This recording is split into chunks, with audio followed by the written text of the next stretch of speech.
Ladies and gentlemen, the program will be starting shortly. Please find your seats.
My journey really started with a photograph that was taken by Finbar O'Reilly.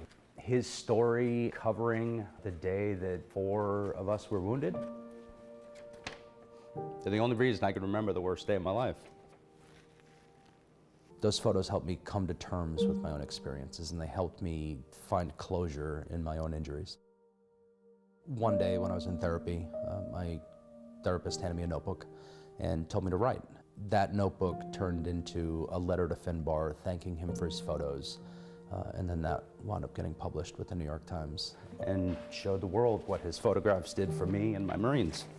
I was reading a war blog in the New York Times, and I saw a piece by Thomas Brennan, and I felt that I wanted to help him somehow, and I just contacted him out of the blue, and I found out he was starting this organization called the War Horse. Right now, no newsroom exists to cover the largest issues that are facing the military and veteran community, and the War Horse is determined to fill that void. We made the deliberate decision to make our first story a killed in action profile. It was about Staff Sergeant Javier Ortiz Rivera. It was a death overseas that really shook our unit to its core.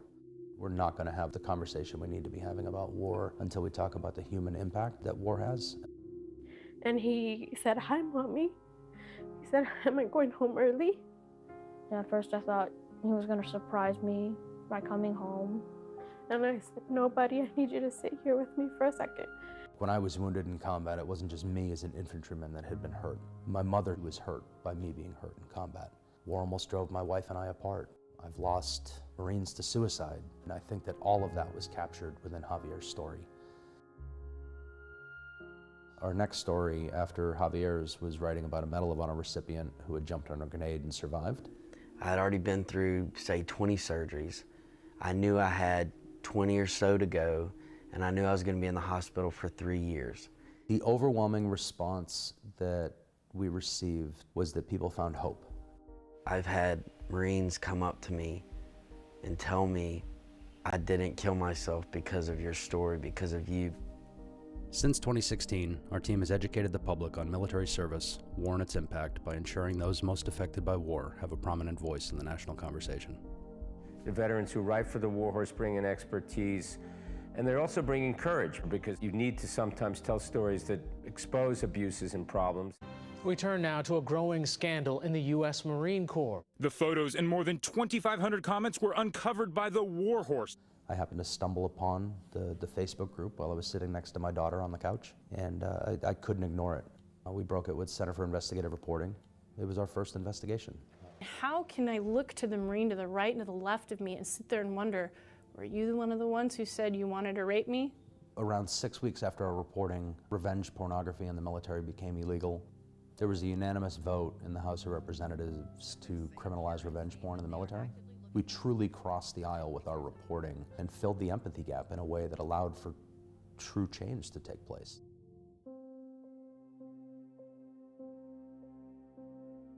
So this is our fourth writing seminar. This time it's for combat medics and corpsmen, and it creates a safe space for them to be honest about their experiences and hopefully write something that will allow one of our readers to connect with their story and feel less alone in the long run.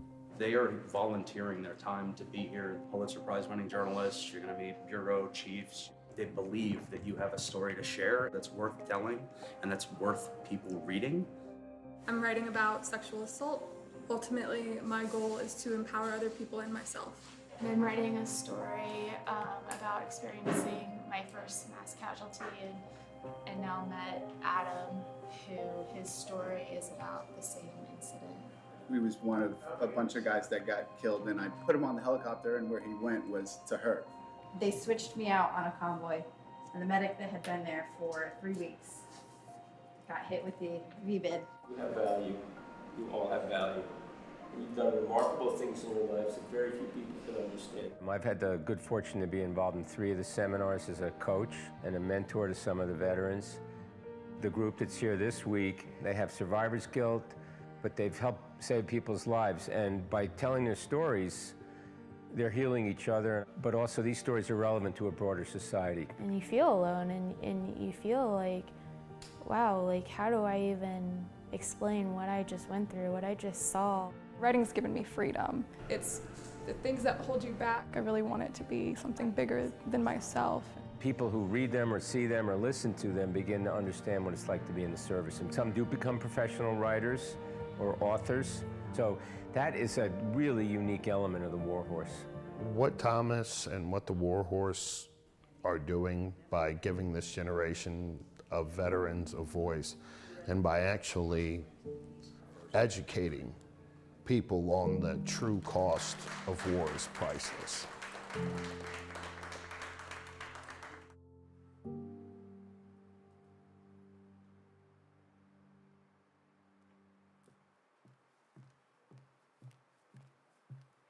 Good morning, everyone. Welcome to the War Horse Symposium, hosted by the University of Chicago Harris School of Public Policy. I'm Kate Baker, Provost of the University and formerly Dean of the Harris School, and I'm so honored to be here with you today and welcome you to what promises to be an illuminating and thought-provoking conversation, exploring the impact of military service on our active duty servicemen and women, veterans, military families, and caretakers is of the utmost importance. On behalf of the university, thank all of you who joined us today for the military community for your service and sacrifice and commitment to keep our nation safe and uphold the values that we hold dear. The University of Chicago is distinct in that our commitment to rigorous inquiry demands multiple, often competing perspectives. By bringing those perspectives together, along with the analytical rigor for which our university dedicates our efforts, that allows us to explore issues that are thorny in the public view, that bring together different perspectives to untangle a lot of the noise that we hear out in the world and make sure that we get to the answers we need to move society forward. The nature of questions being asked, the perspectives being engaged, are often a function of the diversity of experiences and outlooks of those perspectives. In that regard, many of the others, our support for veterans and their families is not only meant to make us better by representing a unique set of skills and experiences, it informs our core perspectives. The university is committed to building a community and providing holistic support services for our veterans while continuing to expand their presence on campus by recruiting new veterans to the university. The University of Chicago regularly seeks to identify new partnerships and opportunities, allowing us to better serve these integral members of our campus community. Our Office for Military-Affiliated Communities serves as the central dedicated resource supporting the entire military-affiliated community at UChicago, from students to staff to faculty to their families. OMAC reflects our deep commitment to this population and finding ways to provide these individuals with resources and support they need and deserve. And we have an incredible program here for you today, thanks to our partnership with the War Horse and with OMAC. This was inspired by a white paper written by students and staff at the Harris School, which is just music to my ears. The idea of bringing together that scholarship and that education to have real-world impact is what motivates us every day. Today's programs will explore the human impact of military service, including the themes touched on by that white paper, such as how military news deserts threaten national security, what it'll take to bridge the troubling military-civilian divide, and the potential for good that lies at the intersection of solutions, journalism, and public policy. I'm delighted to welcome members, both former and current, of the U.S. government, including Deputy Secretary of Defense Dr. Kathleen Hicks, Secretary of Veterans Affairs Dennis McDonough, United States Senator Tammy Duckworth of Illinois, Michelle Flournoy, former Undersecretary of Defense for Policy, and David Axelrod, former advisor to President Barack Obama and current Distinguished Fellow at the Harris School and the Institute of Politics, which he founded here at the university in 2013. We have several distinguished active duty service members and veterans with us here today, including 2 Medal of Honor recipients, retired Army Captain Florent Groberg and U.S. Army veteran Jim McLuhan. Also joining us are retired U.S. Air Force Major General John Borling and Captain Derek Moore of the Ohio Army National Guard, and we are honored to have them here with us today. And as if that weren't impressive enough, you'll hear from a number of award-winning journalists, including the incomparable Bob Woodward and his colleague Rajiv Chandrasekaran of the Washington Post. And of course, I know everyone is looking forward to our headliner, Mr. Jon Stewart, one of America's top social and comedic voices, a combination you don't always hear, and an advocate for our military veterans and their families. I'm truly grateful to the Riva and David Logan Center for the Arts for hosting us in this beautiful venue. And of course, this event would not have been possible without the many organizations who worked in partnership with the War Horse News, the Harris School, and OMAC to organize and support today's events. Thank you to the Riva and David Logan Foundation, Craig Newmark Philanthropies, the Knight Foundation, the MacArthur Foundation. Now it's my pleasure to introduce Thomas Brennan, the founder and executive director of War Horse News. Thomas is a veteran of the United States Marine Corps and has served as an infantryman in Iraq and Afghanistan before studying investigative reporting at Columbia University's Graduate School of Journalism. His reporting has appeared in Vanity Fair, the Center for Investigative Reporting, and the New York Times. He's the recipient of the Fourth Estate Award, the Edward R. Murrow Award, the prestigious Robert F. Kennedy Human Rights Journalism Award. Please join me in welcoming Thomas Brennan to the stage.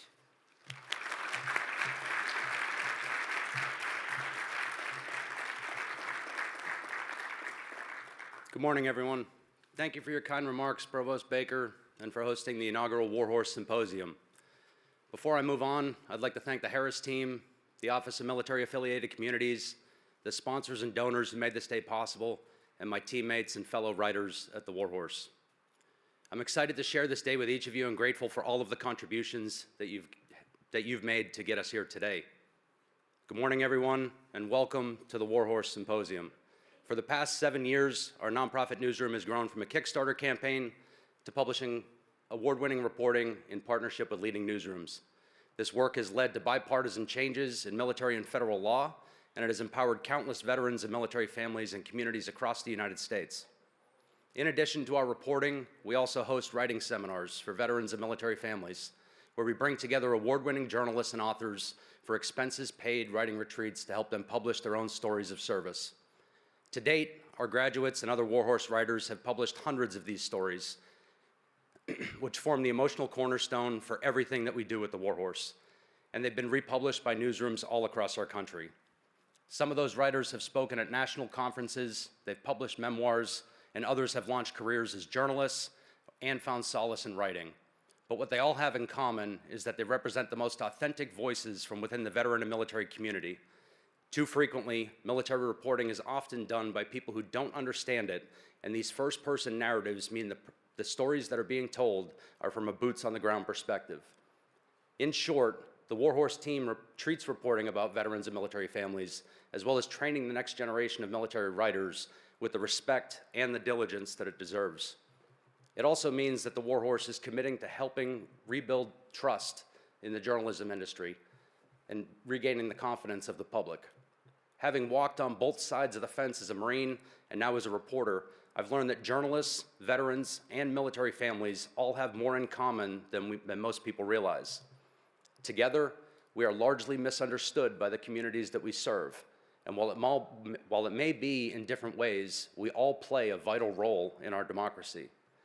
Before my journalism career, I served as a Marine for 10 years, enlisting from the suburbs of Boston shortly after 9/11. Ultimately, I was medically retired after being wounded on a foot patrol in Helmand Province. But like my squad in Afghanistan, the War Horse's growing team makes it impossible for me to give up.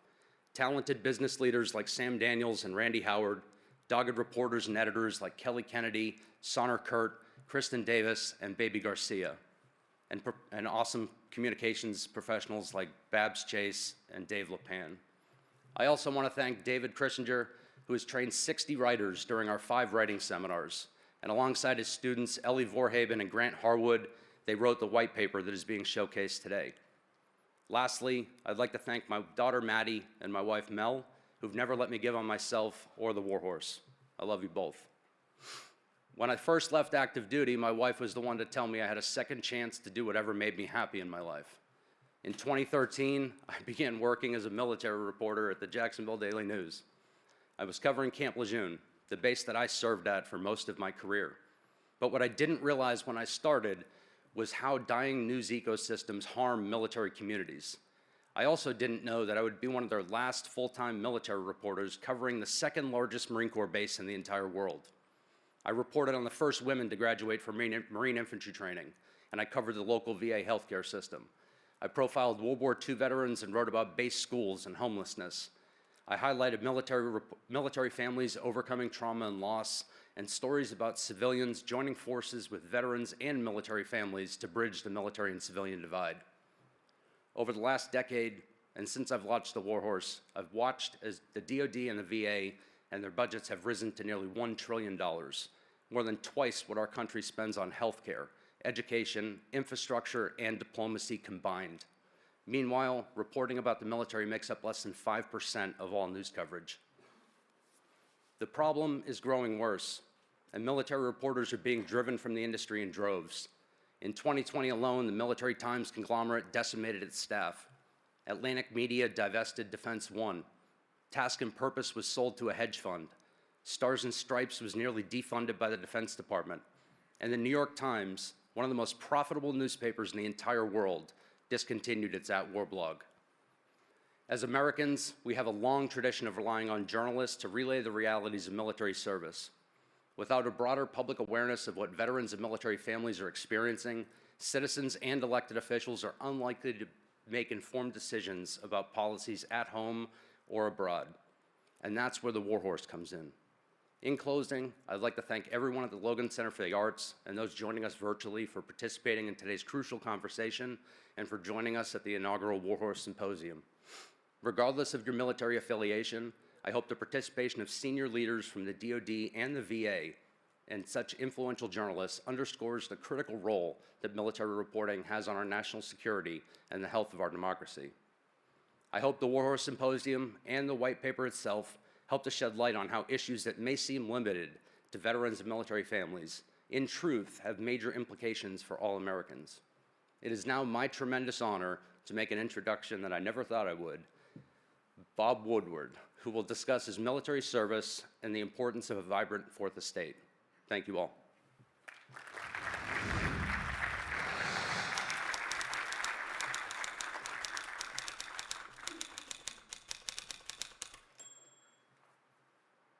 Thank you. So I'm on the clock here. I wanted to start with what's going on now in the Ukraine war. I think the military is going to be tested, is being tested in the Ukraine war. I tell you, it is the most complex, consequential national security management uh, series of decisions a president, President Biden, and an administration have had to make since the Cold War. And actually, if you go back, it might be since World War II. Think about what's going on. The whole structure and goals of the United States military is based on deterrence, stopping and preventing war. What happened in the Ukraine war is deterrence failed. Putin decided to invade Ukraine, and there were great diplomatic and intelligence efforts designed to stop that. It didn't work. So we are living in the midst of this complex war. The president, the military, the whole Biden administration's, think about it, each day has to look and say, how many howitzers can we send to Ukraine? How can we aid? How can we do it in a way that helps Ukraine but does not trigger an escalation on the part of Vladimir Putin? That, when you look at it just from a distance and do some reporting on it, is one of the most difficult series of questions that an administration has had to face. And unfortunately, in the United States, I think we've become kind of numb to the war and the consequence. I would argue that it's something to focus on a daily basis. I want to really quickly, Thomas sent me a series of 17 questions he wants me to answer. I'm going to try to answer a couple of them. The first was, how did I get into the military? It's 1961. I'm going to college, and it was thought at the time that at least in the Midwest, where I was coming from high school, that the draft is inevitable. In the closet of our home was my father's Navy uniform. He'd served in World War II, in fact, been on the island of Tinian when the plane took off to drop the first bomb, atomic bomb on Japan. At the time, 1961, John Kennedy was president. If you recall, it was a PT 109. He was the Navy hero. So I signed up for the military. 1965, I graduated as an ensign. My first duty station at age 22, I was assigned to the USS Wright, a command ship. Actually, it was what was called the National Emergency Command Post afloat, where the president would go if he decided to go to a ship at a time of nuclear war. At age 22, I worked with one other officer, and we had custodial control of the nuclear authentication codes for starting or responding to a war. Others have written about and studied the flaws in that system. But what I found astonishing at the young age, I was given not only that job, but I was in charge of the circuit control, the radio men who maintain top secret point-to-point communication continuously with then the 8 syncs, sync pack, the Strategic Air Command, and so forth. We were a floating Pentagon in very many ways.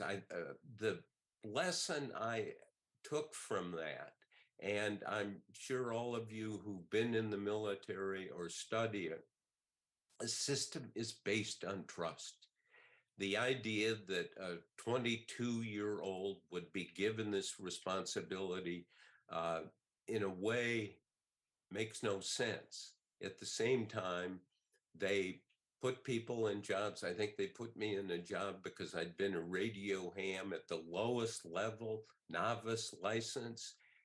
On that basis, or the random selection, I was at a point of seeing the real world system that was in place to use nuclear weapons. And in fact, as a reporter, I spent 50 years looking at that and really have never written it. Now, the second job I had was sent as communications officer on the USS Fox, a guided missile frigate where we had nuclear weapons. I was, as the communications officer, this is a time now, 1968, 69.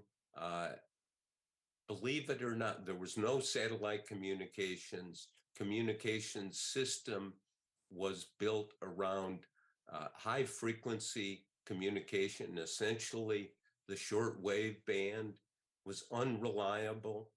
On our ship, we would be going along and we would lose the fleet broadcast. We would lose communication regularly. Again, one of the accidents, a couple of tech reps came aboard and had built a new receiver that was about this big. It was just a little box, and they loaned us 2 of them. It was one of the most advanced receivers made. We used it for a couple of weeks, and my God, we never lost contact.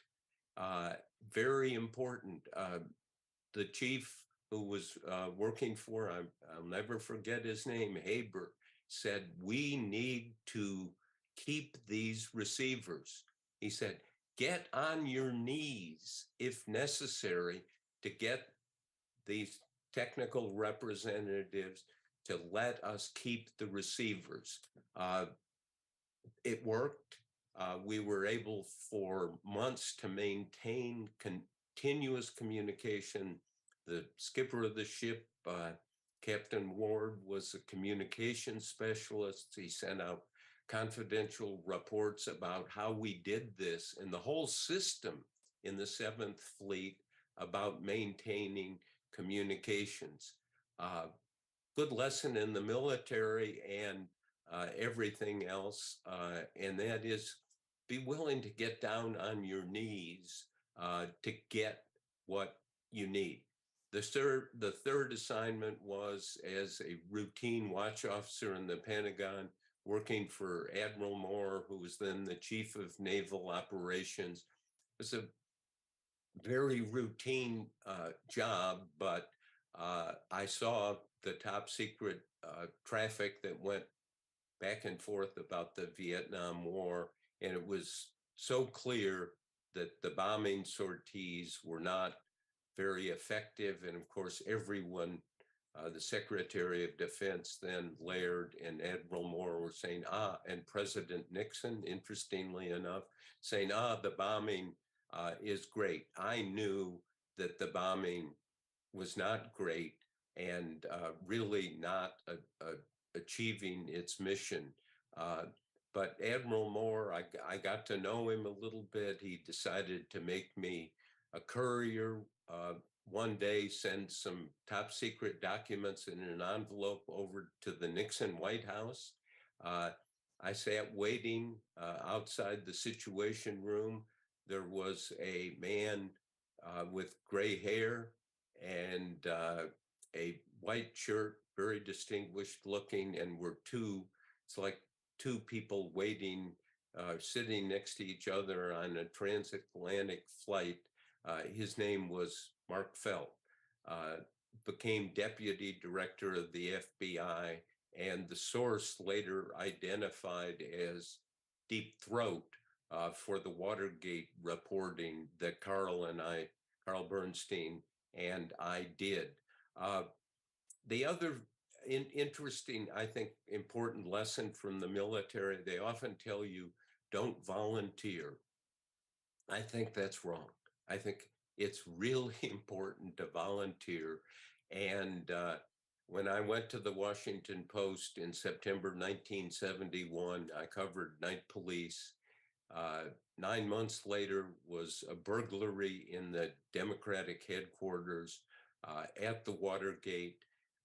It was one of the most beautiful days in Washington ever. And the early editors said, we got this strange burglary. Who would be dumb enough to come in and work today?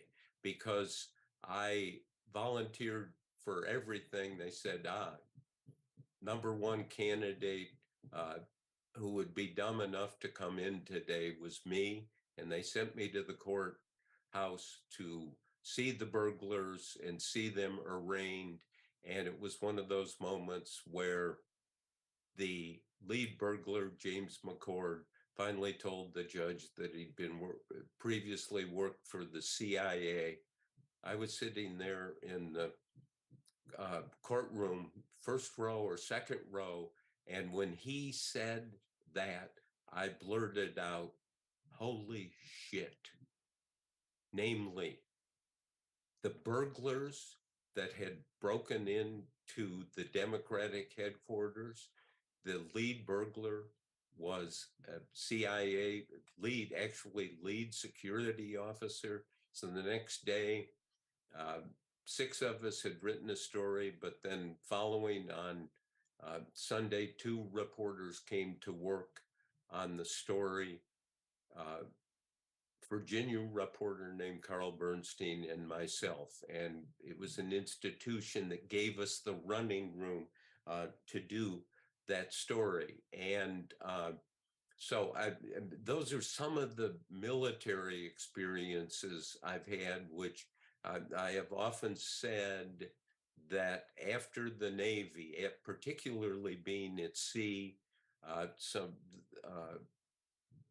reporters working really did great stories about the Navy recently, ProPublica, showing that people couldn't perform because they were exhausted.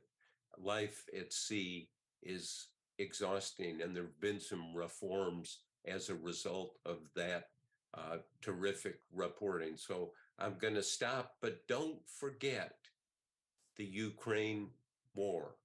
And I not only, I've done 22 books now, 3 books on Trump, including the audio version of 8 or 9 hours I did with Trump the last year of his presidency.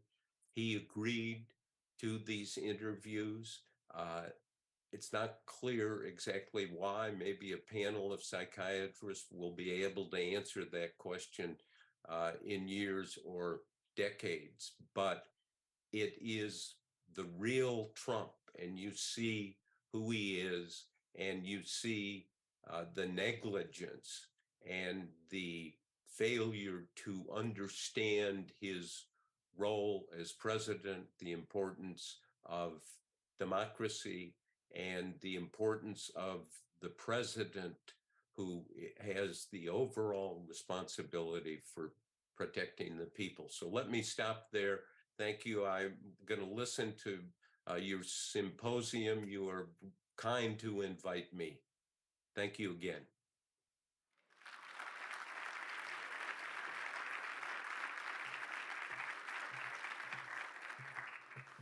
Thank you, Bob, for your remarks and for kicking off the War Horse Symposium.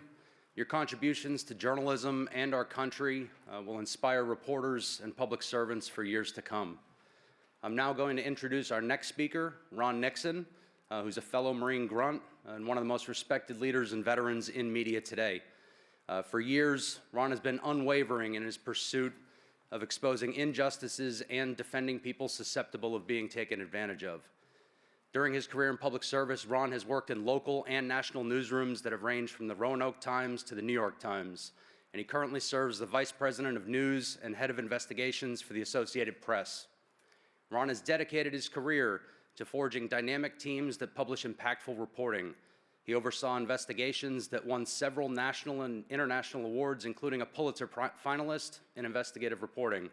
And in 2021, he was named the News Leader of the Year by the News Leaders Association. And now, I'll welcome Ron to the stage to share a bit of his own story and explain why military reporting is a public service. Ron? Thank you, Tom. Good morning, everyone. It's really good to be here, and I'm a little blinded, so I can't see you all because of the light. So first of all, let me thank Thomas, Brennan, and the War Horse, the Harris School, and Provost Baker, Dave LePan, who issued the formal invite for me to come here. I also want to thank all of those folks here who are both active duty members of the military as well as veterans of the military. Thank you for your service. And I also will just say, totally in the interest of transparency, both Dave LePan, Thomas, and I are all Marines, but they outranked me, so I am here. I was ordered here, so I'm reporting for duty. I had no choice but to be here. With that being said, it is an honor to be here today to talk about this important topic. I went into the military back in 1988. I know it's a long time ago for a lot of folks here.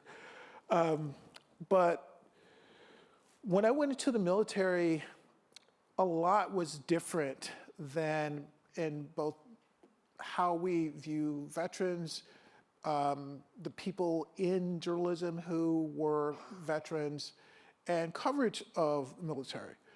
Newspapers were pretty robust back then, and they were huge Sunday papers that were like just massive pieces of paper that had a bunch of advertising in them. And it was one of the many ways that people actually got their news. Most of those newspapers had people covering the military. They were knowledgeable about the military, and many of them were actual veterans. When I started in journalism the year prior to joining the U.S. Marine Corps, my publisher of the small Black-owned newspaper that I started at, ironically called Black News, was Isaac Washington, who was a veteran of the U.S. Marine Corps. My editor, Mr. Zach Weston, was a veteran, World War II veteran of the U.S. Navy. So we had people in the newsroom then who were linked to those prior wars, but who were also veterans and understood coverage of the military, what the do's and don'ts of covering things. I'll talk about that a little bit soon. This is also a different time. And so there was no internet. Young people, I know that's hard to believe, right? Like there was no internet, right? There were no smartphones, so you had to go and use payphones. So payphones are these things, it's like a cell phone, but it's in a wall or a booth, and you actually have to put money into it. I mean, I know that's hard to believe. And your comment section was the US mail. And young people, a mail is like this paper thing that you put like a stamp, which is a little sticky thing, and you put it in a box and the government delivers it. I know it's weird, but it's like comments. So, but today we're in a different environment, and those news organizations that were so robust back then, and just to be clear, they didn't always get it right, but they had people with the knowledge to be able to cover this, although they did not get it right. They've been decimated. The business model has changed. Advertising has migrated to the web. Some of it is bad business decisions. Let's be clear about that. So there are fewer staffers and resources to actually cover anything, in particular the military. And in addition to that, the number of veterans have declined in the newsroom. I think the number of veterans in the population as a whole, I believe, is less than 10%. I don't want to cite a number and be wrong and be fact-checked. And people saying, well, a vice president of the AP gave erroneous information. So let's just say I believe it's less than 10%. But in the actual media, it's actually less than that. So as a result of that, what you've got is a general lack of the military families and veterans, a lack of knowledge rather, about military veterans, the military itself, and the veteran community. And it leads to some horrible examples of reporting, and I won't call any specific names of any media outlets, but I will cite some examples of some of the coverage that I've seen. Whenever there's a shooting or something involving a veteran, one of the first things that you see is that, well, they had military training. But what does that mean? If you're in food service, that's military training. If you're a journalist in the military, that's food service. I mean, that's military training. So what does that even mean when you say someone had military training? The other thing that I've seen a lot, particularly in instances like that, well, you know, they will actually do a little background work, but they'll say that person was a marksman or that person was a sharpshooter in the military, which is totally meaningless. It's a badge. It means you qualified at the range. It means you shot at a target that didn't shoot back. So that's all that means. There's instances of stolen valor or simply people exaggerating their military service careers. And there aren't people to actually fact check that as a result of this general lack of knowledge in the newsroom and the lack of people actually covering the military.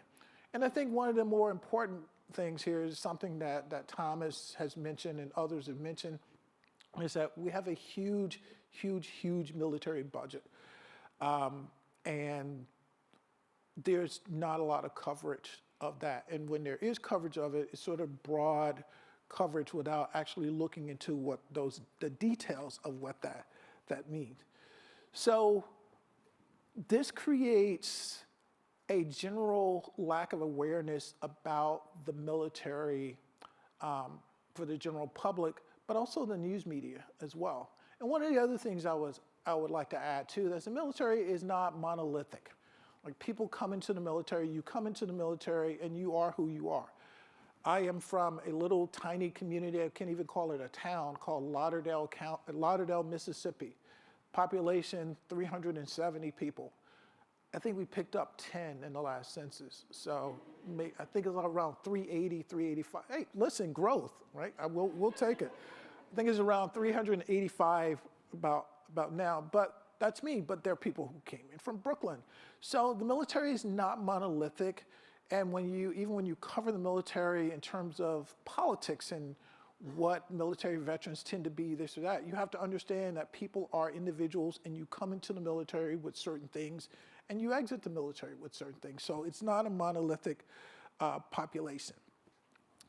So those are some of the problems that we are facing in terms of coverage of the military, understanding veterans and veteran issues, and understanding issues about military families and what they go through.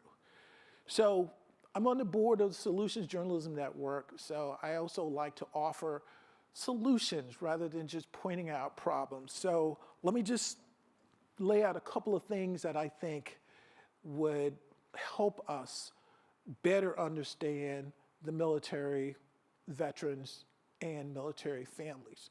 And just maybe a general awareness of the military overall. One is we need to get more veterans in journalism. There are a number of organizations working on this, in particular military veterans in journalism, of course, War Horse, but we need more. We need more people to bring more veterans into the military because you create a more robust coverage of the military. one that is not stereotypical, one is not based on the Rambo stereotype of the veteran who goes off and kills a bunch of people. And where was Rambo? Like Wisconsin or someplace like that? But no, it had mountains, so it couldn't be Wisconsin. Right? But that has been like the stereotype of military veterans or just military folks in general. But having more veterans in the newsroom will alleviate some of these problems. I'm not saying that just because you're a veteran that you will get everything right. For instance, I will be perfectly honest. I do not know much about the Air Force or Space Force or even the Army or Navy. I know the Marine Corps is part of the Department of Navy, but I just don't really know that much about the other services because I did not serve in those services. And I'm not just being a USMC snob. I literally just don't know. But I have an understanding, and I also know who to ask to answer those questions that I don't know about them. So that's solution number one, getting more veterans into the newsroom. Solutions number two is something that we've started at the Associated Press, and that is updating our style book to add more entries about the military as a whole. As many of you know, the AP style book is sometimes called the Bible of the industry because it has such an impact on writing and language. So in newspapers and even people outside of the industry use the AP style book. So by changing these entries or adding these entries, we are helping people across the industry understand terms about the military, ranks, the actual services themselves. Someone just wrote us the other day that, hey, Space Force is not in there. And I was like, oh, yeah, you're right.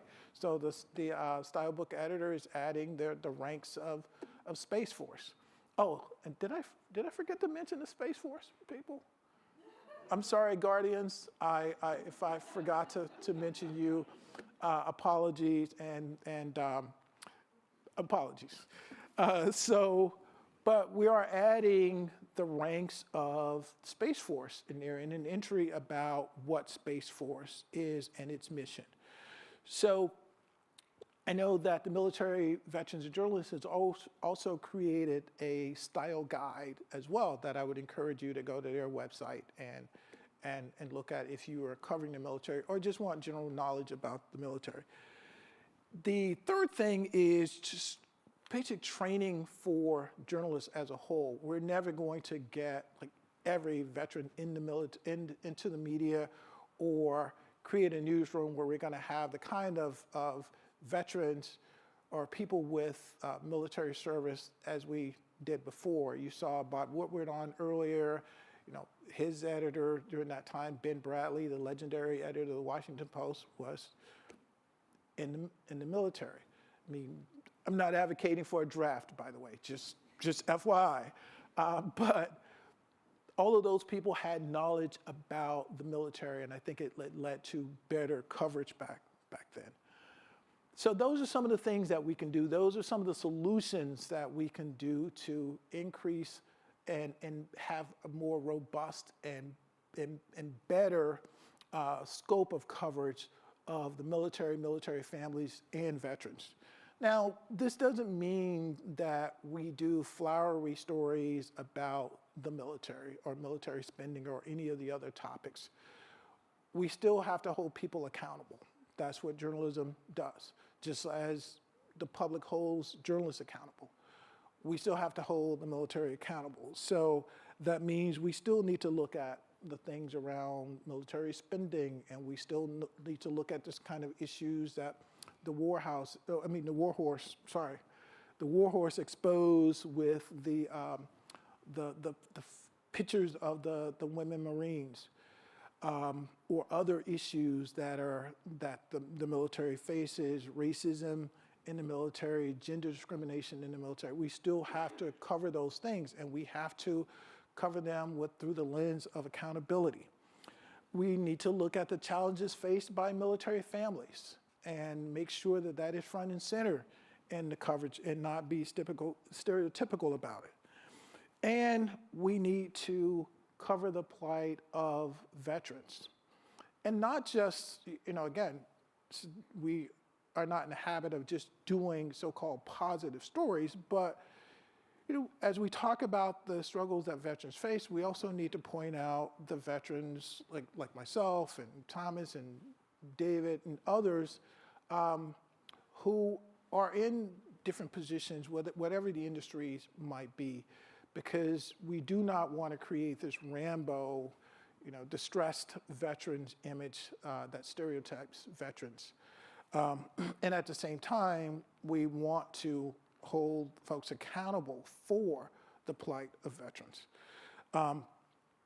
So in conclusion, I think that military coverage of the military is a public service. It is something that news organizations need to do, but we also need to find solutions to counter some of the things that are happening in the industry, such as the fewer and fewer people. There are newspapers that simply don't have staffers at all, or maybe they have one staffer that is charged with covering everything. So we have to do a better job of that. There are national news organizations like the Associated Press and the New York Times and others who are making a concerted effort to bolster the local media landscape. But it's still going to take the work from all of us to improve coverage of this important topic. I thank you for coming out today for this important event. I thank you for listening to me rant for a few minutes. I really am truly honored to be here today to talk about this. So thank you all, and I hope that you enjoy the rest of the symposium.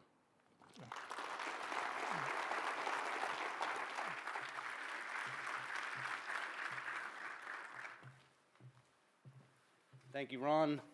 We're now going to go ahead and take 1 minute to set up the chairs, and we'll kick off our first panel here in about 1-2 minutes. Thank you so much.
did that wrong.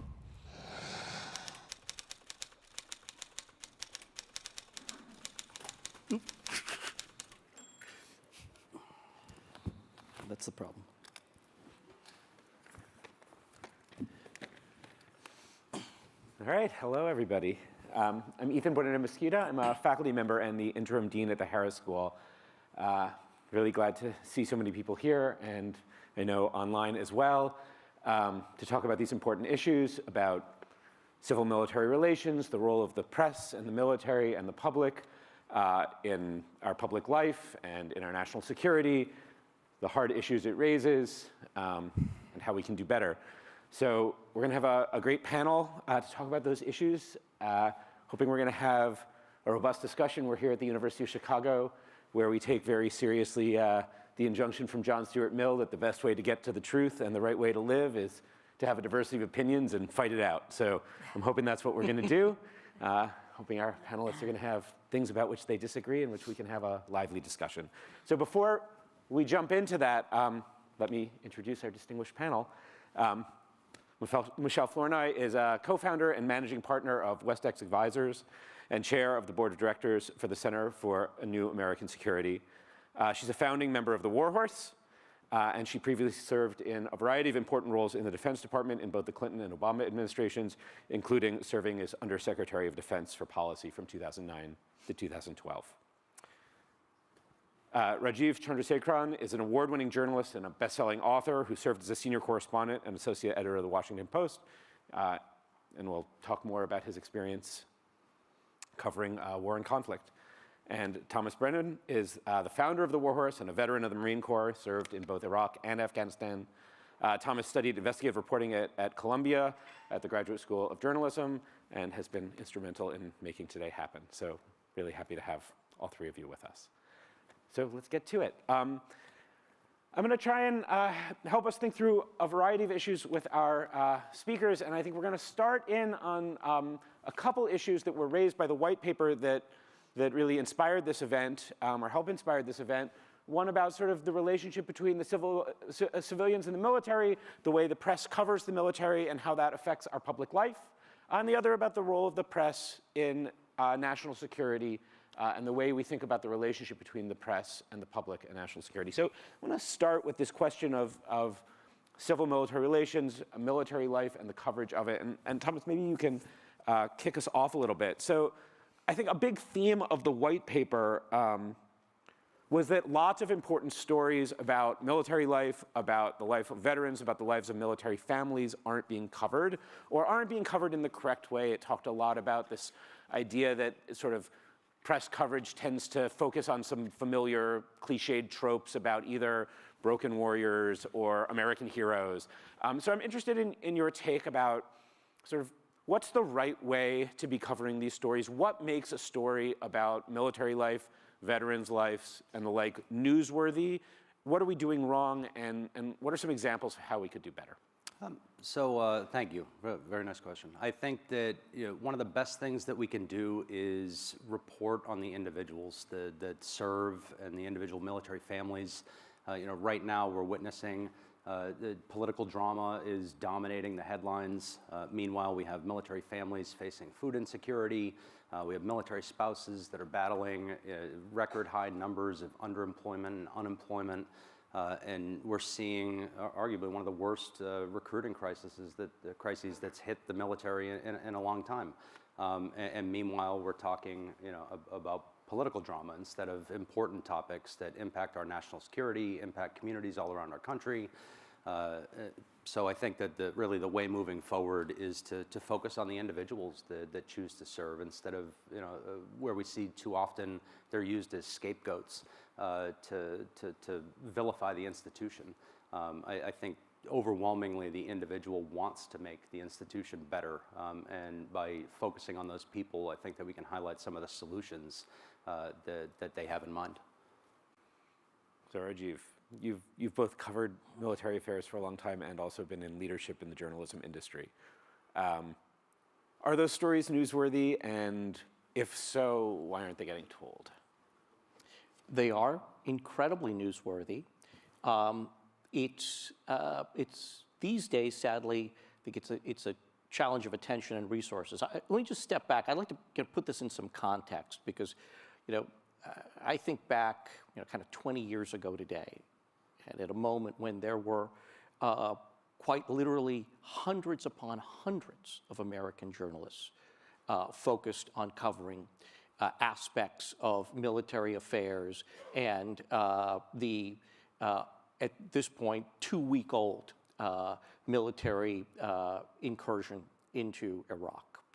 And we started, if we take an arc of those 20 years, that was a period of resourcing and attention, but of one where there was a real paucity of understanding and awareness.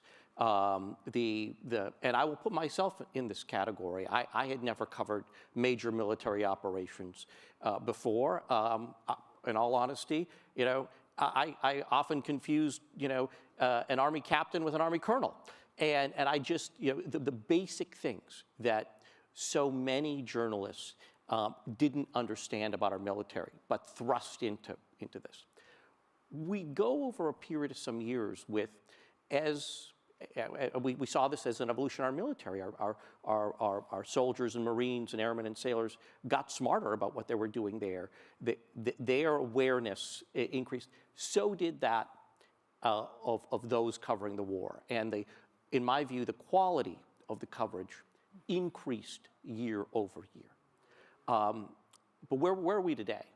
We're in a place where we have, essentially the bottom has fallen out on the business model for the news business, and an audience is fragmented.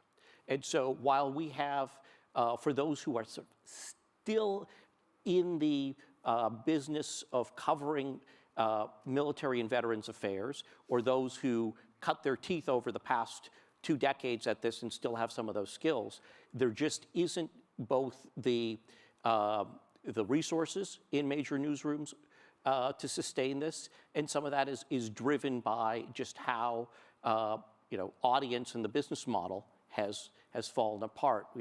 I felt we had a sort of a golden era, maybe kind of 10 years ago or so, where you had that, the bottom hadn't fully fallen out, and you still had resourcing, not just in the largest of newsrooms, New York Times with that war blog, with the Washington Post, other large newspapers were doing, but down to even local newsrooms. Those local newsrooms, over the years, as we know, have shed not just military reporters, have shed reporters covering education, covering local government, and many of them have shut down entirely. And so when we look at this, in my mind, it's not just a question of are these stories relevant, but how do we find ways to sustain the actual reporting and storytelling? Because even if you've got relevant stories, but you don't have the resources, you don't have the way to aggregate eyeballs to get on them, they're never going to break through. Can I push on this Please. thread a little bit? So it seemed, if I think back, during the height of the wars in Afghanistan and Iraq, obviously there was a ton of military reporting in the sense of coverage of the war. And that included important stories about the lives of the military in the war, as well as the conduct of the military in the war. I wonder, I don't remember, and so I'm interested in your thoughts. Was it ever the case, even during that time of sort of resources and real public attention on the military because we were at war and people cared about the war, that these kinds of stories that Thomas is talking about kind of the lives back home, about the lives of veterans and policy responses to the needs of military families, and was that getting covered? Did that command the public attention? Really good question, and I think it follows a similar arc. I think in the kind of the early part of the kind of 2010s decade, no, and when it was being covered, it was also being done from a similar position of a lack of awareness and ignorance. A lot of stereotyping, but just a failure to truly understand the very unique challenges that military families are facing, military spouses, military communities were undergoing. I'd like to think that in some newsrooms, over time that fundamentally changed. Personally, I went from covering both Iraq and Afghanistan to spending a couple of years focused on veterans issues on the home front, working with my erstwhile colleague David Finkel, and doing some survey research and long-form narrative journalism in this space. There was a moment where there were both resources and attention. We're starting to get it right. And then, sadly, not just in the broader world of national security coverage, but particularly coverage focused on veterans and military families and related issues, the resourcing has just, it's largely evaporated. And we can talk about what is the cost here, because I see the cost as being much more than just one being borne by our veterans and military family community. So maybe Michelle, maybe I can ask you about the policy side of this a little bit.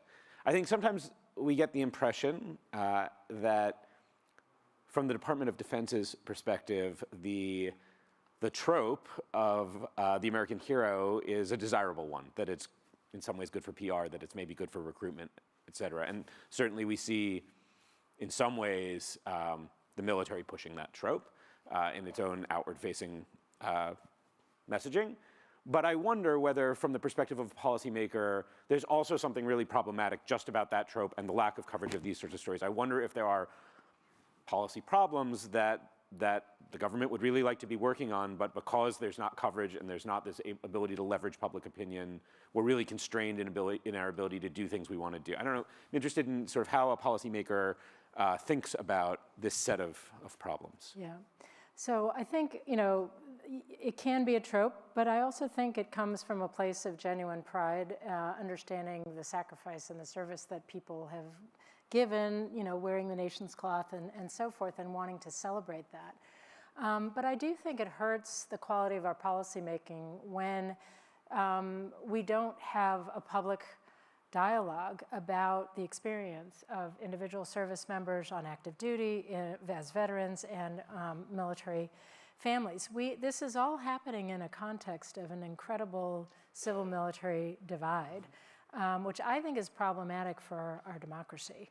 I mean, fewer than 1% of Americans have any family tie to the military. So you have the burden of the all-volunteer forces actually being carried on the shoulders of a really small fraction of Americans. And I like to joke, but it's true, when I showed up for my wedding, half the church, my husband's half, was in uniform, and half the church, my half, had never met anybody in uniform. And that's very common in our society. And I think that hurts us because, first of all, if you have very few Americans serving, the absence of journalistic coverage of the actual human experience of people who do serve puts them at a disadvantage. There's no, that kind of journalism helps bridge that divide, helps at least at a level of empathy or, some understanding, helps people understand how different the experience can be from what they experience as civilians. But the second thing, it's also a question of accountability. I mean, when I think of the War Horses breaking of the Marines United story, that was a very important example of journalism holding the government, holding the Marine Corps in this case, accountable for its behavior. And that then relates to, I think, where you were going with this, is that you have to have an educated, informed, engaged populace if you're going to build constituency and support for getting the policy right. And doing right by our military members and veterans and their families. And when that dialogue is not happening, there's just much more room for us to get it wrong as policymakers. When we try to wrap our heads around what's happening with regard to coverage of military issues and our veterans, there's a tendency to say, look, this is breaking the faith with those who serve and their families. And we're missing great stories, we're not bringing them into the public discourse. I think that's absolutely right. I don't want to minimize that. But I think there's a bigger issue here, that the failure to more thoroughly shine a light on the current military experience, what our military is doing today and those who are part of it, and importantly, our veterans, what they've done, their lives today, and the associated issues there, I think has incredible costs for our democracy. And I think that this is not just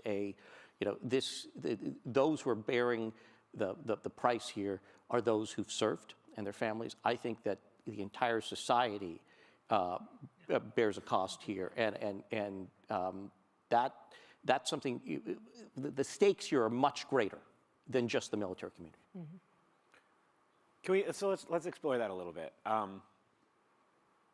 Interested in all of your thoughts on this. So I think one of the I'm interested in the ways in which this is different during times of war and times of let's say relative peace. I don't know if times of peace is a super meaningful concept anymore, but times of war still seems like maybe.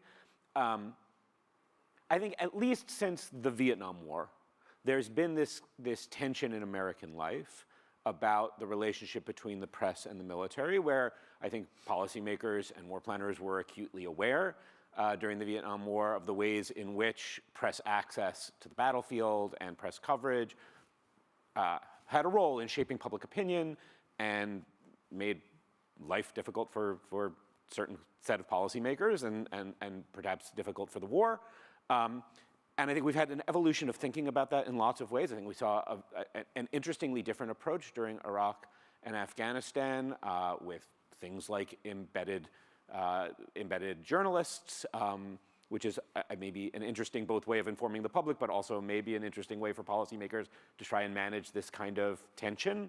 And so another thing the white paper spent a lot of time thinking about and that you've raised is sort of the way in which press coverage of military life and military affairs, et cetera, has implications for national security. Mm-hmm. And I think it's not simple, right? Like the relationship between press coverage and national security cuts in lots of ways. And so I'd like to explore a little bit with any of you who'd like to speak to it. So how do we think about the press's responsibilities to national security, the ways in which policymakers, the military, and the press do and don't interact successfully in this front, the ways in which that creates tensions for the press, just in exploring this set of issues. Do you want to start? Yeah, sure. Again, if in a democracy you want to make sure that the public is aware of and engaged in national security policy. And I think journalistic coverage is really important, not only at the strategic level, such as, okay, we are facing a strategic challenge with a more aggressive, authoritarian, competitive China, and therefore there's certain things we need to do in investing in the drivers of our own competitiveness, and we need to step up as a nation, not only at that strategic level, but really looking at how are we following through as a democracy on the promises we make that are essential to ensuring we have a strong military in the future and we have people willing to serve in the future. It goes back to, President Lincoln's, when the sort of starting of the predecessor to the Veterans Administration, which is to basically say, if we don't take care of our veterans and our military families, we're not going to have people willing to serve and sacrifice in the future. And so, making sure that we are making good on those promises is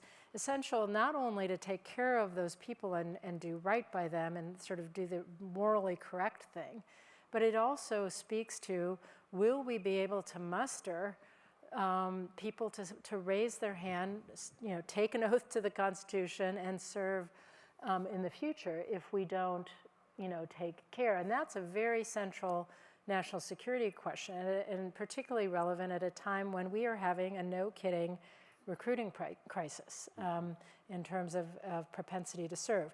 Some of it is related to, can young people of a certain age meet the military's, physical, mental, moral, educational requirements, but it's also propensity to serve. Are enough, are we able to recruit, the 50% of the population that is women, in an environment where we still haven't solved the sexual assault and sexual harassment problem?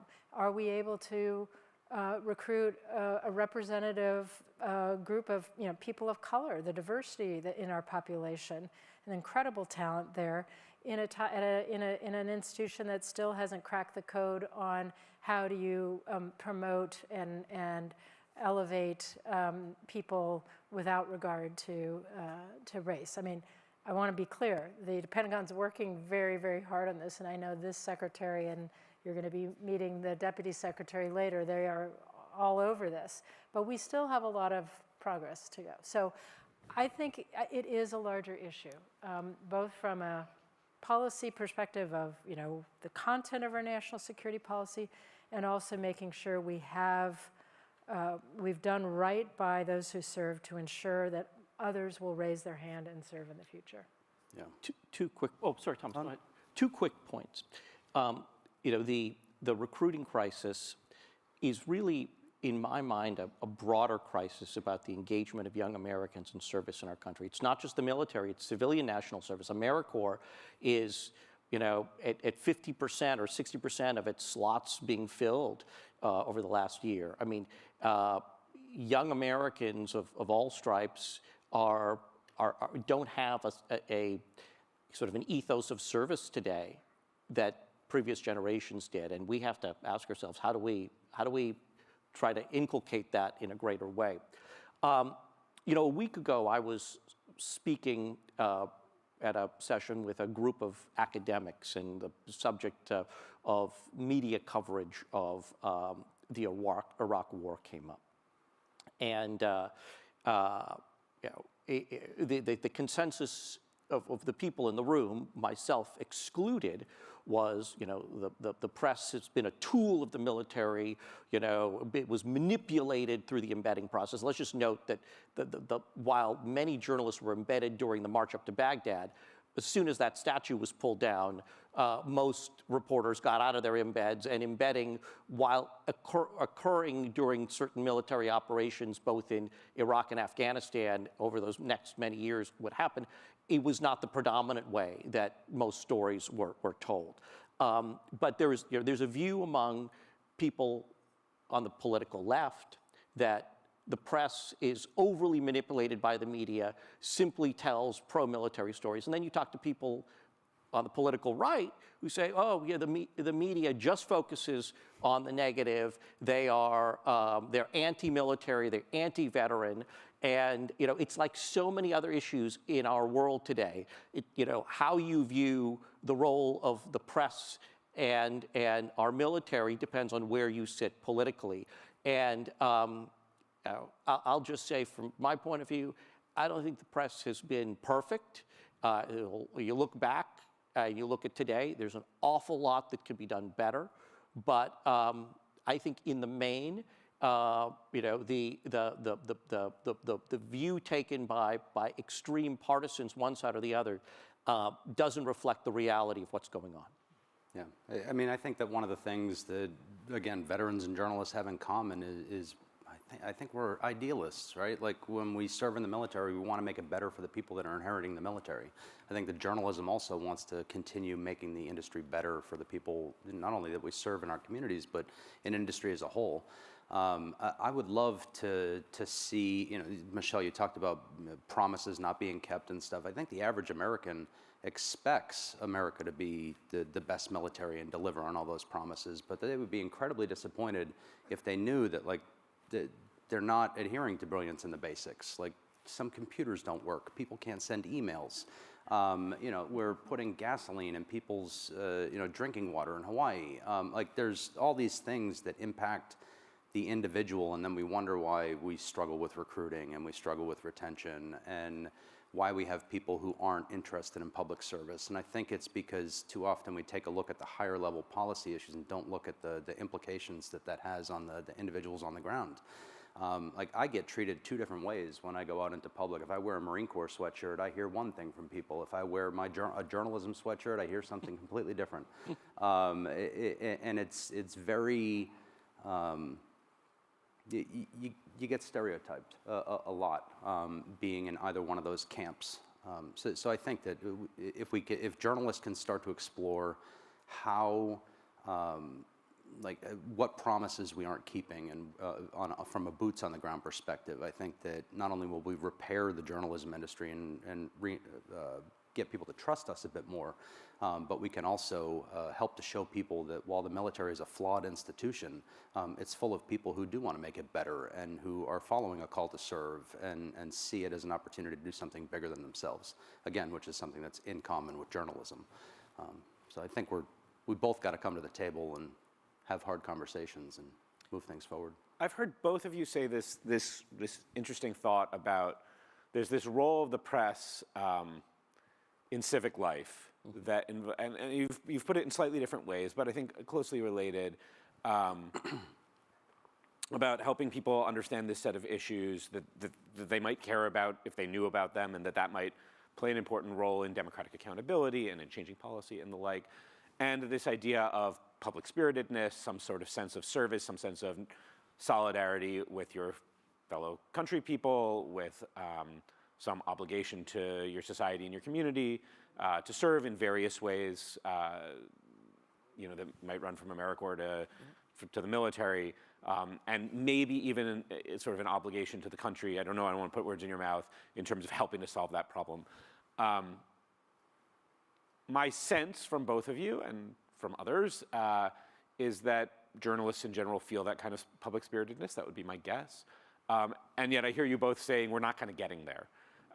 And part of that, I'm sure, is the kind of business model problems that you've started us with. But if we started to think about solutions, if we started to think about moving the needle a little bit on those kinds of problems, other than calling them out by name, what might that look like? What could happen in the industry, in society, that would help us do better on that front? I'll start with maybe sort of a little bit of agree and disagree with the white paper. Look, I think it would be great if the New York Times and the Washington Post and major television news outlets increased resources in covering military and veterans issues. But we can hope and hope. I don't think that's a great strategy. But even if that happened, how many people would see that coverage? How would it, would that really break through in an era when, quite frankly,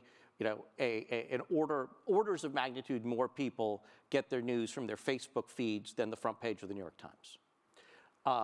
So what's the solution here? And I think that a focus on, hey, how do we encourage large news organizations to do more here? I don't think really gets at it. So if that's where I disagree, where I agree, is I think, for instance, what the War Horse is doing and nonprofit models here are one critical area of not just experimentation, but it's now showing us to be a proven model and ways, places that we need to double down on. So I think there's that, and I think that we have to start thinking more creatively about how can, particularly in the veteran community, individuals become more of their own storytellers. How do we harness the media environment that we live in to be able to share more of the stories that want to be shared? Now, admittedly, that's one element of this. That's never, you're never going to, in giving people greater tools to their own storytelling, you're not going to get to the sort of the necessary investigative and accountability journalism we need to see. And that's, I think, where these new models of journalism are so important. So I guess just to say, I think that we should spend more time focusing on how do we create more war horses, as opposed to how do we get the New York Times to restart its book. A bigger war horse, great. Yeah. As opposed to how do we get the New York Times to, increase its coverage. Yeah. I like the idea of a bigger war horse for sure.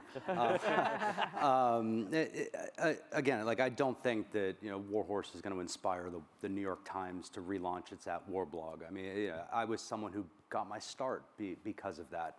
Like the team there, they helped give so many veterans voice and military families throughout the wars.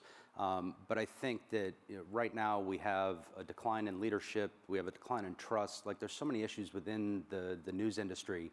I think that just War Horse being a leader in that space and helping to show people that you can cover these issues in a way that aren't sensational and really do focus on trying to identify solutions and propel people forward to make the military and the world a better place. I think that behaving that way as a newsroom is going to help to reinvigorate the Fourth Estate and help to, I mean, I was a Marine. I hated journalists when I was in uniform. We were told to stay away from them and stay in your lane and not engage. And it took me getting out and being at a distance to see the benefit that they bring to the military. My hope is that not only can the War Horse really help show the public that journalism can do better and that we're an example of that, but to also help the military understand that we have a vital role and we're not there to tear the system down or vilify the individual. It's really just like them. We're public servants that are trying to make our country better and trying to make the ecosystem the communities that we live in stronger. So long-winded answer, but. So we've talked about coverage of military affairs, talk about the military in the press seems down. I have a prediction, which is that that next year we're going to talk a fair bit about the military because we're going to have a presidential election, and politicians like to wrap themselves in the military. I'm sure we are going to talk some, at least, maybe a fair bit about the Afghanistan withdrawal. We're going to maybe talk about aid to Ukraine a lot. I think the military is going to be in the news in some important ways, but it's going to be in the news in a very politicized way. And I'm interested in your thoughts about the ways in which politics enters into this discussion that we're having about the press and society and in the military. We've had a high-minded vision of democratic accountability, and if people knew, they might be able to have an influence in policy in a way that we like to envision when we're optimistic about democracy. But we're in a little bit of a pessimistic mood about democracy these days, and we're also in a highly politicized environment, and our politics feel like they've gotten more divisive, and they feel like they've gotten a little more cynical. How is politics making itself felt in this space, and what are the risks? I do think we are in a challenging time that is going to get worse in the run-up to the presidential election. We're living in a period of profound polarization, but also profound polarization within the media and how the media covers issues of national security and military issues. One of the dangers I really worry about is the impacts of that polarization and political environment on the military as an institution. I mean, historically, the military has been one of the most respected institutions in the country. That's starting to change in some polling. It's also been seen as largely apolitical, which is very, very important for our democracy. People who serve take an oath not to a particular president or any particular party or person, but to support and defend the Constitution of the United States on behalf of the American people. When you have political conventions where retired generals are standing up giving speeches for a particular candidate or political party, it's kind of sending a pretty confusing message. I wish that practice would stop, but I'm not naive enough to think that it will. It's like, it's sort of an arms race between who can line up more people in uniform on the stage to endorse their candidacy. But I think we're playing with fire there. We're suggesting that the military is involved in partisan politics, and it shouldn't be. Similarly, as heading into this period, one of the challenges is when you have really good investigative journalism that is completely nonpartisan, the risk is it's going to be picked up by more partisan outlets and used to say, another thing for, Republican candidates to bash the administration with, or, the Democratic candidate to bash the, previous Trump administration for whatever. And so I think that there is a risk that the good work of organizations like the War Horse could be sort of misused in that political context, and that's kind of a disservice to all of us. But so I don't know what the solution to this is at the moment, but I do worry about the degree to which these issues will be used as political weapons in the next year or two. Just to build on that, look, I completely agree with you about retired generals showing up at political conventions, and and a lot of the fault here goes to actually civilian political leaders who want to, embrace, want to be wrapped in that halo. You're not going to, we're never going to be able to constrain political candidates and those who hold political office from pontificating about military and national security issues, and very often shading the truth as they do that.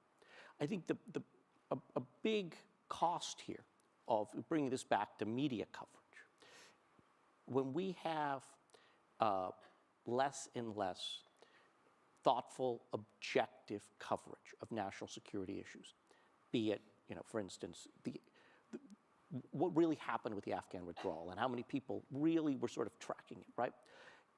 People lose, even those smart people, engaged people, they lose a frame of reference to then interpret the comments and arguments and claims made by political candidates and leaders, one side or the other, when you have no basis. And so then the very partisan view of this starts to take hold, or their arguments do, and people have no way of trying to ascertain for themselves, is what this person's saying really true or not?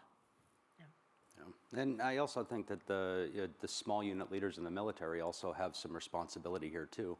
When I was serving back in 2004 during that election period, I saw people wearing political T-shirts or having a sticker on their car or something like that, and the sticker was very quickly scraped off, and the T-shirt was ripped from their body, and it was explained to them that this is apolitical. Like, we do not endorse political candidates in this. I drive on base now as a retiree, and I've seen Marines wearing political shirts. I've seen the stickers on the back of cars and the flags and the arguably people advertising for extremist groups on base. A lot of the groups that we saw January 6th, like there's people with those stickers on their cars on military bases around the country. So I think that some of this also falls on the small unit leaders, not to sound like too much of a sergeant, but like it's the corporals and the sergeants and the NCO, like it's those small unit leaders that need to be holding the boots on the ground accountable for some of these things. Just like the senior leaders need to say, this is not how we behave. This is risky. This, we're playing with fire here with politicizing the military. So I think that it's, journalism has to do better, but like small unit leaders and then also like the big policymakers need to make it clear that you're playing with fire when you mix the military with politics. At any of those levels, at the level of press coverage of these issues, at the level of military leadership, or at the level of policy, are we doing good work to reestablish norms, or are these norms, has the train left the station in the same way as lots of our other norms of democratic life, and we don't see a way to get them back? Yeah, I'm also, in addition to being a military spouse, I'm now a military mom, which is much more nerve-wracking. But I hear stories that there's actually really serious effort within the ranks to communicate the importance of, that there are norms, and that it's important, you know, to keep the military out of politics. You know, I remember my son, when he was graduating from the Naval Academy, they had an hour, you know, a briefing on, like, when the president comes to speak, you know, what do you do? Can you stand? Can you clap? Can you cheer? Like, what, you know, what are the appropriate ways to behave so that you're not sort of used as a pawn, and it doesn't look like a political rally, but you're also, you know, respecting the office of the President of the United States is coming to speak to you. Inside the units, he's a young officer, and these very issues, you know, how do you deal with people who are in very open way expressing political views or support for groups that may not be, you know, that are very political or not appropriate or extremist even.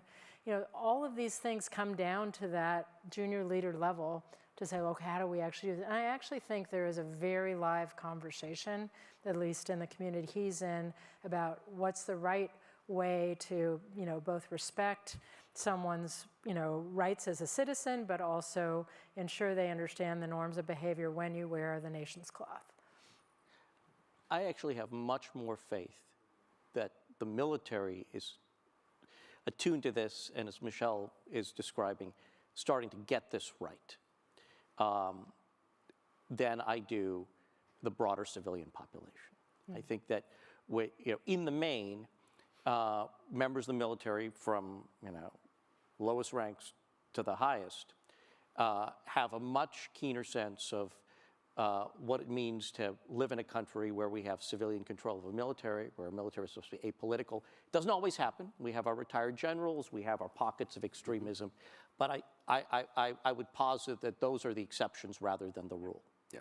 I think, though, one of the consequences of a dearth of coverage of our military and just the lack of thoughtful reporting that people, ordinary people, see in the course of their lives through the multiplicity of ways they receive information, is leading to ordinary people perhaps coming away thinking that our military is either more politicized than it is, that the role of the military is actually not what our founders enshrined.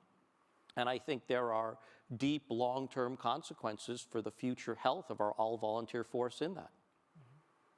I mean, this is related to your point, I think, about political perceptions of war coverage, right? So it seems inevitable that, you know, Abu Ghraib is a bigger story than the story about anything else, more or less about it. And so you get this, right, oh, maybe the whole military is, at least from one side, political side, maybe the whole military is corrupt and behaving in these atrocious manners. And in the same way, you know, veterans or active duty military showing up at January 6th is a bigger story and will inevitably capture more of the public attention than the story of everyday life. And so I wonder how one like, this newsworthiness thing creates a real tension there, right? It's hard to get people to read the story about flood damage on a military base that hasn't been repaired, as opposed to the story about January 6th. But I want to hear your thoughts on sort of the reestablishing of norms. I mean, I think norms are changing, but I'm hopeful. I don't think that all hope is definitely not lost. I think that you are going to continue to have leaders in the military that do the right thing and make sure that the service members around them are doing the right thing. I mean, we're having a lot of difficult conversations about the military right now, and people are, you know, whether it's the Abu Ghraib story or if it's, you know, Walter Reed or a story about the Veterans Administration, like with the Phoenix scandal from years ago. I think that when you have, it's the violation of trust, I think, that is what unifies people for those stories and kind of makes them more newsworthy. And when it comes to like the shifting of norms, I think that instead of focusing on the sensationalized, you know, ends of the spectrum, that if we can focus on those violations of trust, yeah, we can get back to that center and maintain some of the norms that we're drifting away from a little bit. But I'm hopeful. You're all so optimistic. It's lovely. It's weird for an Nobody's optimistic investigative at reporter to universities admit that, yeah. anymore. We spend a lot of time thinking about our role in reestablishing norms, and we don't feel so optimistic. So, before we turn to questions, let me just ask you each, if you could identify one story, this would be like, but one thing that you feel like written, not getting the attention it needs in this space. Oof. What Just one? Or 10. Just one. Man, you want to go first there, Rajiv? I think that it's, wow. I think it's about military children, honestly. I think that we really need to have a much more honest conversation about the impacts of military service on the children that live on our bases and experience military service firsthand. You know, the military is a family industry, and I think that we've put children through hell for the last 20 years with war, and I think we're going to see that play into the recruiting crisis moving forward. So I'd really like to see military kids and the way that they're impacted by military service talked about more. Last week there were 3 Navy SEAL suicides. We have not cracked the code on this problem. The level of suicide in the military and the veterans community is still much higher than in the civilian side, and that is not a new story. But I do think that both the VA and the Department of Defense have tried to increase access to mental health care and so forth. But there are still real problems in the system that mean that in crisis, people are still not getting to the quality and the sort of rapidity of care. I mean, the time urgent care of quality that they need. And there's still a huge stigma against accessing that care. So I don't want to suggest that we haven't made a large effort and that we're not making progress, but it is not, the statistics are telling us it is not enough.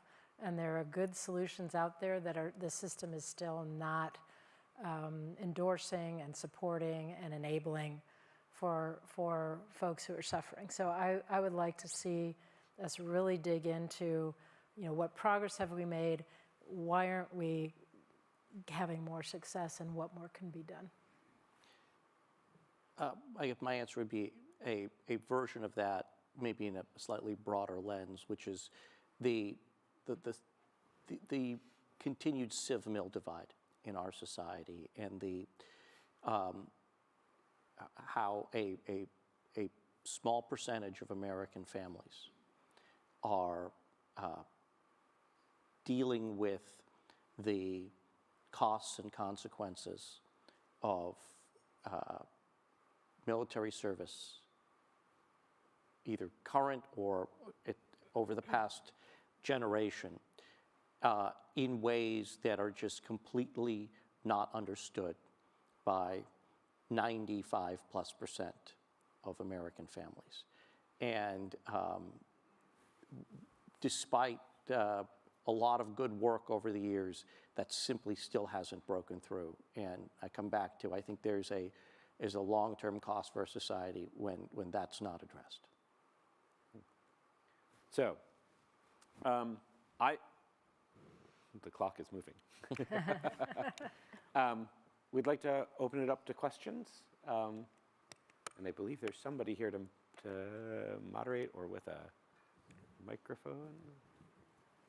Am I right about that? Awesome. Don't be shy.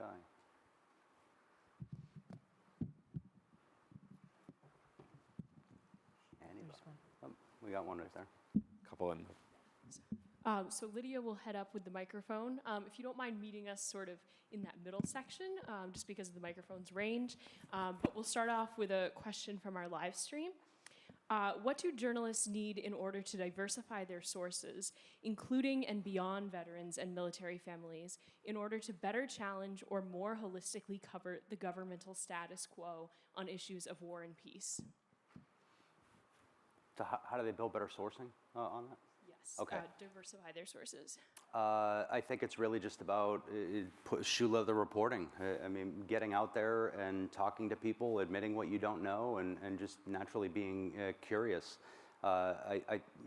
Regardless of what veteran, I'll admit, it's easier sometimes for me to call as a veteran and a Marine. There's that automatic trust that's kind of built in.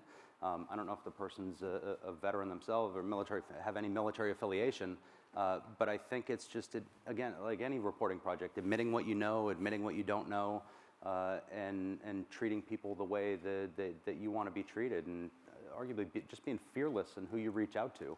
I mean, this whole event here is built on a crazy idea and asking people to be involved. Tenacity is what I would say to building a more diverse network of sources. Rajiv? Real quickly, I mean, it's tenacity. I think it's also the ability to take some time to more thoughtfully learn issues. I mean, I recognize we're at a wonderful academic setting here where people in academia have at times lots of time to burrow into stuff, create probably healthy tension in the academy, how much time people would take. But, when you think about a newsroom and you think about journalists today, even compared to when I was in the trenches, the rush to have a hot take out there, to quickly get something out on social media, to quickly post something, the time gets ever more compressed. And it's not just the time to talk to a variety of people, it's a time to really just, try to understand what you're covering. And we're moving in a worrisome way much more toward sort of quick stenography than deeper interpretation, analysis, and then thoughtful conveyance of the facts, but with some necessary context.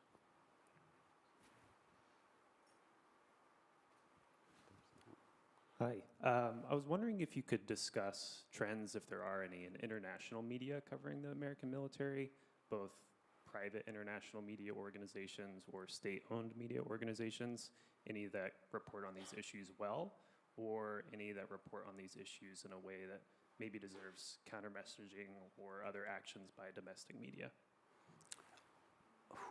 Internationally. I mean, I think that who immediately comes to mind as an organization that I think is really uniquely positioned to participate in that is like the Global Investigative Journalism Network and collaborations like them. I really think that they have a way of rallying people together, like the Panama Papers and other projects like that outside of the U.S. I know that I'm drawing a blank on it, there's a good organization in they cover air raids and bombing, and they're in the UK somewhere. I'm drawing a blank on the name. But yeah, I think the Global Investigative Journalism Network and other collaborative organizations that bring together journalists with different expertise are really kind of leading the way in international reporting that focuses on broader issues like that. Sorry, I didn't have a more specific example. I would just add that unfortunate trend that in a number of authoritarian countries, whether it's Russian media coverage of the military action or the war in Ukraine, or Chinese reporting, state media reporting on the glories of the PLA. I mean, it's done through the lens of state propaganda. So it's very, very tough to get fact-based and journalism on those topics, and let alone and woe be to the person who's critical in their point of view or points out problems. So I think as you have that spread of or strengthening of authoritarianism in some environments, you have a corresponding degradation of the quality of any kind of truthful reporting on their military issues.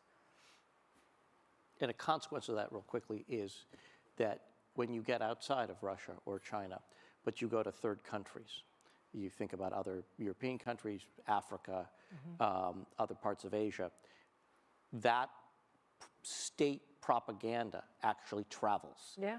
RT is watched in a number of different countries, right? Their video products get repackaged and conveyed by other either state and non-state media actors. And so as Western outlets, particularly American outlets, are devoting fewer resources to covering this stuff.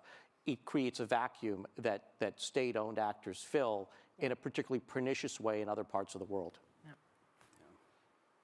Good morning. I'm Barb Carson, Syracuse University Institute for Veterans and Military Families. I wanted to tie together a few threads that we've had and bring it down from the international to the local level with communities and the lack of small town journalism, the Civ Mill divide, military children, and the 50th anniversary of the all-volunteer force is here and at risk. So if you could please help us think of ways with these military children who are the greatest source of new recruits, have just endured, Thomas, as you said, a really rough 20 years of deploying parents.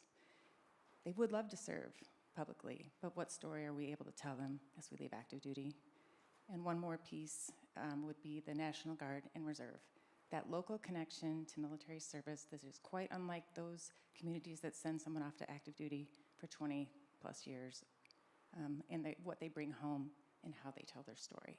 So I'm interested in what do you see as a national security issue that communities can participate in the risk of no small town journalism? Wow. Wow, that was a good question.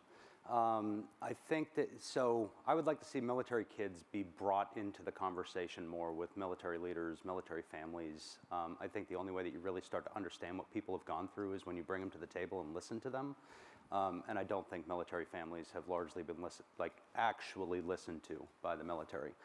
So I would like to see, civilian, one thing that Camp Lejeune did very well when I was a reporter down there, and I'm unsure if it still goes on, but they would bring together base leaders, local leaders from Onslow County, they'd bring in the veteran service organizations, and they would talk about the broader issues, and there would be that, I think it was monthly or quarterly, I can't recall, but they would have that deliberate moment where they would talk about the problems, whether it was sexual assault or, transition issues and jobs out in town, military spouses not being able to, there are so many military spouses that are way overqualified for the jobs that are available in military communities, but they would have that conversation. So I think, I hesitate to say the simplest solution, but I think it's making a deliberate effort to bring people together and get those people at the table so that not only the DoD, but the broader public can understand what their perspective is, what their hesitations are for joining, and to better understand what's going on within the military community itself. Because they've experienced the base schools. And if you think military families don't think about how well their children are going to be educated, just like the rest of the population does, you're wrong. They care about the base schools. They care about the hospitals and the quality of health care that they're getting there. Military bases are just a microcosm of the country. Could you remind me of the second half of your question, though? Okay. So when it comes to the National Guard, I think one of the biggest issues that we need to realize is that, so I'll give all the credit to, well, I think it was Dave LePan who said it. All military kids, whether it's National Guard or active duty, do not care if it's a deployment to Afghanistan or a deployment to the southern border. Mom and dad are just gone. So I think that and a lot of the families, if you are in the National Guard, you might be a lawyer or work at McDonald's. Any job is possible, right? So, and those people don't live in military communities with the healthcare and the mental health and the community resources and all the things that the traditional military has. So I think we need to have, again, a tough conversation about the realities for the National Guard and those families and what they go through, because people just don't understand. I hope that answered your question, kinda. What are some things the military can do on their part to kind of better bridge that divide? Part of the why behind this question is as a young Marine public affairs officer, my biggest frustration was commanders who were risk adverse and unwilling or just didn't want to share information with the media, whether it be some criminal misconduct or even some of the goodness we were doing. And so I think the best thing for me is when the Secretary of the Navy released a memo kind of directing commanders to be more transparent with information and bring more media on base. So I guess two-part question is there anything like that could be looked at doing? And then from the media's perspective, what could the military do better? I would say that having, it be an expected duty of a commander to do the kind of community engagement on a, regular basis. Like we're going to come, we're going to hear from different stakeholders, we're going to acknowledge issues that we're working with and how we need to work on them together. I do think better access for the press, but one of the things that we don't do very well is train our commanders in how to deal with the press. Often, the number of general officers I've seen thrown into a press conference or thrown into congressional testimony for the first time with very little preparation. They've been busy doing operational things, and now suddenly, well, at this rank, you should know automatically, magically know how to deal with the press and with Congress and so forth. I think we owe it to them to have a lot more professional development and training. But I also think getting more on the recruitment side and bridging the civil-military divide, I think if every military member, went back to their home community to talk about their experience and demystify the military to their home community, that's a huge help. My son came from a suburban public high school. He's the first person to go to a military academy in living memory, but every year since then, he's come back, he's, stayed in touch. Every year since then, some number of kids have applied to the academy. So much of the recruiting, I think, could be helped by people going back home and talking about, they can be truth-telling, but, hopefully talking about why they serve and what having a mission-focused career is like. And the benefits of that, I think that could help a lot. And if military members each took that as a responsibility to go personally bridge that divide in any way that you can. Real quickly, I think this starts with senior leaders creating the right expectations. And we have a double standard. If you're a battalion commander out at war and you got a mission, a kinetic mission to go and, take an objective, and you encounter some casualties, right? That's the cost of being at war. And, a battalion commander isn't going to get, beaten up by his colonel for that. You take a little risk with a journalist, and all of a sudden that story, not every operation turns out to be, a kinetic operation turns out to be totally successful. Not every media engagement, perhaps in the eyes of the military, will turn out to be successful. But there's a zero defect mentality, right? So there's an expectation in so many other aspects of military operations that you can take acceptable risk. But you take risk in engaging with the media, and it doesn't go your way, you are your host. And that attitude has to change if you want to expect, field grade and below officers, and even general officers, to want to more thoughtfully engage with the press. Yep. I think commanders need to be told that another thing that we have in common is journalists want to get it right. We don't want to get it wrong. We hate running corrections. So like the commander and the reporter both have that in common. We want the story to have the context it needs. We want the story to be as accurate as it can be. So I think if you communicate that to your commanders, that might help. I almost never disagree with Thomas. I agree with that, but it's also knowing your journalists. Yeah, very true. Very true. There very are true. gotcha journalists. You Very don't true. want to grant them, you don't want to have the Rolling Stone come embed in your unit and experience what General McChrystal experienced. And there are he had responsibility for some of what happened there too. But my point is, you have to find the Thomas Brennans of the world and the Rajivs of the world and work with them. But that takes a sophistication to understand who's a serious journalist who wants to get the story right versus who's a gotcha journalist that just wants to make a quick headline and throw someone under the bus. So unfortunately, we are out of time. Please join me in thanking our panelists for a stimulating discussion.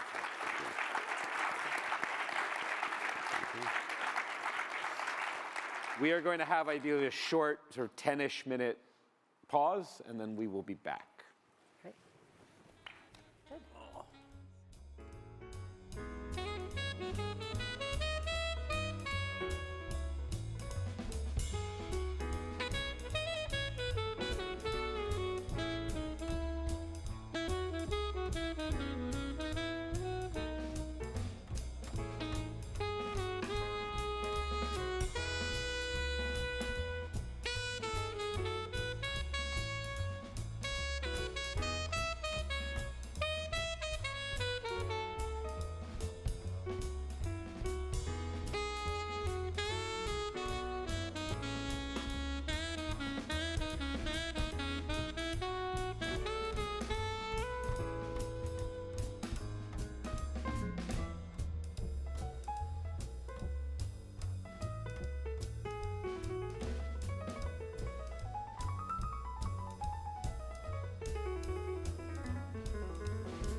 The program will resume shortly.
program will resume shortly.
The program will resume shortly.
All right, welcome back.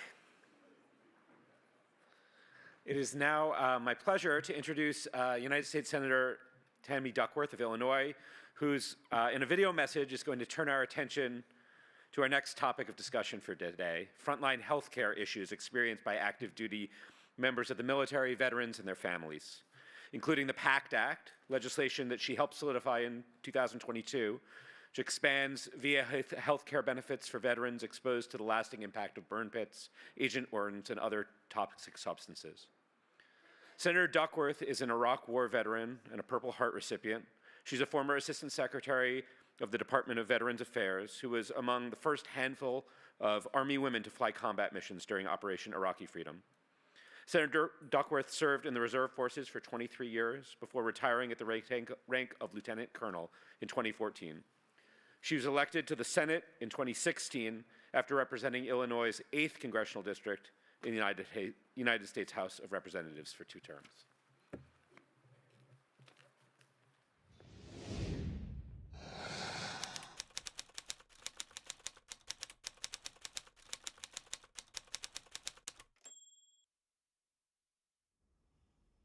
Hello, everyone.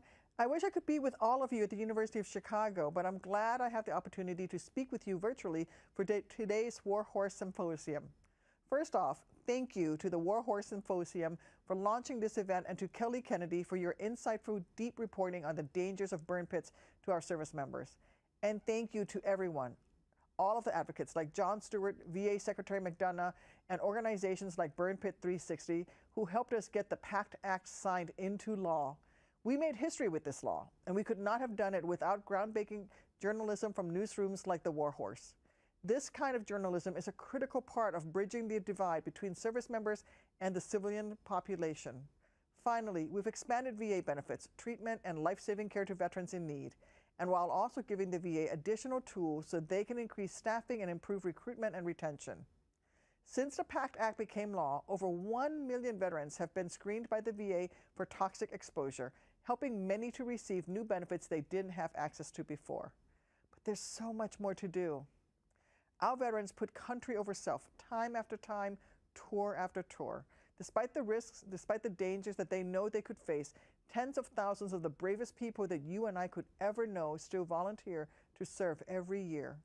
I've witnessed the courage of our American heroes firsthand. In fact, I'm alive because of it.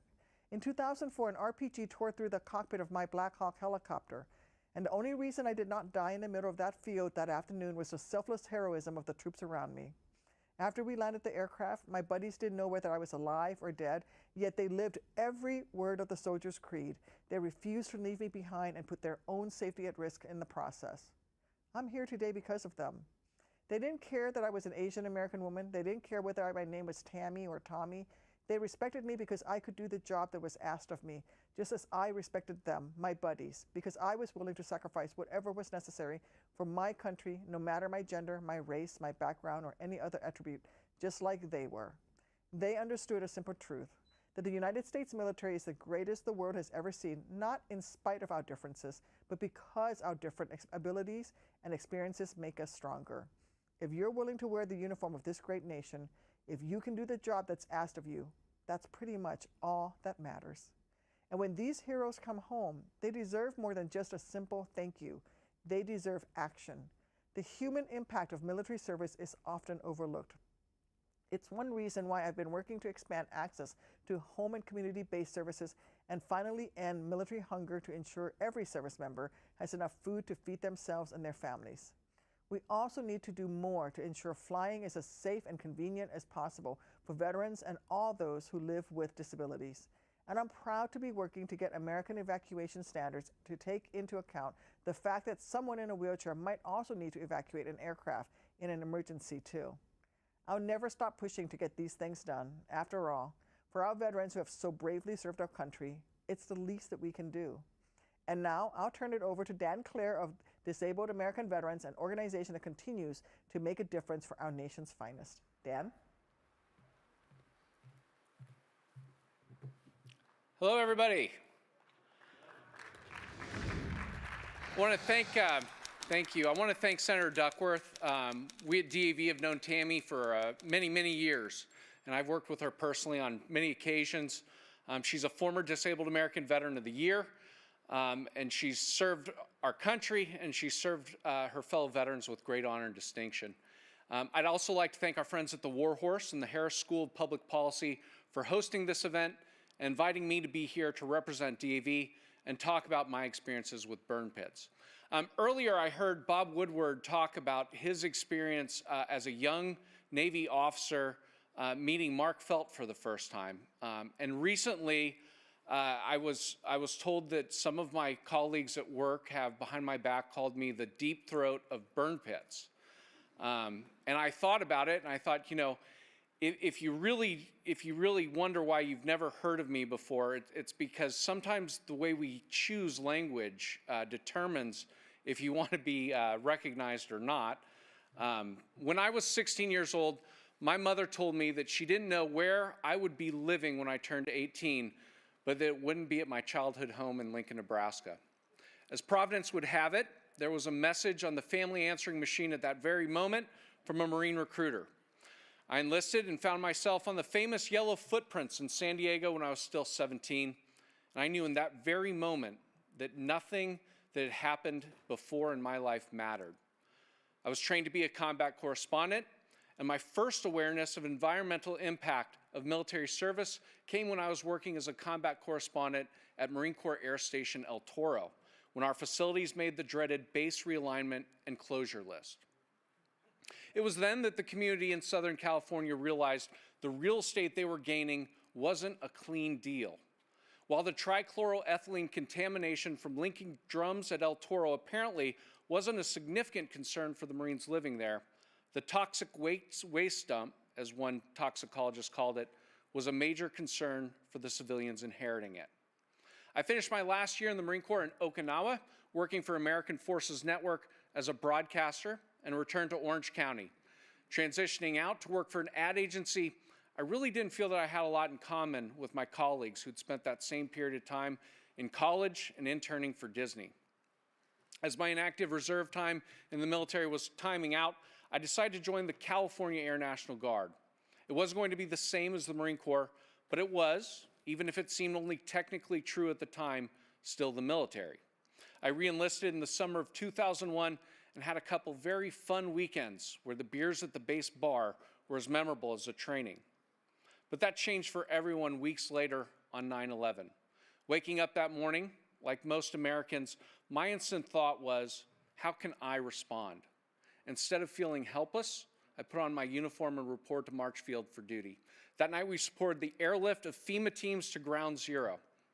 And on the way home, flying over Chicago's airspace, the pilot called me to the cockpit. "Look out here," he told me, "what do you see?" And of course I didn't see anything, but that was his point. The pilot was a reservist who flew for United. If it wasn't obvious before, the dearth of aircraft in one of the busiest airspaces in the world was a testament to how much the world had changed. From 9/11 onward, my goal was to deploy and support the war. The first time I was able to get orders, I went ahead and broke my ankle and lost my slot. The second set of orders took me to the island of Crete. And while that mission was important, with refuelers supporting combat operations in Iraq and Afghanistan, building at a resort didn't feel like an authentic war experience to me. With some lobbying, my third set of orders got me much closer. I was going to Iraq, and I'd be at the base that hosted the Air Force Theater Hospital.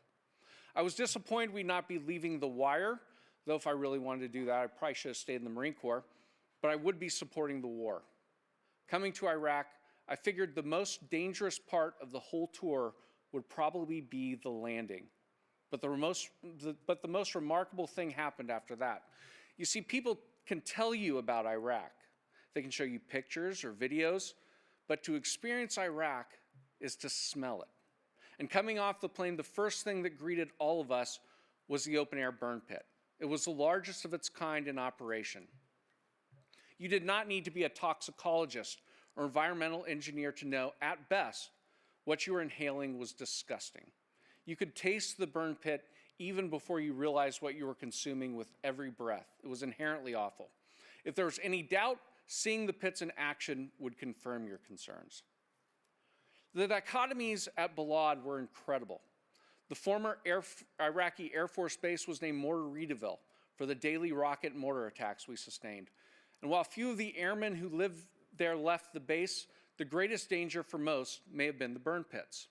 At the hospital there, docs achieved an incredible 90% plus survivability rate for patients they could see within the golden hour of sustaining even the most violent combat wounds.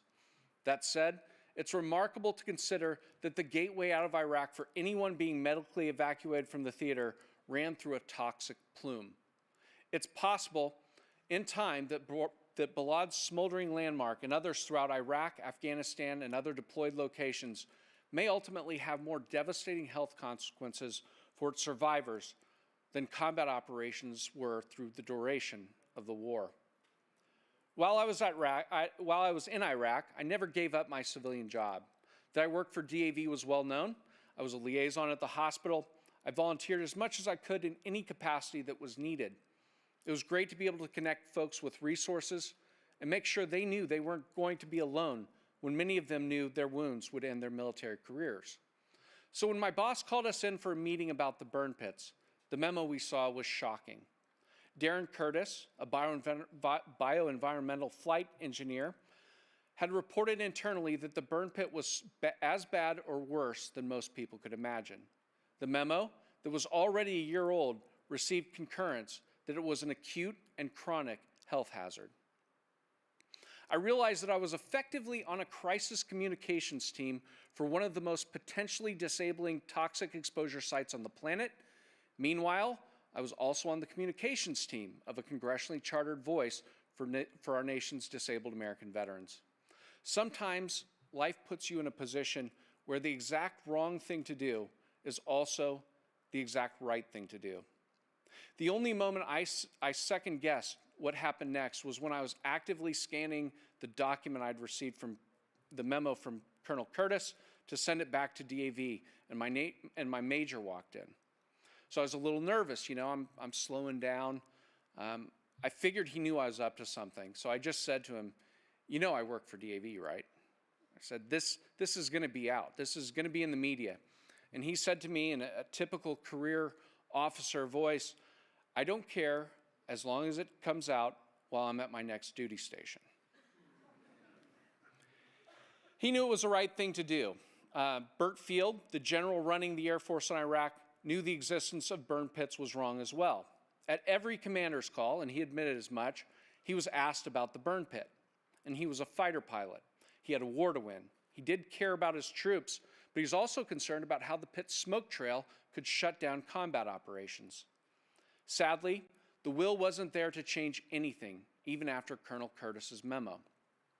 We were told about incinerators that could come online or couldn't come online for one bureaucratic reason or another. We couldn't turn over our trash to our enemy. We didn't want to put more humans at greater risk to wash dishes so we could replace styrofoam utensils in a war zone. The base was expeditionary in nature. Generals are trained to fight and win. But with more than 30,000 people on the base and the unique nature of military refuse, Balad generated tons of trash and debris without the resources of a city to manage permanent infrastructure. When the folks at DAV got the memo, they were appalled. We were an organization led at that time almost entirely by Vietnam veterans. They see words like dioxins and they think of Agent Orange. Carrie Baker, a 10-year DAV staff member, was our legislative lead and an experienced benefits advocate. If troops were going to deal with an exposure remotely like Agent Orange, DAV was going to lobby every play in the book that worked with Agent Orange to fight it. But to get proper sight picture on the problem, we needed to start with the process of identifying those who'd been exposed and get research churning to validate a service connection for those who were sick. And to get anything of consequence done, we'd need to be strategic in how we approach the military and veterans community and the public. That's where Kelly Kennedy came in. Kelly was a known quantity for DAV. She was one of us. She'd put her life on the line to tell stories about her fellow soldiers. She was a fighter. She was true to the cause. The Military Times, who she worked for, was a behemoth in terms of its reach and credibility to that community. And Kelly was the kind of person we felt would work with us. She wasn't going to let go of the story either, and she hasn't. But I remember the story coming to light when it first aired, or first was published, and feeling it was kind of anticlimactic.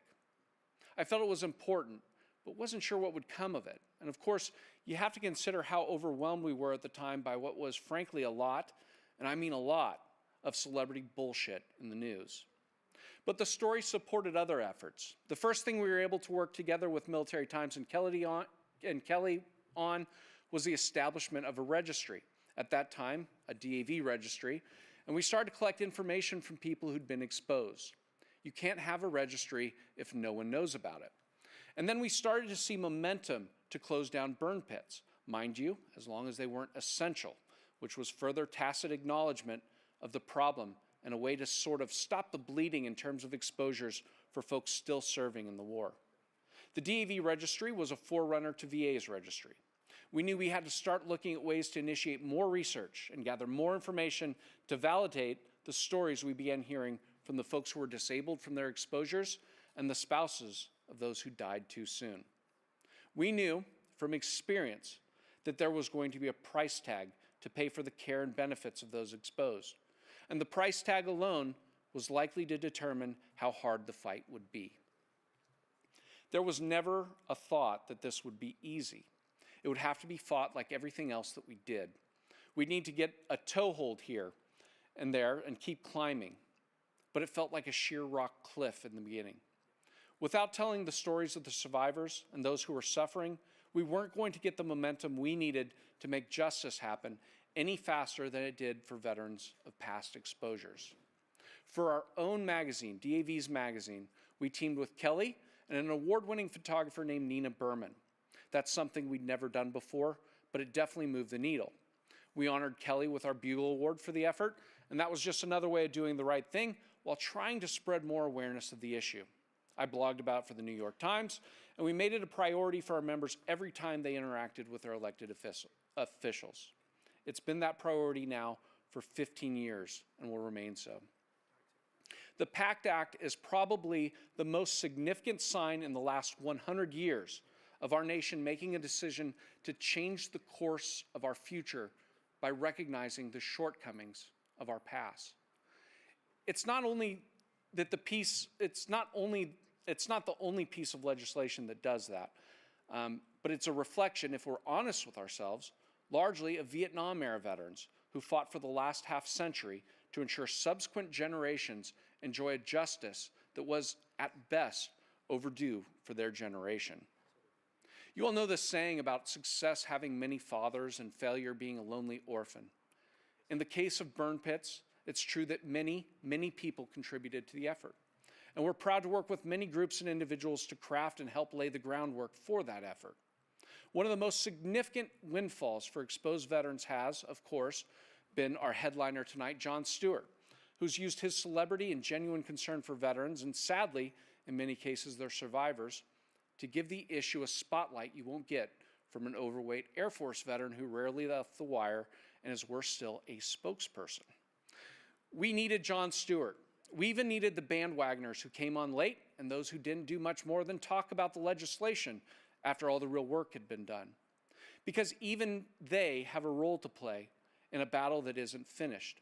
And we need people like DAV's Shane Learman, who without tremendous fanfare has done a ton of the work involved in helping create legislation that is capable of being passed. We celebrate a victory for veterans with the PACT Act, but to me it feels hollow. Yes, for many it's justice, but still, many have already died.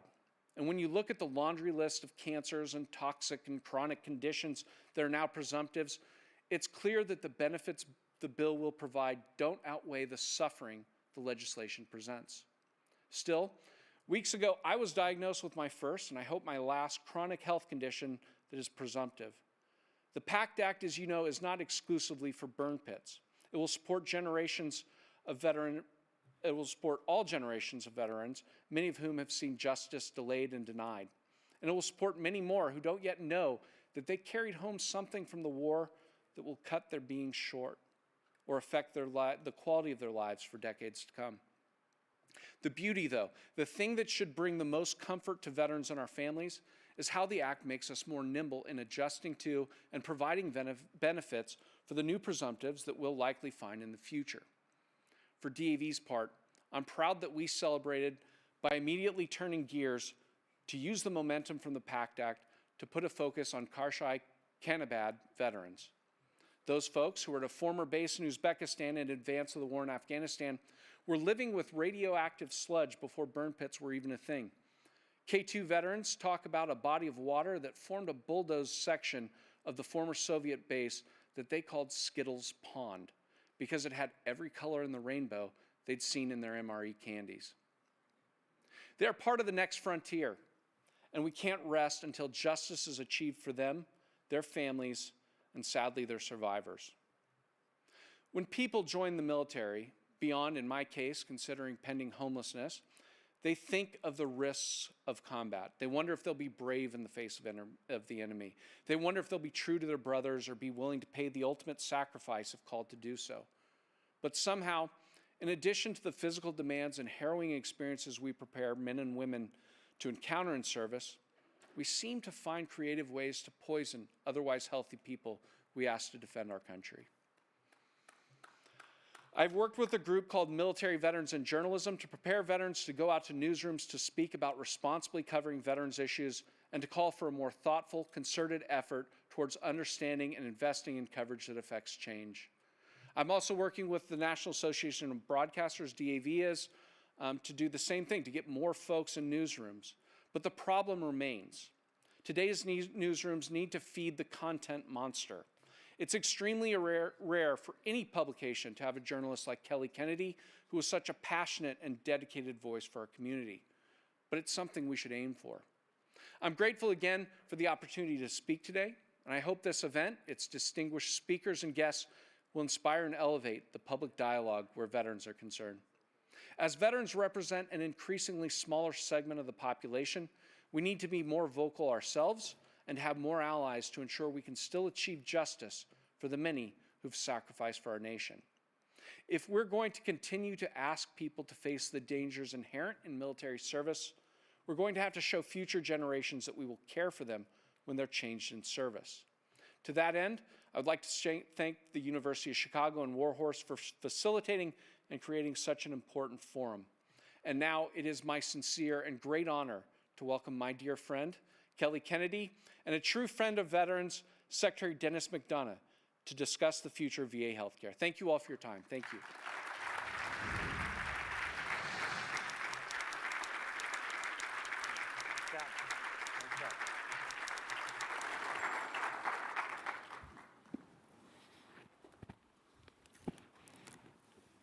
So I wanted to start by saying thank you all for being here. It's crazy that we're here. This is nuts to me.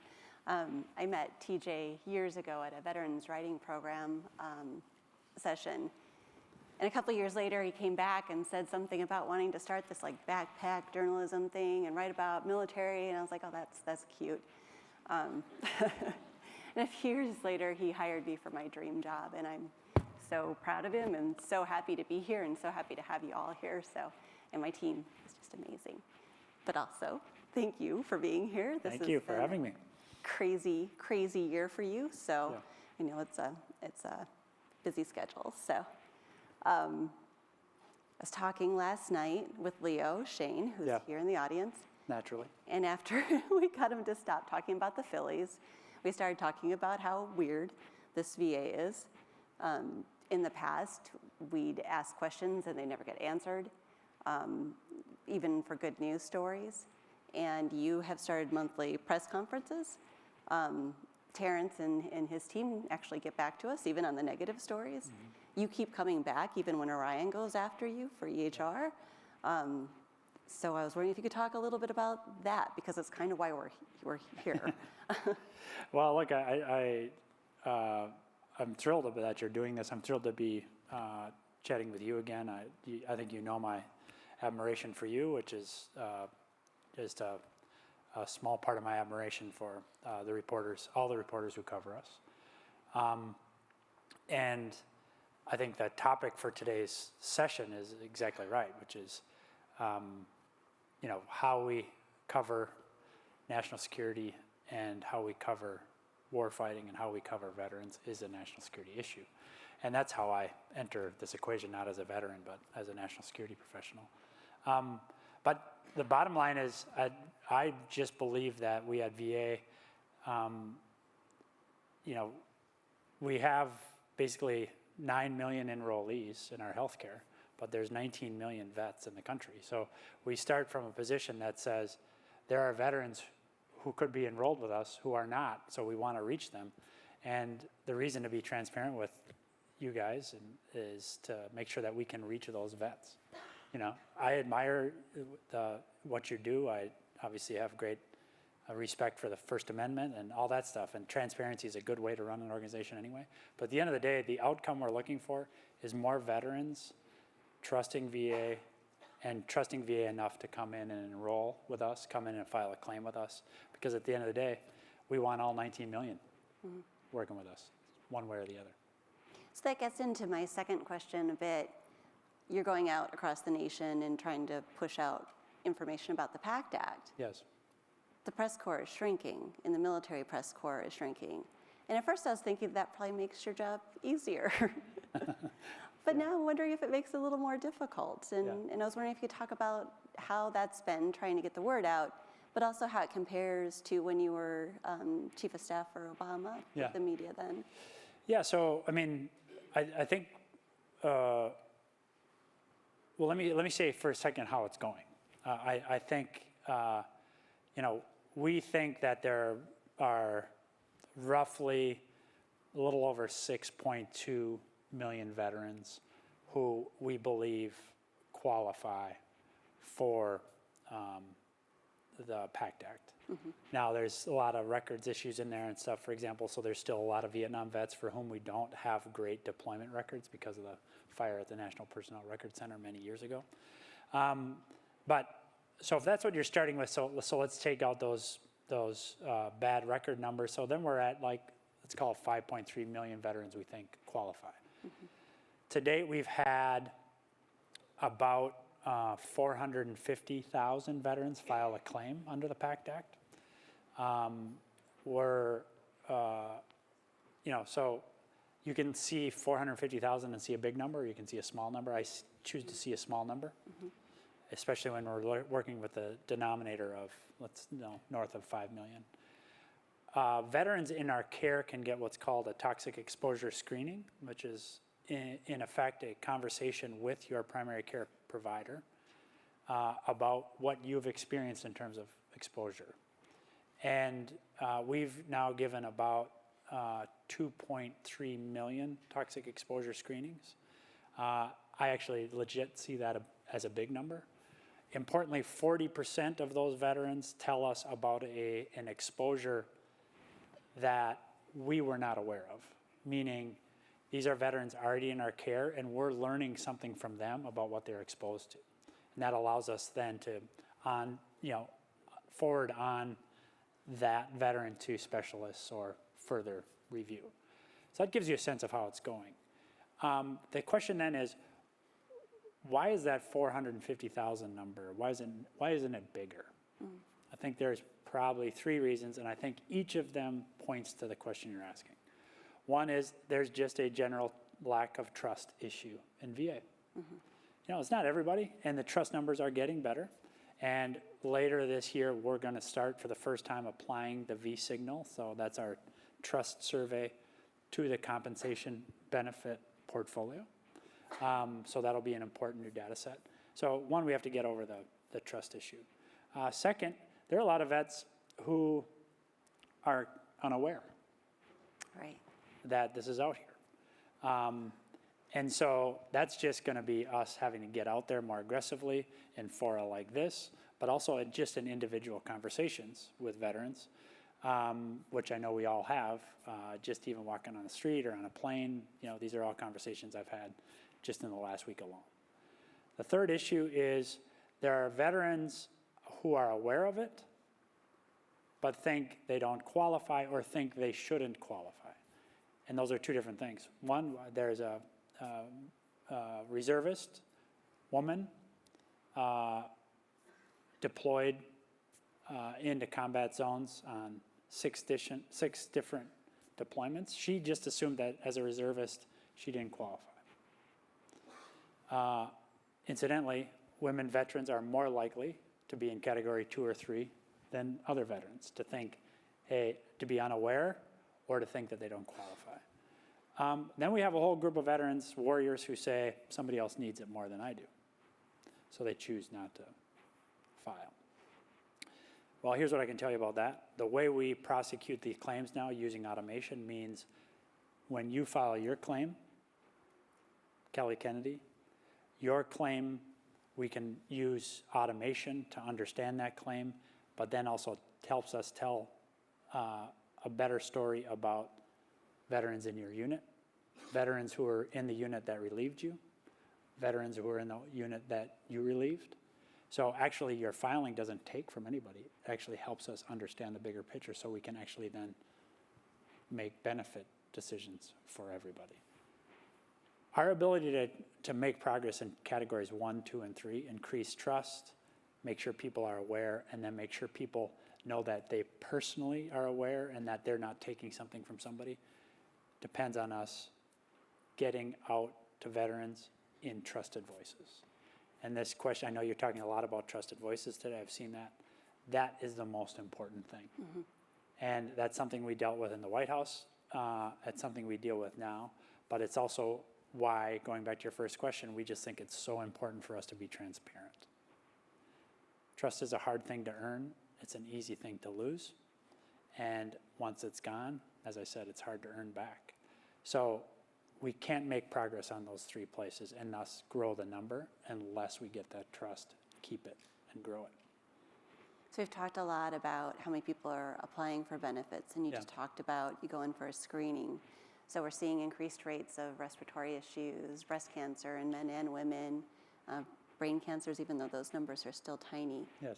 So I go in for a screening, say I've got asthma. Yeah. What's next? Beyond the benefits, like when do I start feeling better after, Well, hopefully, so asthma, so hopefully we can then get you into treatment for the asthma, right? So there's a variety of treatments for the asthma, and I think, hopefully, though, we can get you into treatment that gets you almost immediate relief. Is that immediate? Is that before the benefits, or do you have to wait till your benefits come through? No, that you can start getting care. We have a window here early in the PACT Act that you can, as so the initial 5-year window for post-combat deployed veterans is now open. So if you come in, we can get you into care immediately, right? Let me say something else, which is, sometime, at least for me, right? Sometimes you don't know precisely what ails you.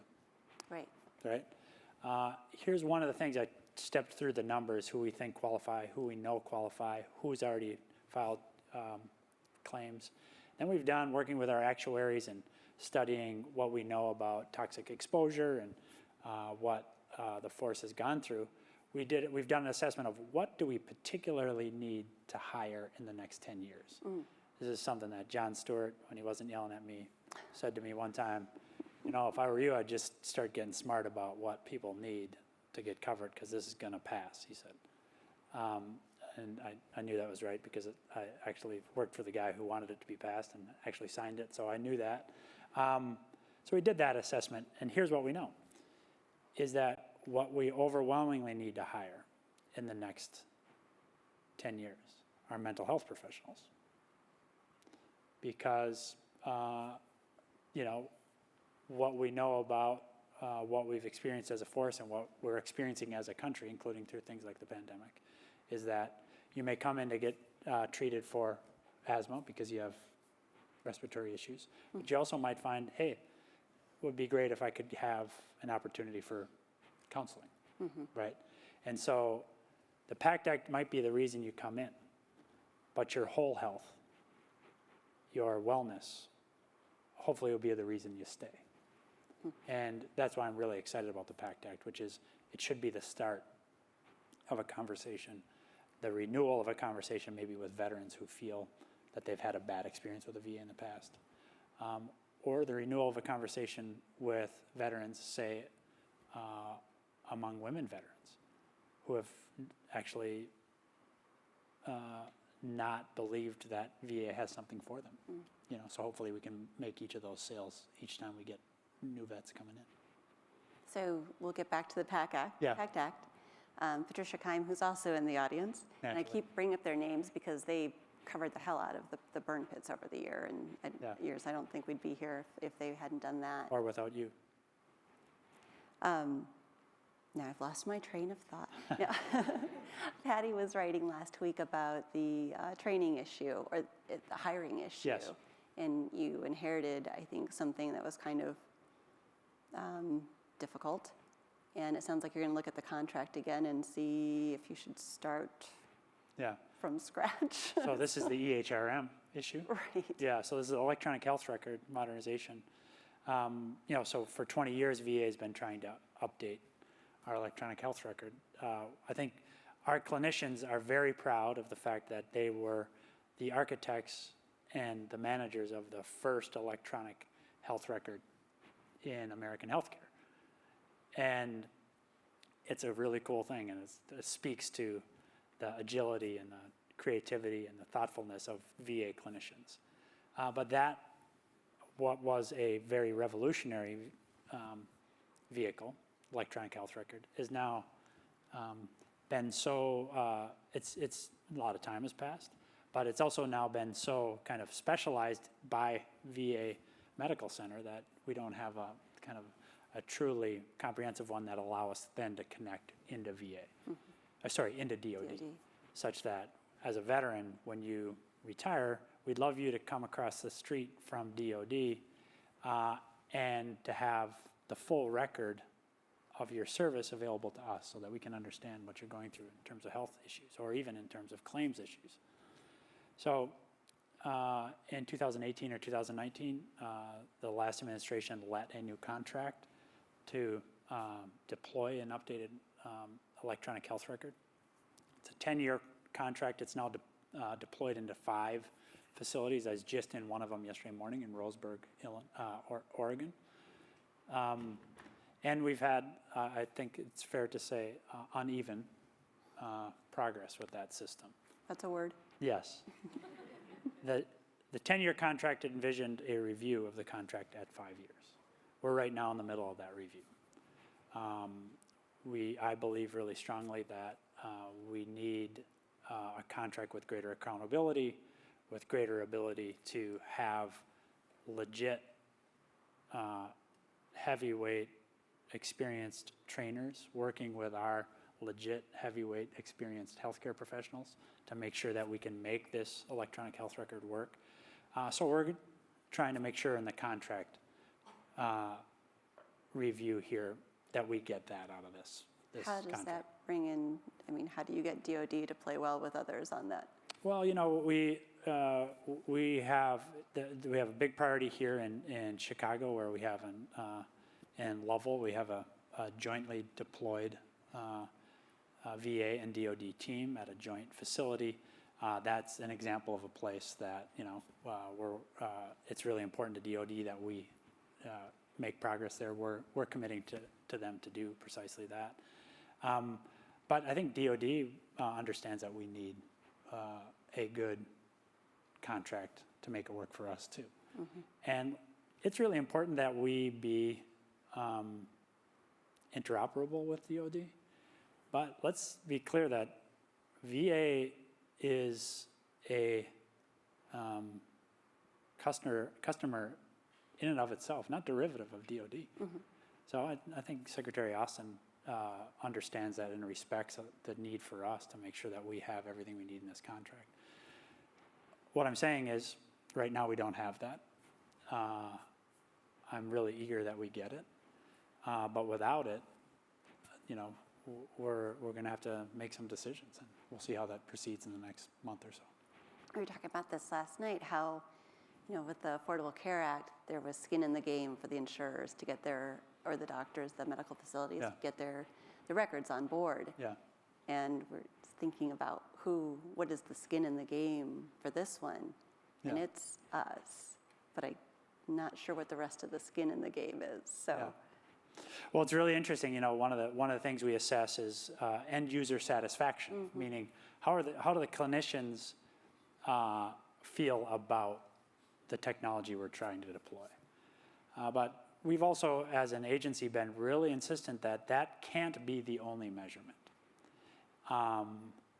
It's an important one, but at the end of the day, we have to, you know, and this is where I risk sounding like a management consultant or something, but I'll give it a shot anyway. We have to remember the why here. And I think we've lost that in the course of the last several years. The why is better health outcomes for veterans. Nobody disputes the fact that we need a better electronic health record, a more modern electronic health record to ensure better outcomes for veterans. That's the lifeblood of VA. That's the whole purpose of this multi-year billion-dollar investment, and we have to stay focused on that. So yes, end user satisfaction, the system itself, you know, contributing to the satisfaction of our clinicians, very important. But let's not lose sight of the most important skin in the game, which is our commitment to you, that you'll have better health outcomes. And look, we've got now decades of experience that suggests an electronic health record actually does improve patient outcomes. So we got to get through this period now where we get better trained at it, we get it better deployed. to do that. We need a better contract, and then we'll get better outcomes. But that's the goal. That's the skin in the game. That's the whole reason to do this. Everything else is mood music. What it means for veterans' outcomes is the reason to do it. Okay, so getting back to the PACT Act. Yes. We started working on this in 2008, or reporting on it in 2008. Yes. And it seems like it's taken an awfully long time to get to this point, but it's actually really fast. You know, as a Desert Storm vet, you know, Vietnam veterans, any other generation of veteran knows that it takes a long time to get presumptive benefits. And this went through pretty quickly. Yeah. Can you talk about why that is? I mean, it wasn't all Jon Stewart, even though we'll give him a bunch of credit. Yeah. No, I think the reason it went through is, I've said this in public session before, so I'm going to say it again, because of reporting like yours, that very much crystallized the issue in a very concrete way for members of Congress, and mostly for the voting public, so that there is pressure on members of Congress to do it. So understanding of the issue, which was, I think, more profound in this instance because this period of war, really going back to Gulf War I, has been so front and center in American lives that we focused on this issue. And that wasn't the case, for example, after Vietnam. I think it was, we wanted, obviously the country was very divided then too. And I think the country wanted to close that chapter. Mm-hmm. So vets had to go fight for themselves. So one is general awareness. Two is veterans being quite insistent, right? And I remember this even when I was in the White House on this issue. Ms. Torres is not somebody one can ignore, even if one tried. So veterans advocated aggressively for themselves. Third, and I think quite consequentially, the president very badly wanted this to happen. I think the president has personal experience in this, but he was also very careful and wanting not to have his personal experience and his belief that Major Biden had developed brain cancer as a result of exposure to burn pits. He did not want that to be understood to be a motivating public factor because he was really focused on the force itself and veterans themselves. But there's no doubt that when the President of the United States stands up in the State of the Union and challenges Congress to do something, that's a powerful tool for presidents. And when he did that in the State of the Union in 2021, I thought that was a gutsy thing for him to do. And had he not done that, I think as powerful as the other two factors were in getting this done, your reporting, the reporting of so many people in the room, the unrelenting advocacy of veterans on their own behalf would not have been enough absent that call to action. I think so too. Yeah. So when we talked the first time, I asked you why in the hell you would take this job. And it feels like I'm still not sure. It feels like you've made your job more difficult, which is good in a way for us. But my question is, so you can say that this bill has gone through, but you in the background have been pushing some presumptives through. Yeah. How? I mean, that was one of the things that Jon Stewart grilled you about, was just like how long it takes to get those presumptives through. So what is it you're doing in the background to be able to handle, to move things up? Yeah. Well, so it's really interesting. I think Dan's remarks touched on this. Among the things I'm really excited about in the PACT Act is the fact that law now has codified a process that we run internally to establish new presumptives. And, there's a highly substantive question at the heart of whether something's going to be presumptively service-connected, and that is it connected? Is there data, is there science to show that it's connected?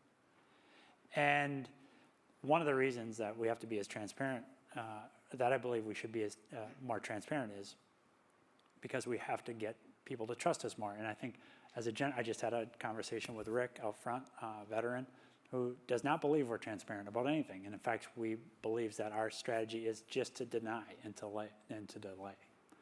So in that context, people just think not only are we not legit looking at anything, we're actually ignoring it. So we've set up a process that works with every member of the federal government that has access to data that can help inform a decision about whether some set of toxic exposures and some conditions are connected. So for a long time, we still do work directly with the National Academies of Science, and that's good. They're really smart. They're scientists. That's great. But there's no reason we should limit ourselves to that sole source of intelligence, right? We should go get National Institutes of Health, National Institute of Cancer, OSHA, DOD data. We should get firefighters data. We should get every bit of data that there is and have that inform decisions about new presumptive connections. So in the background, that's what we're doing. We've asked for more money from Congress to grow out our Center of Excellence based up in East Orange, New Jersey, to look at more science and get access to more science to inform new decisions. But the fact is, at the end of the day, even though we're getting science from more sources, we're investing in more researchers to be able to prosecute more science. Making this connection is not easy. It's just kind of standard, like beakers and, pipettes and all that stuff, that I don't understand. You just need a lot of that, and then you need some time, and you need to dig into it, and you need to prove it.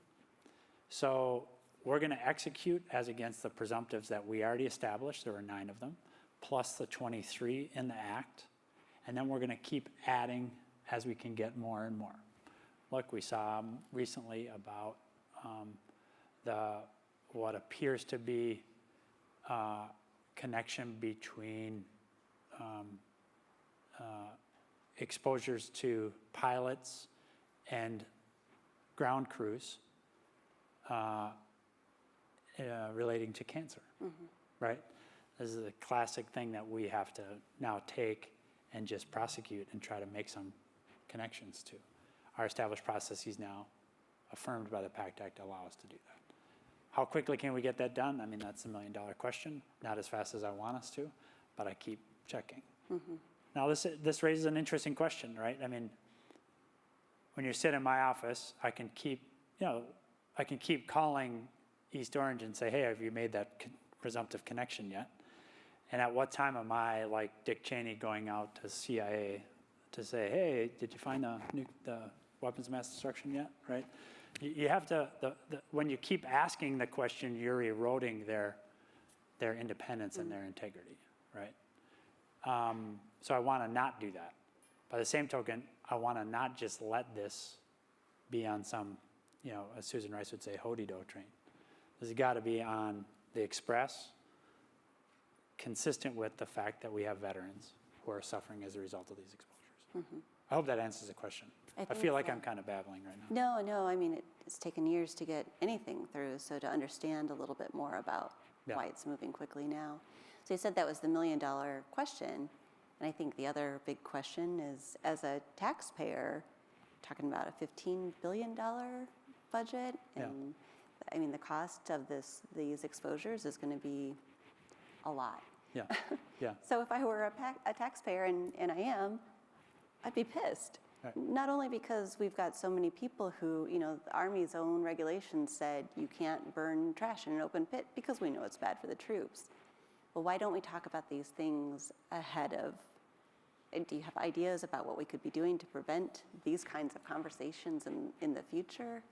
I just think this is why I think the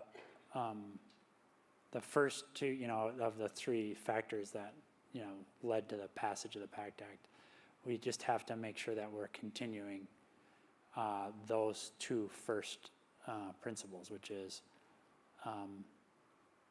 reporters scratching at this, digging into this, not relenting on it. Active duty and veterans, continuing to advocate when they see something, to say something.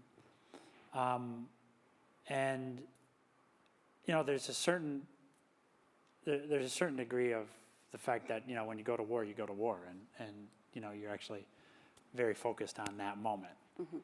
And I'm obviously sympathetic to that, as are you, because you did it. And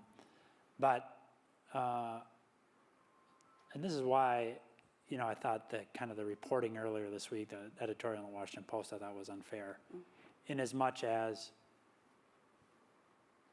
we have to be honest with ourselves about the full cost of war when we go to war. Right. And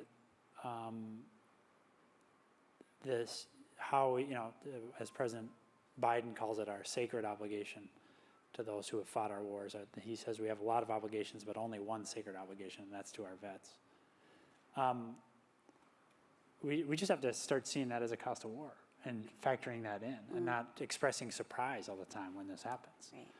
And so how we budget for these things, how we divvy up the federal budget, actually hides in some ways the cost of war.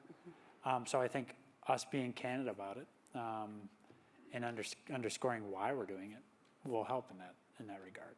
So I don't think I have a silver bullet here, and I guarantee there's going to be another challenge, the next time, as we deal with what when we look back seems so clearly obvious things. But as long as we're continuing to be honest with ourselves about what we're doing, hence the need for reporting, we're honest with ourselves about who's paying the price, namely our troopers, our vets.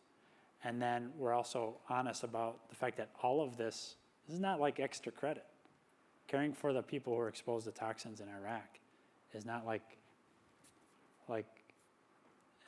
a optional exercise. When you swear the oath, we make a very simple commitment. Which is you get our back at war, we get your back when you come home.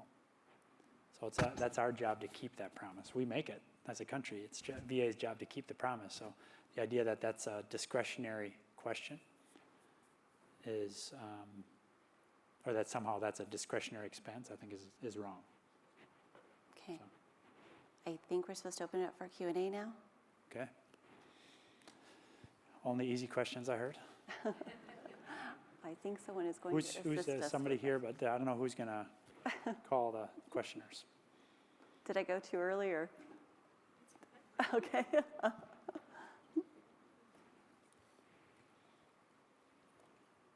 Secretary McDonough, my name is Angel Torres. I'm one of those management consultants, by the way. How did I sound? Did I sound good? You were solid, yeah. Okay. Good. Very, very clean. During your tenure, many of the veterans regard the work you've done, your leadership, as innovation-driven, getting things done. And specifically, with the healthcare, initiatives, the burn pit, and most recently, I learned about the Uber Health initiatives with Dr. Indra Sandal about getting veterans to their health appointments with Uber. Just having a rideshare kind of technology. What are some initiatives that you're most excited about during your time as Secretary of Defense? I'm sorry, Secretary of VA. Excuse me, Secretary of VA. That you're really, really excited about coming down the pipe and sharing with us. Yeah, thanks so much. I'll tell you one thing I'm really excited about. I just met a Marine veteran on the west side. Works at a really exciting place called Hope Manor. It's one of our big grantees that's helping us beat veteran homelessness. And, grantees like Volunteers of America, Illinois, VOA, Illinois, and then our staff working together is why we're approaching functional zero homeless veterans in Chicago, which I'm really excited about. But this veteran is what we call this Marine veteran is what we call peer support specialist. It's a really innovative, cool program in VA, but in many ways not at all innovative, especially for those of us who are familiar with AA, Alcoholics Anonymous. Basically, the peer support specialists, there's 1,200 of them across the country, all veterans in recovery, who are trained and paid by VA to help other veterans trying to get into recovery. And what do we know about, substance use disorder? Well, we know that a trusting mentor-mentee relationship is really important to making sure that, your daily work on fighting off substance use disorder sticks. But what else do we know? We know that vets helping vets is a very powerful force. We see this force when it's active duty units helping one another. The most powerful force on the face of the planet in its history, right? That same bond that makes the active duty force that powerful is, in these cases of 1,200 individually trained peer support specialists, bringing that same concept, unit cohesion, watching out for each other, not leaving you behind, always getting your back, to one of the real challenges we face as a country, which is substance use disorder. And that is a powerful thing. So it's a little cheeky to call that innovation because, and it's not even ours, it's really, Alcoholics Anonymous. But, when you operate at the scale we do, with the resources, to the great good credit of, Republicans and Democrats in Congress and their generous appropriations for us, we can take something like that and really scale it. And I'm really excited about it. So that's a good example of it. So thanks for the question. Good morning. Thank you both for being here. My name is Megan Posgay, and I'm a program analyst with the VA. Awesome. Yeah, I support Vision 17 remotely, Excellent. which is most of Texas. Yes. And I've had the opportunity to work with primary care providers directly, getting them data, information they need, specifically for the toxic exposure screening. Yes. Some feedback that I've gotten is just a general concern on sort of time management and clinic management and things of that nature from introducing the toxic exposure screening, yes. particularly in our more rural communities where, as you know, primary care providers tend to be quite busy, high patient load, things of that nature. I think it really highlights just kind of a bigger issue within the VA, and that's just primary care. What does the VA sort of intend to do to ensure that there's enough providers for our veterans? And what are some solutions that might be implemented, whether it's partnering with the community, hiring initiatives, just to make sure that those key primary care providers have the support they need to take care of our veterans? Yeah, great question. So, and thanks for your partnership, Megan. I'd say a couple things. One, I hear the frustration, and on one level I want to say, I hear you, we'll work with you, and I'm going to come back to what we're going to work with people on. Another level I want to say, hey, listen, we've done 2.2 million of these, and 40% of cases, our primary care providers are finding out about an exposure to these toxins. We just heard Dan's speech about what this means, and we're learning about that for the first time. You know what that is? That is a clinically, analytically important event. Meaning, this veteran may be suffering from something that we don't yet know based on that exposure. So it's not like we're asking, when we ask our providers to give the toxic exposure screening, we're not just asking them to check the reflexes, okay? We're asking them to have a conversation with a veteran about something that we know now to be profoundly impactful on their overall wellness. So now to be more understanding of the frustration from our care providers, who are the best in the country. We do need more docs. We need more nurses. We need more frontline workers. We need more psychologists. We're on the verge. We now, every other Friday, we publish a PACT Act dashboard, how we're doing on performance on the PACT Act. So watch out for that. I think the next one is due a week from tomorrow, not tomorrow. That's just meant to be, again, another transparency and confidence building mechanism. We're about to launch a workforce dashboard for the same purpose. We'll track, 9 or 12 specific job categories and how we're doing. We'll publish that data to show. We have goals for this year. We'll show how we're meeting, how we are performing against our ultimate goal.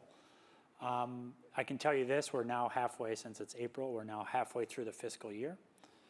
We're well on our way on our targets, but we'll publish those. But let me just tell you about nurses. We've just had the 2 best quarters for hiring of nurses that we've had in 25 years in VA. And those are nurses at all 3 levels that I'll at least raise today. Registered nurses, licensed practical nurses, and nursing assistants. What's interesting is last July was the first month in a couple of fiscal years that we actually added more nurses than we lost. Meaning the trend line over the course of the last couple of years for VA is similar to the trend line of other healthcare system, which is we're actually losing nurses from our healthcare roles. They're going elsewhere, they're joining the nurse traveling corps. That's now changed in the last 6 or 8 months. Why did it change? Well, Congress passed 2 important laws last year. One is the PACT Act, we've talked about that. Has a lot of authorities in there, including pay authorities. And then something called the RAISE Act, which is expressly directed at nurse salaries. So we're using those authorities now. Last thing we have to do a better job of is build more capability in the country. Rather than keep moving nurses around among the healthcare providers, let's get more nurses. And I'm really proud of VA's capabilities there. I was just in Portland on Tuesday, or maybe it's Wednesday, I'm not sure. I don't even know what today is. Thursday. Thursday, so it wasn't yesterday. Tuesday. They're increasing their nurse assistance program where nursing students do all their clinical work in the Portland VA. So what we find is when we do that, those nurses are sticky and stay with VA. But we also know, which is a good thing, but we also know that if there are not clinical training opportunities for our nurse students, we won't get nurses. So this has a win-win effect, which is we're increasing the number of nurses that are in the market, but then we're also making them more likely to choose us when they get a job. So that's an example of what we're doing, and we have to do much, much more of. But 70% of doctors in the United States did at least some of their training at VA, right? It's a remarkable figure. There's no reason that shouldn't grow. This is a question from our virtual audience. They ask, what more is being done or can be done for dependents that have lost their veteran to toxic exposure? Excellent question. So we have a specific and concerted effort to make sure that survivors who lost their veteran to toxic exposure have a clear understanding of the benefits that are available to them. And so that survivor specifically should contact us at 1-800-MY-VA-411 or go to va.gov/PACT, and we'll help that survivor make sure that they can file a claim as a survivor. Remember, so the survivor benefits now as a result of the PACT Act include ability over time, of course, to get access to GI Bill benefits, to VRNE benefits, and other benefits. So I really encourage the questioner to please contact us and we'll get you filing your claim. Secretary McDonough, thank you so much for your candor. Great admiration for the work that you're doing. My name is Ryan Pavel. I have the pleasure of serving as the CEO of a nonprofit called the Warrior Scholar Project. Bottom line up front, my question and a bit of context. What can the VA do to help with the unique mental health challenges for folks that get care by virtue of a presumption. So actually the connection here is to the War Horse, where the War Horse published a piece that I wrote called The Presumption of Guilt in January. So I am a Marine Corps veteran. I'm one of the few that was able to get through the system before the PACT Act through a presumption for chronic multi-symptom illness, right? Small fiber neuropathy, GI issues, something I've been dealing with for basically since my service. And one of the things that I realized is that there's something that's unique when your care isn't as clear as other injuries. So if you step on an IED and you're an amputee, you know why you're getting the care. Yeah. If you're getting care for something that's toxic exposure, that's out there, right, that you have some sense of what the thing is, it leads to, personally, right, a decade plus worth of just wondering, am I actually eligible for this, right? Is this something that I should be seeking? Right. There are some, I think, really unique challenges. And when this War Horse piece, for a while, I thought this might be something which is relatively unique to me, but when that was published, right, the number of people that reached out just to say, like, me too, right? There are so many people that deal with this unique area of really dealing with the mental toll of getting care, getting benefits, getting compensation for something which is that more amorphous exposure. The last thing I'll say on that is I wonder if there's a connection here for the VA's great work recently about expanding mental health services, which quite literally helped save the life of one of my close friends a few weeks ago. So I have great admiration for that initiative. But just something about the primary care screening and just the mental health support that's needed for folks that are going to be going through this presumptive process. Yeah. Well, I think I'd say three things to this. First, remember why VA started in the first instance, right? We started to do two things: primary care and mental health care. And so, as an organization, I'm not saying we've been perfect on it, but those are the kind of formative offerings for VA, going back to the day. Second, I really hope that any veteran, wherever they are in the process of getting enrolled, for example, any veteran, if you're in crisis, you can reach us, dial 988, press 1, and we'll make sure you're seen that day, right? But that's not expressly your question, but I just want to underscore this again, that you don't have to be enrolled in VA to call the Veteran Crisis Line, right? And under a new piece of law, you also don't have to worry about how it's going to get paid for, right? We'll make sure that we take care of the co-pays and everything. So call 988, press 1 if you're in crisis. Third is, the other thing you can do is you walk into any of the 350 vet centers we have around the country, which are counseling centers set up in retail settings, overwhelmingly staffed by veterans as the counselors, including combat veterans. They used to call themselves VA without the hassles because they're a bunch of Vietnam vets who didn't want to go to the big VA, they called it, so they established the vet centers. It's a great vet center right here in Chicago, a couple of them, in fact. So that's the third thing, is you can go right, come see us there. And the last point is, then as you're establishing a relationship with your primary care provider, that's the whole the decisions about what care you get from then on, from once you've established that conversation, is derivative of your relationship with your provider. So please, it's not like in the old days, which is, you're service connected for your knee, you can come in and we'll look at your knee, right? And then you say, well, yeah, but my elbow hurts. And you say, oh, I'm sorry, you got to go somewhere else. That's not the way we work, right? We made a decision in the 90s to say, we care about the whole vet, right? And as, SecDef says, mental health is your health, right? And so, let's call that the front door, right? The front door, number one offering, mental health. Have that conversation with the primary care provider.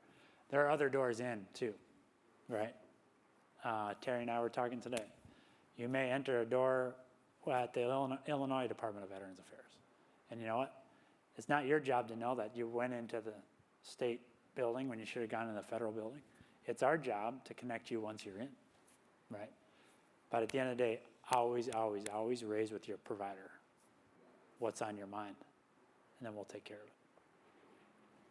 I think we're wrapping it up. One more? Okay. Okay. Hi, my name is Graham. I'm one of the students who wrote the white paper for this, and one of the big things we focused on was accountability. This question's really for both of you. As we know, this isn't going to be the last one of these. This isn't going to be the last act. There's PFAS, which I know some journalists here are working on, and there's plenty of other issues. How do kind of both of you think about finding kind of the root cause here? You know, so we can make sure that we aren't making this decision again where we're toxic exposing now and billions of dollars later. How can we ensure that we're finding out where decisions were made to not use incinerators or any of these kind of things so that we can both save a lot of lives and not have to, you know, Veterans Affairs is inherently retrospective. Yeah. Like, how do we make that decision better upstream, and who do we hold accountable upstream? Yeah, this is something I actually feel really passionate about, and I think the War Horse does as well. If voters aren't paying attention, none of this matters, and voters can't pay attention until they have the news they need to understand. It used to be people would get their newspaper in the morning and they'd see a flurry of headlines and they'd at least know what was going on, and now we choose, you know, our own streams of what we're interested in, and veterans and veterans issues and service members sort of fall to the wayside. It's not front of the mind anymore. And I think that any time we go to war, if we are voting, period, if we are voting, it is our duty to pay attention to these issues. You can't just send people into the line of fire and not think about this. It actually makes me really angry. So I think, you know, more reporting, more pushing it up the Congress, more thinking about the money that's going to be spent, just like getting it out there and drilling it hard is I don't know if there's another way to do it. You have to make voters care. Yeah, I think that's right. I think that's right, and that's why I think it's really important what you're doing today. And it's really important that that War Horse does what it does, that you do what you do for War Horse. You know, this is why we feel really strongly at VA. But, you know, the most important person in my life is my wife, and I worked in jobs for a long time. I could never talk to her about the job, right? I don't work in a place like that anymore. There's no secrets at VA. Our business is your business. In fact, your business is our business. So our job is to come out with our hands up on this, and let's make sure that we're accounting for all of this in our, you know, in our national dialogue and our national budgets. And when we do that, then we'll get upstream, right? Right, right. So. Well, thank you so much. Thank you so much. Thanks for having me. Thanks, everybody.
Running in the military is just an inherent part of the culture.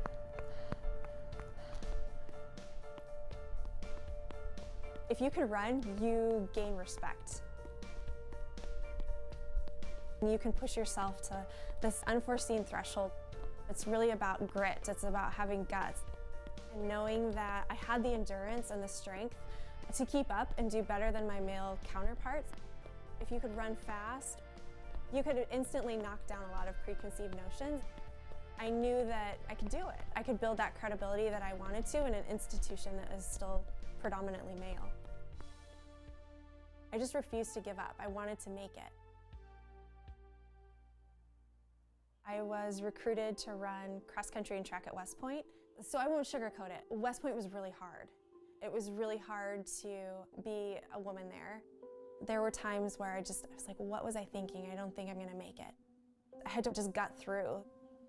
After 4 years, I graduated and was commissioned as a finance officer. I spent 3 years in command. 15 months of that was in Iraq with our small team of soldiers. We moved millions of dollars of cash around the country.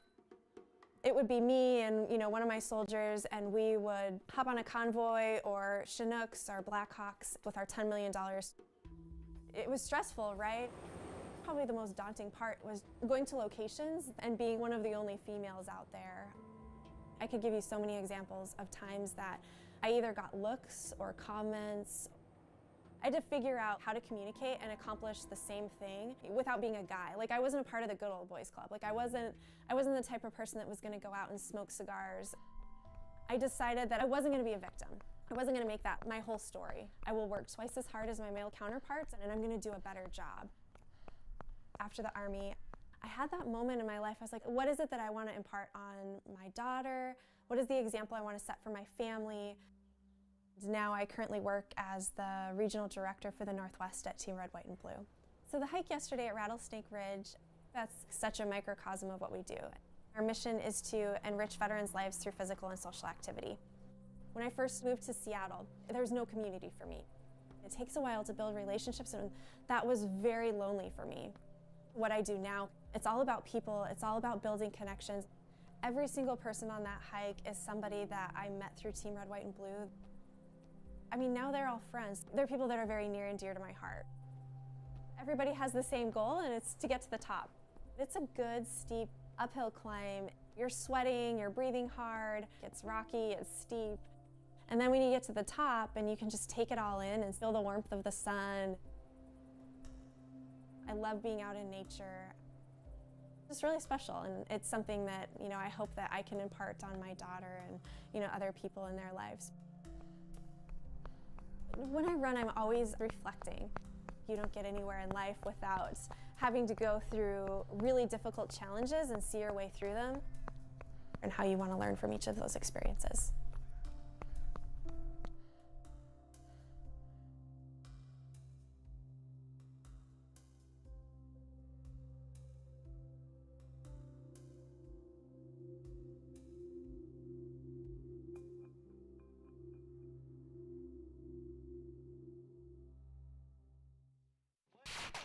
I needed to accept the fact that I was never going to get over what I went through. I loved protecting Marines. Being a sergeant of Marines was an honor. Journalism is another means to protect democracy, just like the military is. And journalism is another opportunity to serve.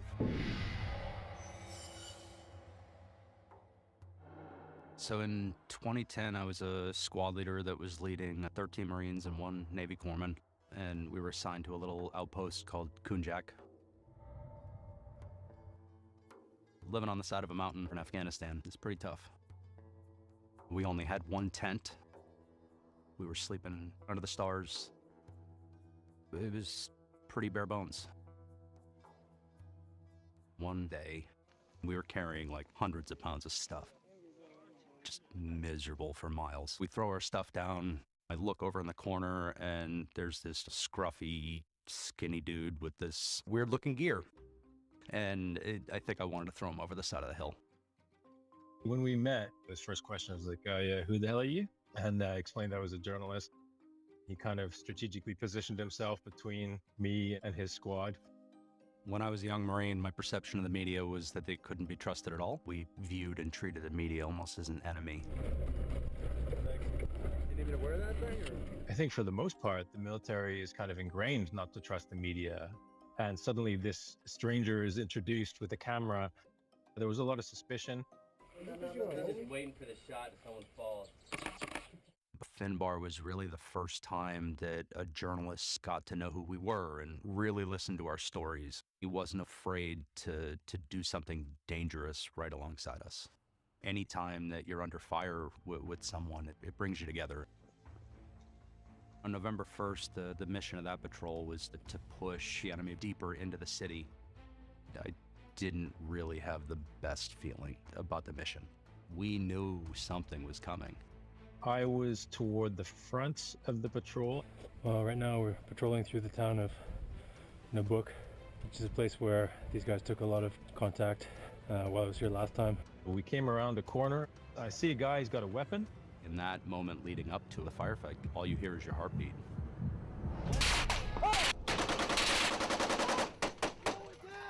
No cover, no concealment, just bullets ricocheting off the walls. I haven't found any type of adrenaline that hits you the way that a bullet whizzing by your head does. The Marines are up ahead. I was taking pictures of an Afghan policeman who was lining up an RPG to fire in the direction of the Taliban. I looked back and I saw that football coming toward us. It took me a second to realize what was going on. And then I heard the booms and the machine guns and the rockets. And my guys ran through a wall of bullets and grabbed us and pulled us back there. 4 of us had been wounded. He was dizzy, he was nauseated, he was vomiting. I just kind of hooked my hand under his armpit to walk beside him and make sure he didn't like stagger off the route toward the vehicles. And that's when Finn really went from being a reporter to being a fellow human.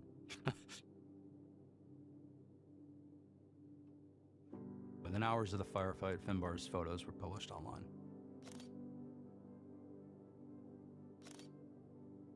What wasn't immediately known was that my Marine Corps career was over. I came home and I realized that just things were different. And that was really hard.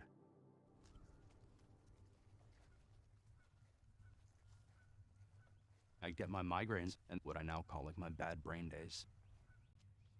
I was pushing my wife and daughter away. It was easier for me to just disengage and not talk. Summertime, went out with a few of my friends, like the wife was there too, and by the end of the night after drinking, like I was threatening suicide, like begging to go find a gun.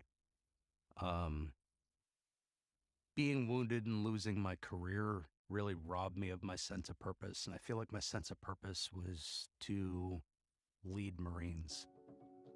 Being a sergeant of Marines was an honor. I loved it. When I started therapy, I was just having trouble talking at the time. So my therapist handed me a notebook, like, start writing so we have something to talk about when you come in here next time. So I just kept writing and writing and writing, and it eventually turned into a thank you letter to Finbar, really for his photos and how much they meant to me and how they were helpful in my therapy. But I didn't have anybody to proofread it for me. So I sent it off to the editor of the Times that Finbar had worked with when he was embedded with us. And I really fired it off into the dark, not even really expecting a response. And the response I got back like a few hours later was, can we publish this, please? I just suddenly got an email from the editor at the New York Times. So I clicked on the link, opened it up, and there was this article. It was really touching, really moving. I was impressed by his writing skills. Journalism was never on my radar as something that I thought I wanted to do, but I realized that there's not well-executed effort within the journalism community to actually deliver reporting that helps to bridge the military and civilian divide. Trust of military officers has declined year over year over year. That's not good for U.S. national security. That's not going to ensure that the cream of the crop rise through the ranks and are the ones leading our young men and women into battle. There weren't many other outlets that were covering the military at the depth and scope that he wanted to do. I told Finn, I need to start some kind of a blog to make this bigger than just me. I launched the War Horse in 2016 on Kickstarter and raised just over $50,000 from a little over 500 individual donors. My name is Thomas Brennan, and I'm the founder of the War Horse. All of them made my idea feel so much less crazy. Right now, the War Horse is an award-winning nonprofit newsroom that focuses on the human impact of military service. Some of our most recent stories have been focused on burn pits, criminal justice system, gender issues in uniform, toxic exposures, healthcare issues. And then what I think is the emotional cornerstone for our work is the first-person reflections that we help veterans write. Almost every generation of veteran has written for us. I think we've published over 250 of them to date. We've won top industry awards. We've co-published with some of the best newsrooms in the country. We're still a small full-time staff. We've got a robust team of part-time reporters.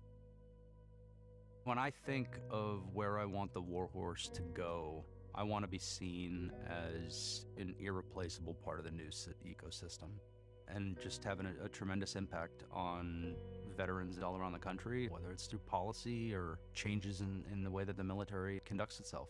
Journalism gives me an opportunity to still look out for Marines, to still look out for service members. Reporting has restored my hope. It has given me a sense of purpose. Finbar's been an incredible mentor. He was my inspiration for getting into journalism. Every project that I work on, I want to make him proud. When we met on top of this dusty hill, he describes himself as a dumb grunt. And if I'm honest, that's kind of what I saw him as. And to see the trajectory that he's traveled, I'm really, really proud of him and what he's done. At the end of the day, the military's job is to win our wars. And if we can help hold people accountable in a way that makes sure that our experiment in democracy survives, that's what I see our mission as. Journalism is another means to protect democracy. That's what drives me.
The program will resume shortly.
Hello, everybody.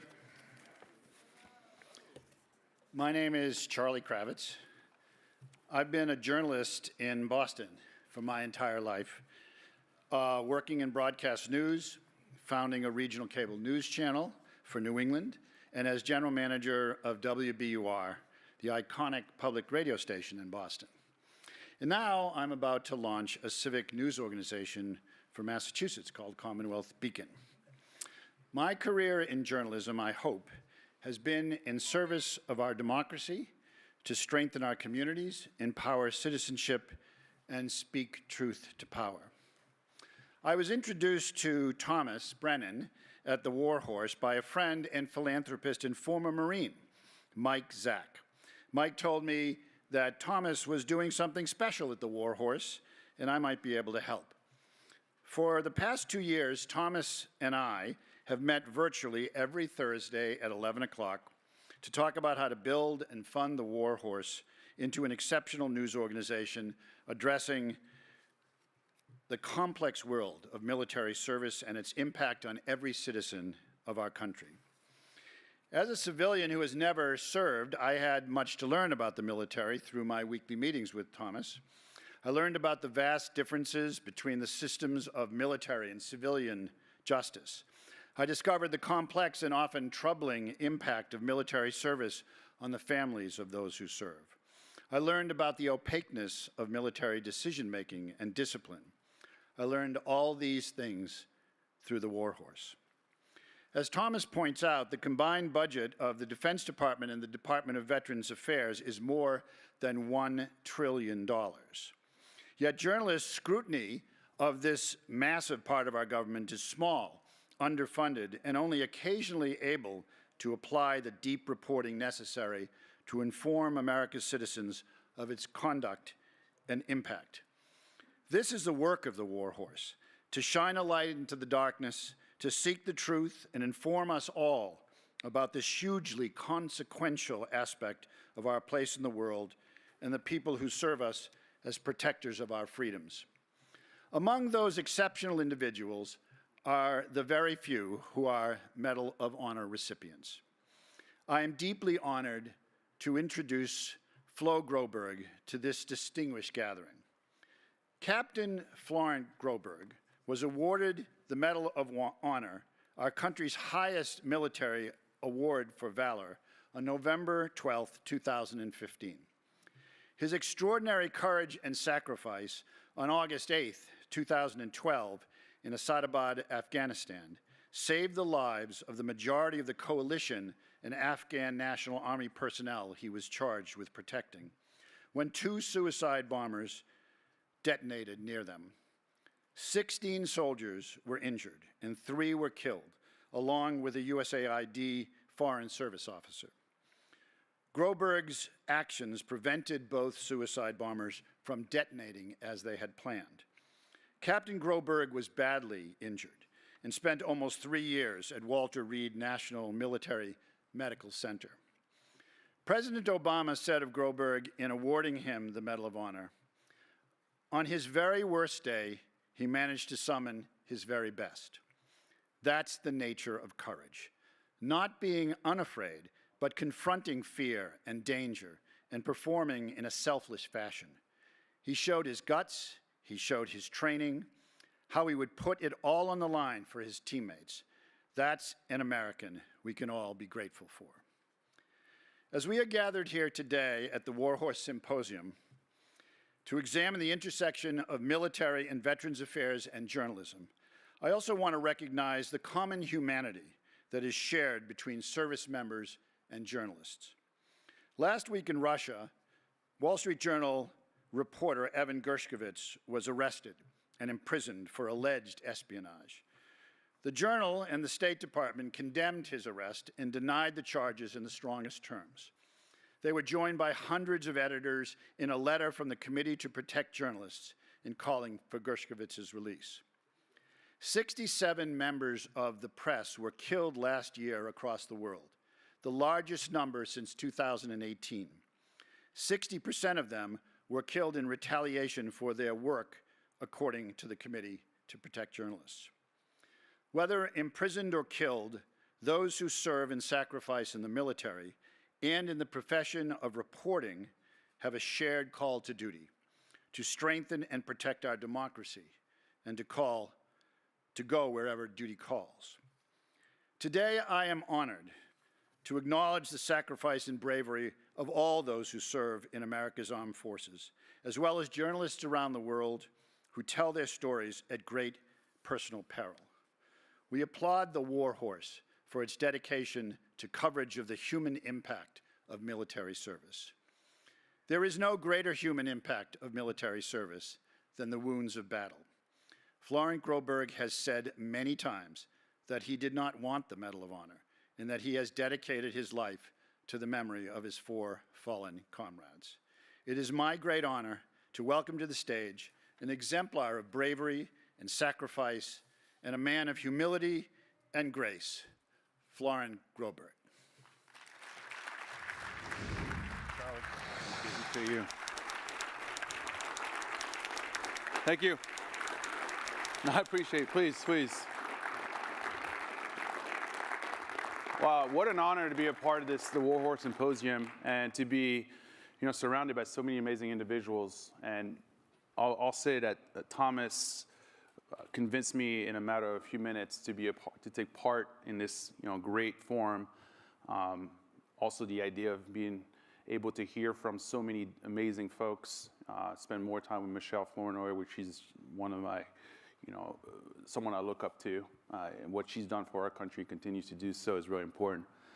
So I figured I'd come here, and I worked on my speech about 45 seconds ago, because that's who I am, right? I know what I want to talk about.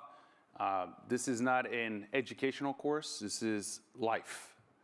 And so I'm going to give it to you from my heart, and then I'm going to leave a few minutes to have some questions if you want. I'd love to hear from you, some thoughts and some comments, and we'll just, end this awesome session. I'm a veteran, obviously, a recipient of the Medal of Honor, Army captain, retired, got blown up on August 8, 2012 in eastern Afghanistan, in Kunar province, protecting my friends as they were protecting me. I'm also an immigrant. I came to the United States in 1994. I was 11 years old. I was born in France. I didn't speak English when I came here. But most importantly, I would like to look at myself today as an individual that had the honor to wear the uniform and serve alongside some of the finest men and women. But that's not who I am today. Today, I'm a businessman. I work for Microsoft. I used to work for Boeing. I was a spokesperson for LinkedIn. I worked for our US government, for one of the agencies, and that's who I was then. I think it's really important, for me at least, to not live in the past. I appreciate every door that's been opened. I also recognize every single individual that opened those doors.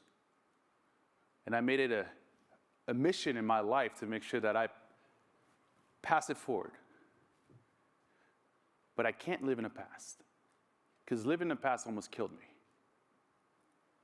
Over lunch, we had a great conversation with David Axelrod and Michelle Flournoy about the consequences of mental health and the reality of mental health. See, I was a Division I athlete, Maryland track and field guy, Ranger qualified, multiple tours to Afghanistan, infantry guy, you know, type A. I am a type A, and I'll admit it. And then I got blown up. And I spent the next 5 months of my life as an inpatient guy at Walter Reed Hospital. For the first 6 weeks, I couldn't do simple math.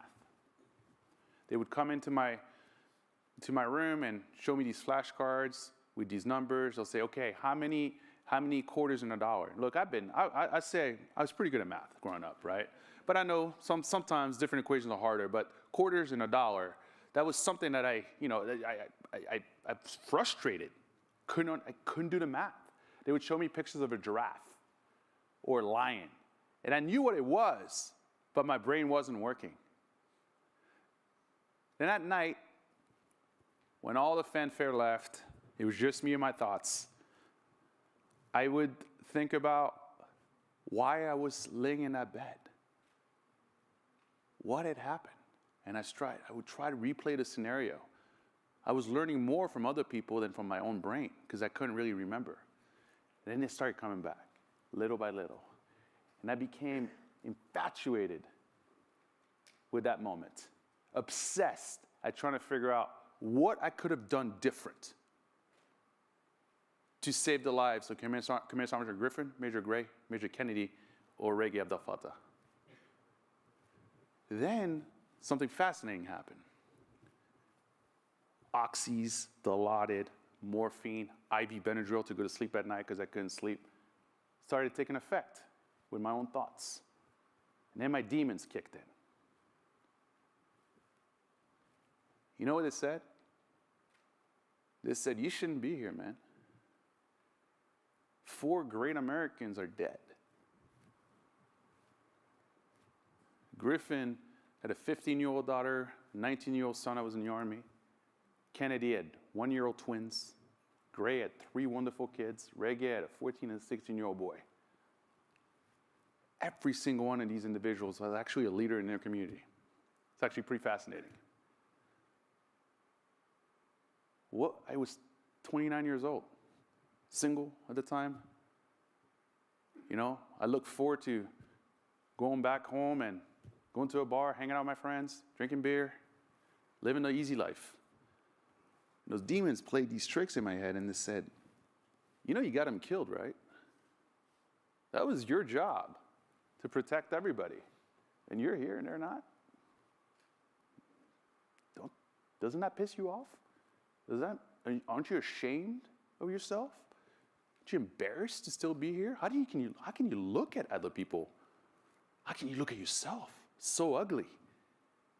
Then you add those medications they were giving me, and my demons get stronger and stronger and stronger and stronger, to the point that you try to figure out a way to end it all. So that conversation we had at lunch was really impactful to me, because I remember myself sitting in that bed trying to figure out how I was going to kill myself. It wasn't until my teammate showed up.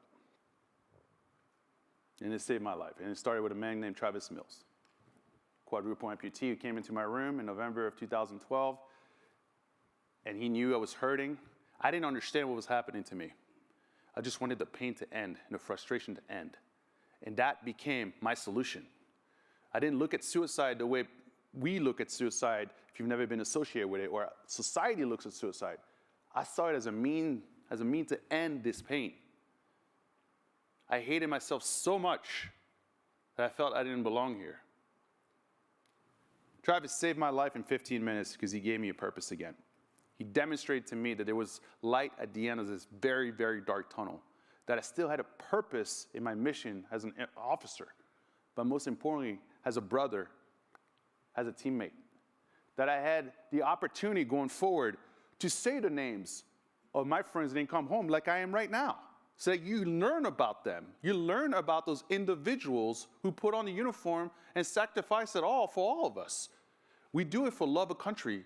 But folks, I'm going to tell you one thing. When bullets are flying, bombs are bursting, it's about the person to your right, to your left, to your front, to your rear. It does not matter if they're white, black, Asian. It doesn't matter if they're gay or straight. It does not matter if they're Republican or Democrat. It doesn't matter what your educational background is. It doesn't matter where you were born, whether it's in France or in Belfast, Maine, or Compton, California. Doesn't matter. What matters is the fact that you are willing to die for each other.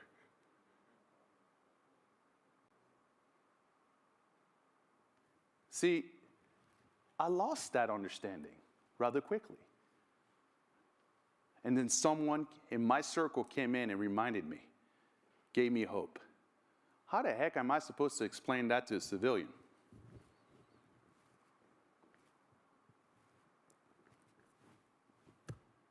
Well, folks, I don't have the answer to you. I have some comments, some thoughts. It's something that I've been working with for a long time. And it's fascinating that it started with one group that I joined after that really helped me start to understand how to go about it, and that was the Boeing Company. When I ran some of the military philanthropic side of the house work years ago, in the first week that I was there in 2016, September of 2016, I was there for 48 hours and we did an event with an organization called Mission Continues. And I was interested in trying to figure out why Boeing was investing so much money into the Mission Continues.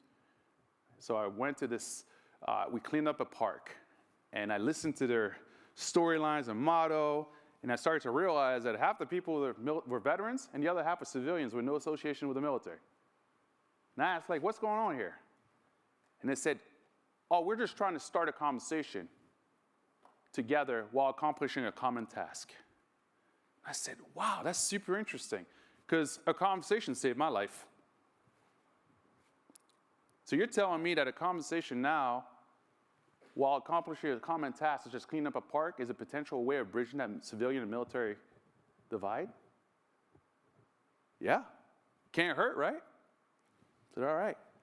And I started to realize that, what is this disconnect? Why do we have a disconnect?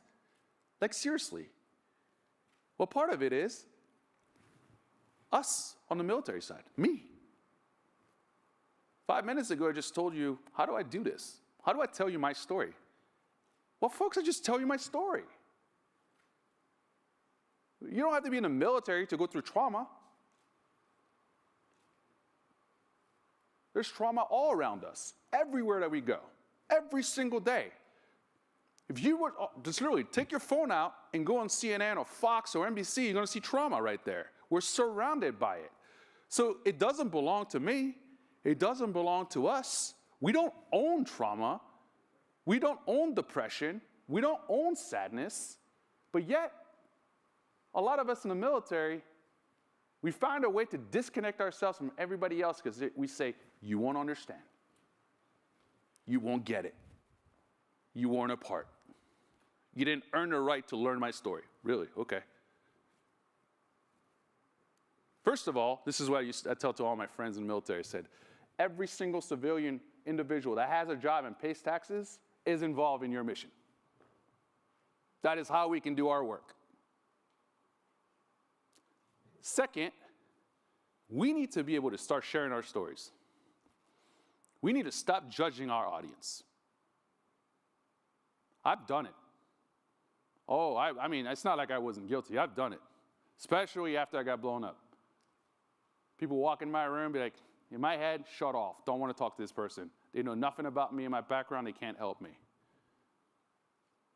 As I got older, And I started to understand the world around me, started getting more mature in my thinking process, and started understanding my own faults and accepting them and be able to speak about them.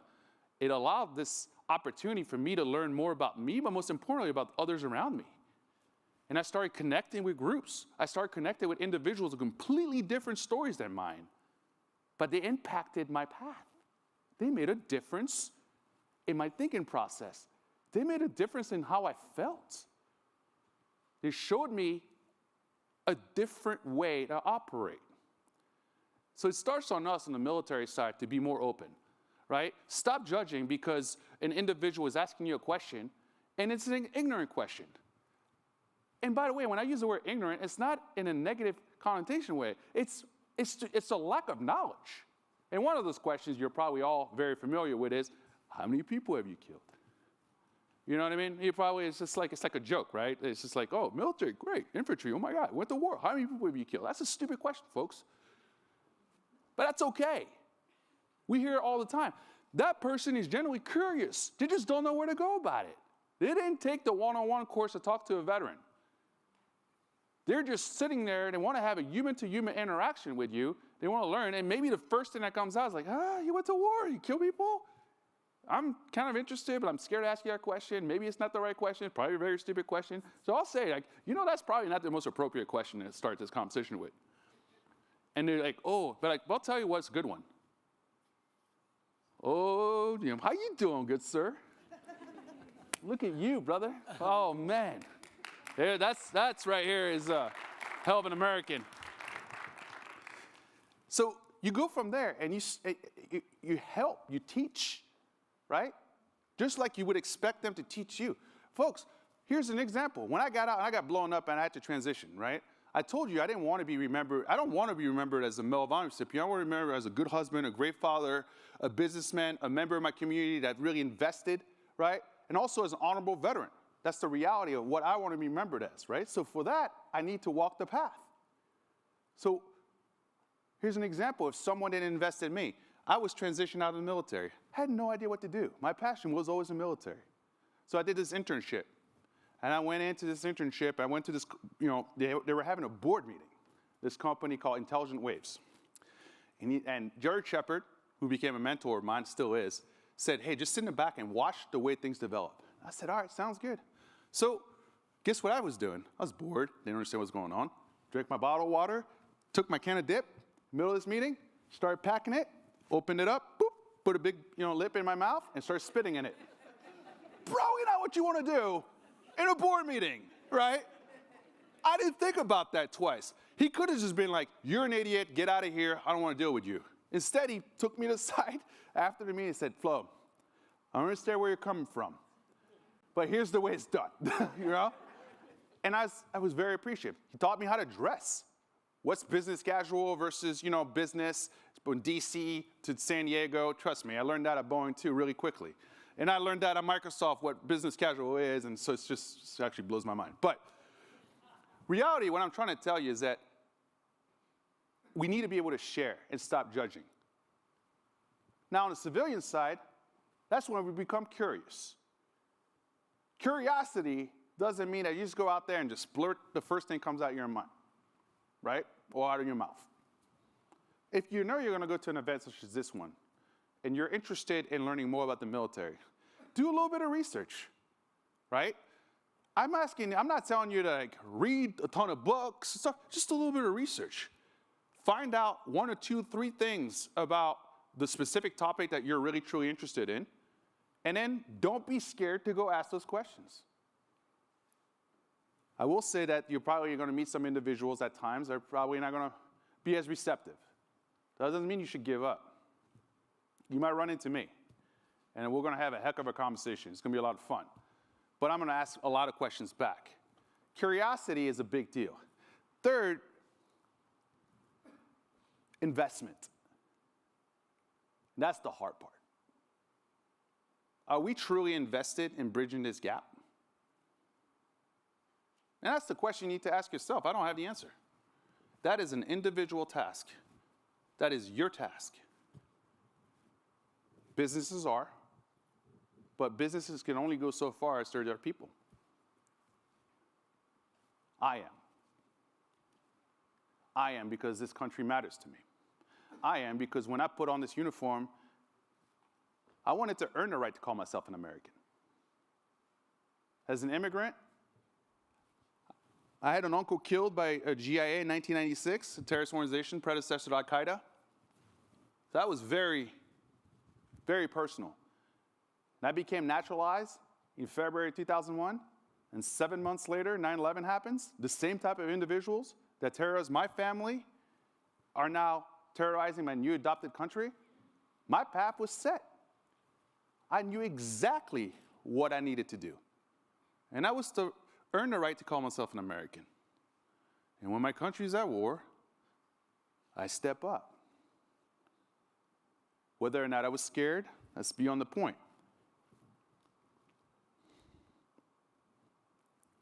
Going back to Travis Mills, he's, to me, the greatest reminder that there's always hope. To this day, when I'm really like pissed off at something, or I just want to stop, or I want to quit, or whatever it is, I go back to those really difficult moments. Then I try to remember how I felt. And then I look at this bracelet. And I read the names of my friends when they come home. And then I just take a second, take a deep breath, and I listen again to Travis's words about purpose, about being an example, about representing and honoring those. Then I look at my wife and now my 4-month-old son, and I start to think about, I need to stop feeling sorry for myself. I accept my feelings, I understand them, I recognize them. But I'm not here to start feeling sorry for myself. I got a purpose to go out and do it. I can't do that on my own. I cannot do that with just my military family. My civilian family is just, if not more important. Think about that. Whether or not we want to accept it, there is no civilian and military divide. That is a man-made, woman-made concept. It's just a talking point. That's feeling uncomfortable to have a conversation. That's running away from a potential topic.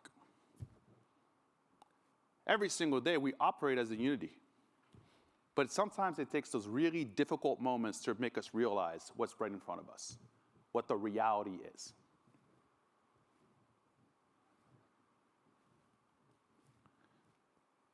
I will always go to bed at night grateful. Grateful for the people that served by my side. Grateful for the people that gave their lives for me. I will forever understand my responsibility as a human being to earn it, to honor it. But I'm not here today, my life, my day-to-day thinking, in terms of my mission, solely as a military guy. I have my civilian-driven careers. I want to go earn it in the business field. I'm going to take those lessons that I learned in the military and I apply them to my world today. And I'm going to take those civilian experiences that I've had, continue to have every day, and then start stacking them up. I created a foundation to grow, to become a more intelligent, a better human being, a better person. I want to become a leader in my community, but a lot of times you have to walk out and realize that maybe you're not needed to be a leader in that community. Isn't that fascinating? Maybe there is already a leader in that community, and it's your turn to follow. Too often we want to be leaders. It's me. No, I love to follow. And I think that's the one beauty about the military is that there is always someone, other than I guess still, Millie still got someone to follow, obviously. There's always someone that you need to follow to an extent, whether they're good or bad leaders. There's lessons there. The same thing in corporate. The same thing in our educational systems. The same thing in our communities, in what we invest in our churches, our mosques, temples, sports. So to me, it's a concept that's been just drawing me at times in ways that I never thought I could think. And I started to realize that I was overthinking it. Simplifying the problem. But it starts with me, just as it starts with you. So with that, I kind of want to open it up to y'all. Challenge me, right? I mean, this is, by the way, all Flo Groberg's thoughts and comments, right? So I don't represent anybody in these. I could be completely wrong, and that's okay. That's the beauty of freedom of speech, right? But I'm hoping that out of everything that I said today, that one thing, maybe two things, actually connects with you, right? My personal experiences are my personal experiences. I'm sharing them with you. My heartaches and my troubled times, I'm sharing them with you. I know for a fact that every single one of you in this room has faced trauma. And I know for a fact, if you haven't, please raise your hand, because I just want to see how amazing you are. And we just got to talk. And if you have, I guarantee you that that trauma you're facing, how you overcame or continue to overcoming or potentially have not overcome yet, how that can change my life too. And I'll say it the last time I'll close out. If you are struggling, folks, please just reach out to someone. Just reach out, even to a stranger. Be that crazy person in the street. Be like, are you struggling today? Because I am. And you're going to be amazed. You'll be amazed how good it feels to let it go. Because when it sticks inside, that's when it tries to kill you. But the one way I defeated my demons is by just being open about my own struggles and talking about them. And they got really mad at me. Because they're saying it's supposed to be just us. And no, I no longer have control. I gave the control to my environment. And it saved my life. Oh, and here's the funny part. It's okay to struggle and go through these really difficult moments and still be successful. I get to talk to all of you today. I have a service dog, and I love that. I used to bring my service dog to Boeing as an executive, and some people would look at me, are you training that dog? Nope, it's mine. Perks of getting blown up by the Taliban, right? No, really, it's the truth. Can I still be successful in my day-to-day task? And can I still be a leader? Can I still be a good follower? And I'm going through trauma? 100%. That's what we do. So with that, I'm opening up to questions. So if you have a question, thank you. Wow, I get to see you now. So we have time for about one or two questions. Who's got one? Come on, here we go.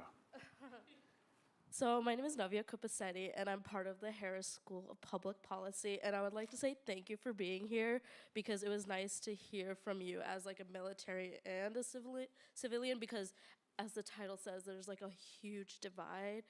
So like my question may not be related to this, but like I want to talk about like the negotiations of this whole like military and civilian, because I was reading a mini article about, you know, Brittany Griner and how she came out of it, but she was a basketball player, and then there was like, you know, a military veteran who's still in like the Russian side. So like, how do you like, you know, like, I mean, this is like not really like related to this topic, but like, I want to like talk about it, because like, I feel like there's a value to military men and women, because they like put their lives out there to like save our country, and then like the government is like not looking at it like that way, and they're like negotiating it for someone else who may not have contributed as much as a military man or woman standing in these grounds and like trying to protect our like country. And I would like to also say thank you for your service. Thank you. So that's a very difficult question to answer without being political or just, you know, not knowing what the heck I'm talking about. I will say that, yes, I understand the point. That's, you know, Brittany Griner was, had a pretty massive following, and some really high-level folks who were just screaming at the top of their lungs, get her released. And I think that, to be honest with you, I never served in the military personally for any accolades. This was the most uncomfortable thing. It continues to be the most uncomfortable honor I've ever received, because in my personal opinion, on August 8th, I failed. 4 of my friends died, and I was now honored as a recipient of the Medal of Honor and classified as a hero, when I look at that day as a complete failure. So I don't think that we ever serve to be recognized or to receive special access or be viewed as different. We do it because it's what matters for that country. Some of us were forced and drafted in Vietnam, and we need to recognize that incredible service for those individuals and how they paved the way for us and our generation to be, the right type of war fighters. And we'll never, Jim, and your comrades, amazing example for us. But I volunteered. I left the military service. I didn't have the Medal of Honor. I continued on serving another way. I didn't think about it twice about it. I shouldn't have special, access and things like that because I put on a uniform. It's a job. It's I raised my right hand because it made sense to me. So I think that individual there's 2 now in Russia. I'm hoping that the administration and our NGOs and other groups are continuing to fight to bring him home. But I don't think he's sitting there saying, I serve my country, you should make me a priority. I think he's thinking, I'm an American citizen, you should make me a priority. So, one more. Hi, my name is Deborah. Thank you for all that you guys do. So Chicago on the south and west sides is considered a war zone by people who never get to go home. And I was wondering, you talk about this divide between, there's a lot of people in this country who are living the same thing. So one, I hope you would come speak to the young men and women I work with here in Chicago who've gone through something really similarly. But I'm wondering, in terms of that divide, there's a lot of parts of this country that are going through this every day. How do you make bridges, and how do we triangulate that? I think you have to have connection points. Again, speaking from personal experience, I can't speak for everybody here. To me, what drives me is connecting points. People I can relate to. People that are open about sharing their stories and the reality on the ground. People that are authentic. And I think that's what I try to do in my community. That's why I talk about this, folks, right? Because I know there's someone in the room that's struggling. And I know that there's someone in the room that's struggling that believes they're alone. And I want to let you know that you're not alone. So I want to be one of those examples. I think, in the south side of Chicago, you could have some athletes, you could have some astronauts, you could have, an individual that comes from that community that struggled and overcome, and they're doing it. They're doing it. And I think some of the divide you're talking about goes beyond, obviously, the community, but some of the hardest parts I've ever, some of the hardest conversations I've ever had in my life were with the individuals that completely were against the war, right? And we were very different. But I didn't go in there with a mindset of like, you're wrong, I don't like you. I went, and this is me, I'm curious, I went with a mindset of like, I want to know what makes you think that way. What am I missing here? And I have a conversation. If we can start having conversations again, maybe this should be the theme of this thing, conversations. And we start to listen to each other just a little bit more, and then we bring in individuals who come from those communities, who come from that space, who are people look up to, and then you start peeling the onion, you realize, wow, they're not as perfect as we thought. They went through this. They didn't graduate high school in the same school because they were kicked out because they threw a chair at somebody. It's not me, just saying. Or they were sexually harassed, right? Or they were racially, guess it's whatever it is. Like, they have a story, but how did they make it so far up? How did they become leaders? How did they become such impactful individuals, right? You start to think about that if you share your stories, folks, you're going to change the concept and the mindset around you. But we don't share because we don't feel like we should share. We don't feel like it belongs, or we've earned the right to share. We don't feel like people care. So that's not a solution, because that's one of the world's greatest problems, one of our country's biggest problems. And But again, I'm putting that onus, some of it, on you too, just like I'm putting it on me. So I'm here on this stage telling you that I tried to commit suicide, right? But I'm still here because of the people around me who invested in me and gave me a pathway forward. Then I put in the work. For the rest of my life, I'm going to continue making sure I get to help others as well, while still continuing to work on me and growing as an individual. So with that, thank you very much. I know we're out of time. Thanks for your service. Karen.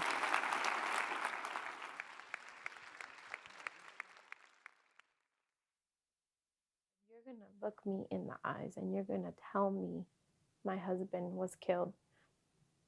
And I remember he looked up and he choked back tears and he said, "Your husband was killed this morning."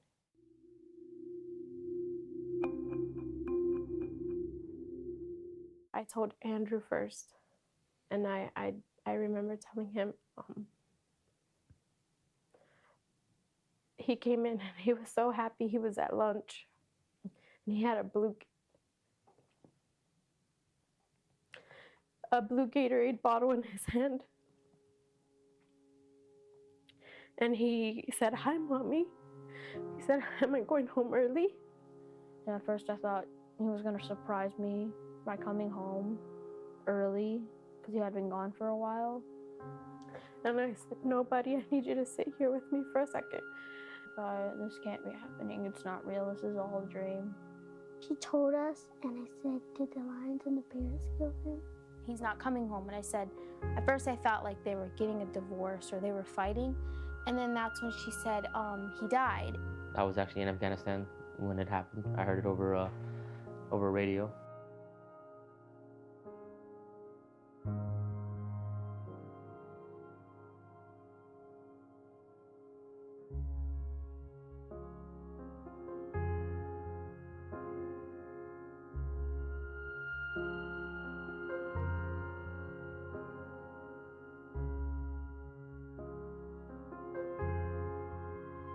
One of the things Javier had told her was,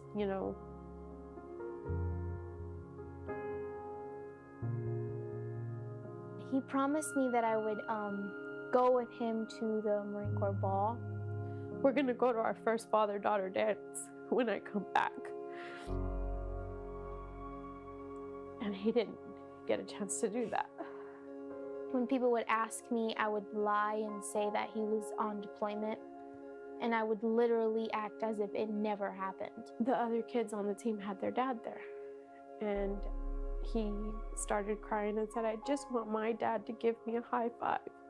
I just want my dad to be here." I can't see him often. And if I do go see him, it's a tombstone. I thought I had a good idea of what it means to miss someone. But I had no idea. Truth be told, if I hadn't become pregnant with Caleb, I probably would have never allowed myself to fully receive and accept a new love. Fit in the role of, father figure for the kids and, being there for Veronica every single day. I don't think Caleb would be here. I wouldn't have my stepdad. Because before I was just a wreck. I didn't really talk to people that much. And when Junior came, I started talking to people. I remember the first time we went to Arlington with Caleb.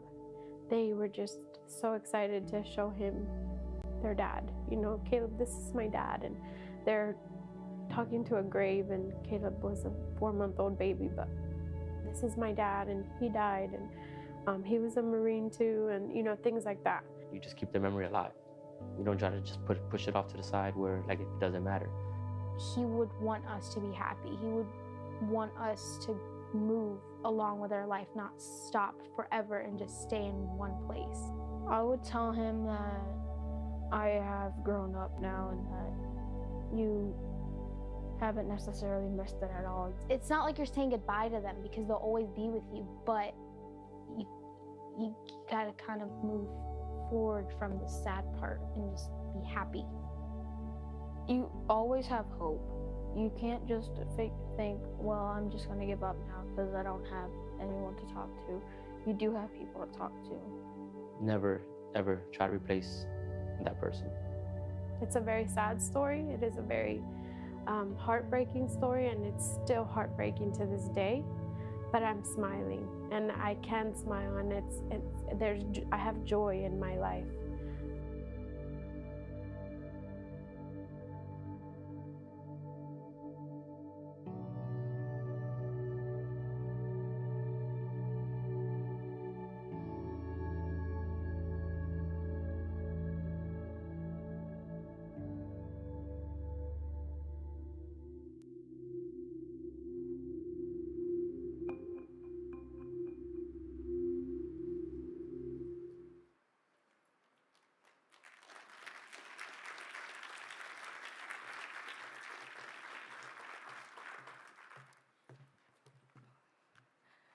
Good afternoon, everyone. My name is Randy Howard, and I lead the War Horse's biannual writing seminars, where our mission is to give underserved and underrepresented groups in the military an opportunity to share their stories. During these retreats, we pair up award-winning journalists and authors with veterans and military family members. The impact of these seminars have been transformational. To date, we've trained 60 writers, and the most rewarding part for me is being so close to the people and stories that can help civilians better understand the realities of military service. Long before I was on the War Horse team, I was born and raised here on the South Side. I graduated high school at Kenwood Academy, right here in Hyde Park, and this is my first time on University of Chicago's campus. As a high school student, just blocks away, I never thought I would participate in any event at University of Chicago, let alone in front of my family, friends, and veteran community. This is a full circle moment for me. Growing up, I experienced the segregation that is deeply entrenched in our city and how an unequal distribution of economic and educational resources weakens us as a community. These experiences and my inability to afford to stay in college inspired me to enlist in the Navy. For me, the military not only offered a means for survival, but access to opportunities as well. Before I knew it, I was driven over an hour away to Great Lakes, Illinois, where I attended boot camp, and upon graduation, I was shipped to Pensacola, Florida, where I was trained as an aircraft electrician on helicopters. Months later, I was stationed in sunny San Diego. But like my childhood in Chicago, my time in the military was a mix of positive and negative experiences. I entered the fleet a young and naive 20-year-old and left a woman who was more aware of the realities I would face in this world. Some of the good memories of my service include exploring foreign countries with shipmates and even receiving a fish pedicure in Singapore. I also found the experience of assisting with wildfire fighting missions in Southern California to be very rewarding. The military was where I learned about teamwork and was one of the first times I wasn't allowed to quit. It took me a while to admit this, but I'm glad I didn't. But those memories are often overshadowed by dark times. I will never forget the time when I spoke up about toxic work conditions at my command that were well known and perpetuated by leadership. As a junior enlisted sailor, I was told that not only did my opinion not matter, but it won't change anything. I am also reminded of the time that a sailor 2 ranks my senior literally kicked me in an attempt to give me what he thought was a lawful order. These experiences contribute to my desire to raise awareness about the greatest issues impacting service members, veterans, and their families. I've been on that path now for 6 years, using my post-9/11 GI Bill to study at Columbia University School of General Studies, the undergraduate program for non-traditional students with the highest veteran population in the Ivy Leagues. While attending, I served the Midwest community as the women veteran representative for 2 academic years, and now leading our writing seminars here at the War Horse. During those seminars, I work alongside David Christinger, who will be leading our next panel. For the past year, as the leader of the Harris Writing Program, He worked with 2 of his students to write a white paper about how news deserts impact our national security. Thank you, Ellie Vorhaven and Graham Harwood, for your hard work on the white paper. During the next panel, Dave will explore boots on the ground perspectives in news, the National Guard, and in the military spouse community. One of those people is Valerie Setzi, a librarian and 35-year Marine Corps spouse. Valerie is a graduate of our most recent writing seminar, where she wrote a moving story about the effects service had on her family, and specifically her daughter. Her husband and daughter are in the audience today. Dave will also speak with Captain Derek Moore, who is currently serving in the Ohio Army National Guard. His wife and son are watching the live stream. And lastly, they will be joined by Sam Kidley, a leader with Report for America. Members of the Corps are also joining us virtually. Lastly, I want to thank you all for listening to my story and about some of the work we do at the War Horse. I'll now welcome Dave and our panelists to the stage for what I'm sure will be a wonderful conversation. Thank you.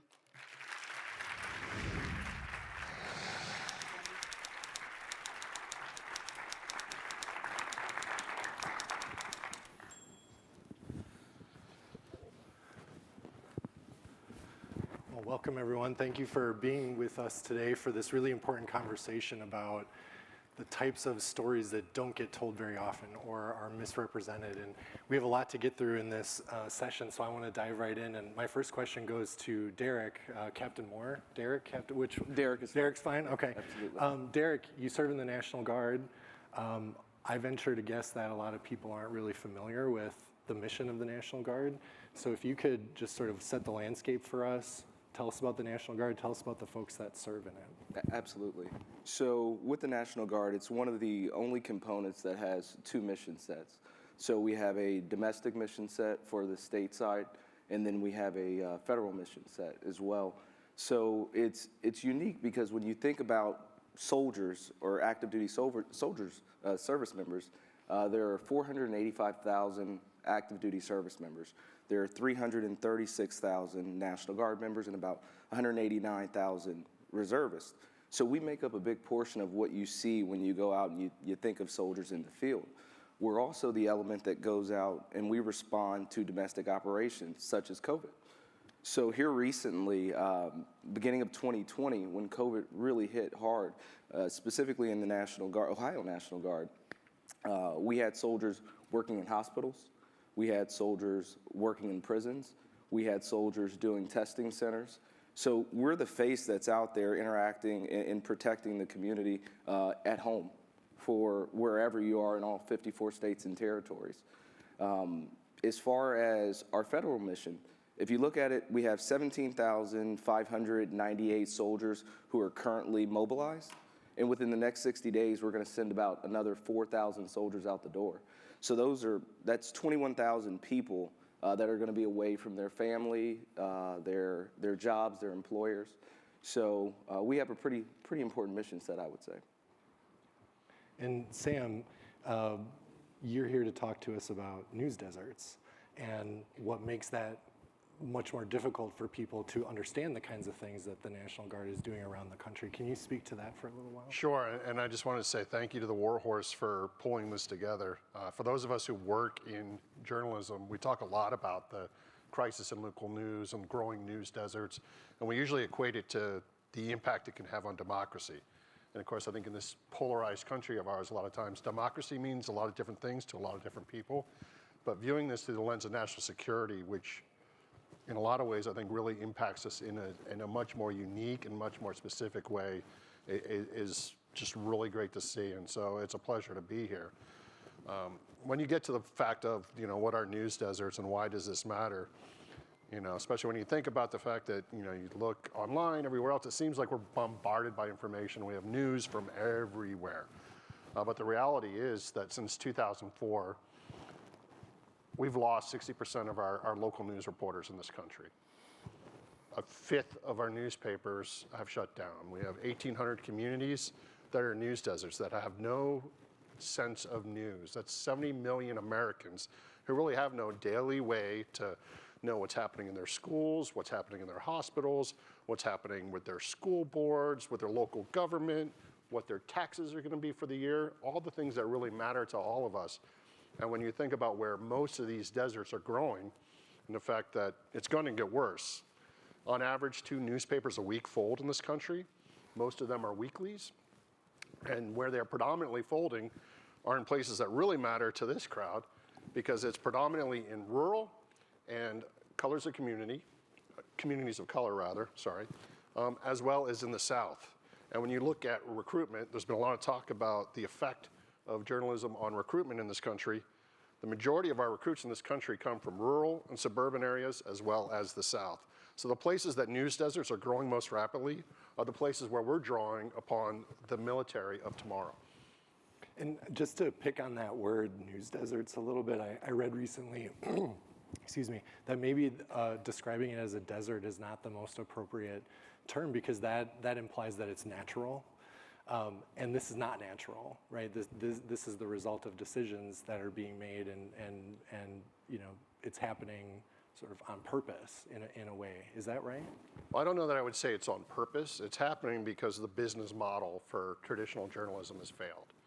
You know, whereas advertising was what largely drove newspapers. You know, when you think about it, only about 17% of Americans actually pay for the news that they get. They're looking for it in free ways, or they're looking for it in low cost. Subscriptions don't necessarily generate a lot of money, especially for your small local newspapers. You know, when you think about how much it costs to go down to the corner store and buy a newspaper. Advertising is where most of that money came from. With the advent of the internet, it's easy to see why 2004 is kind of that year that you look at where there's been such a sharp decline in local news, because the advertising has gone online. It's much cheaper for businesses to go and advertise on the internet. It's also a great place for people to go and to see news. So that is just helping to grow it, and we really need to think about how we change those business models. Do you have any ideas that you can throw out here to? Well, Report for America, we think we've got part of the solution, not the whole solution. And what we do at Report for America is we're a nonprofit program. A national service program is how we bill it, because we do believe that journalism is a national public service. But we search for journalists, talented emerging journalists. Then we match them with local newsrooms across the country who are looking to beef up their coverage of underreported topics and communities. So that's one way, putting more journalists into the field. But also it's about increasing community buy-in, having philanthropy play a much bigger role in supporting journalism. So what we do is we fund half the salaries of those reporters in their first year, and then it graduates down the second year and third year. And then we encourage the newsrooms to fundraise from their local community so that they can help build sustainability in that and have that community buy-in with those reporters. That's fantastic. And one community that's underreported on, Valerie, is military families, and specifically military kids. And you and I met last fall at the War Horse seminar, and you came ready to, well, should I say ready? You came willing to start working on a story that you'd been trying to tell for a while. And so can you tell us a little bit about what that process was like for you to essentially become this witness, this testifier almost of this underreported area? Well, it was so, I felt so fortunate to have the chance to share the story, because it took years for me to even consider doing that. The story that I told, and with the help of the War Horse, was about a mental health challenge that we had in our family. And that what I kind of realized in working through it in the writing process was that the labels that we apply to military family members, to service members, are often not helpful. You know, the term resilience gets tossed around a lot in these venues, and I'm not saying there's anything wrong with resilience. I'm just saying that when you label someone as being resilient and they don't feel like they're resilient, it causes a real problem. So if you're already struggling mentally, whether it's someone dealing with lots of deployments or just the average American there's a lot of health issues in our country. And so, you know, if you put a label on it to a group of people who are told that they should be able to handle it on their own, it's just not helpful. It kind of becomes a barrier to getting help. The Marine Corps provides lots of services for families. I'm not complaining about that at all. I'm just saying that when our stories don't get told and people think that we are just resilient and we can take everything, we probably don't feel like we should take access to those. I never even thought about getting help during the time that we went through that. I just thought, we can do this. This is what we do, and that's what we did. And it wasn't until I had a chance to go write about it and really think about it that it started to come to light that, like, you know, it's not fair. You know, I was someone who believed in resilience. You know, it's something that was taught to us, and over time I just thought, I don't think that's helpful, and I don't think a lot of labels are helpful. I think in the stories we hear about families, about service members, they often are depicted as heroes, and spouses are considered saints for being able to put up with it.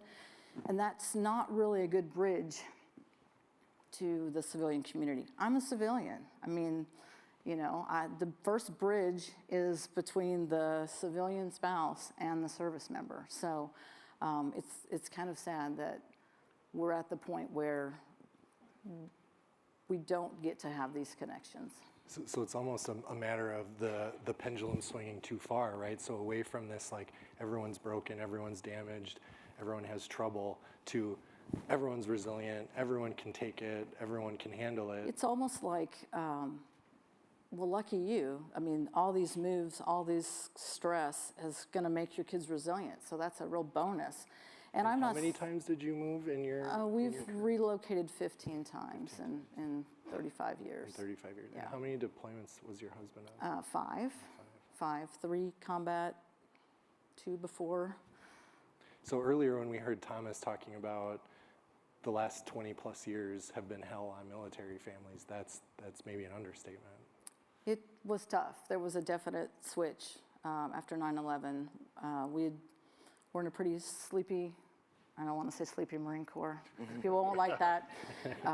It was different. And then after 9/11, everything changed. The tempo changed.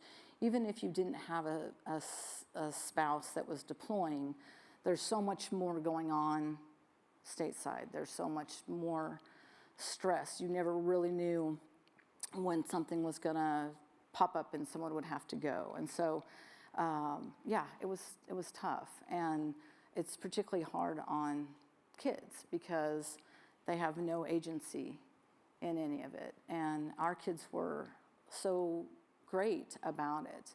And I'm aware of the fact that I needed them to be great about it. And that's another level of pressure that I think we put on them, is that they kind of know we've got to move, and they're just going to do it. So.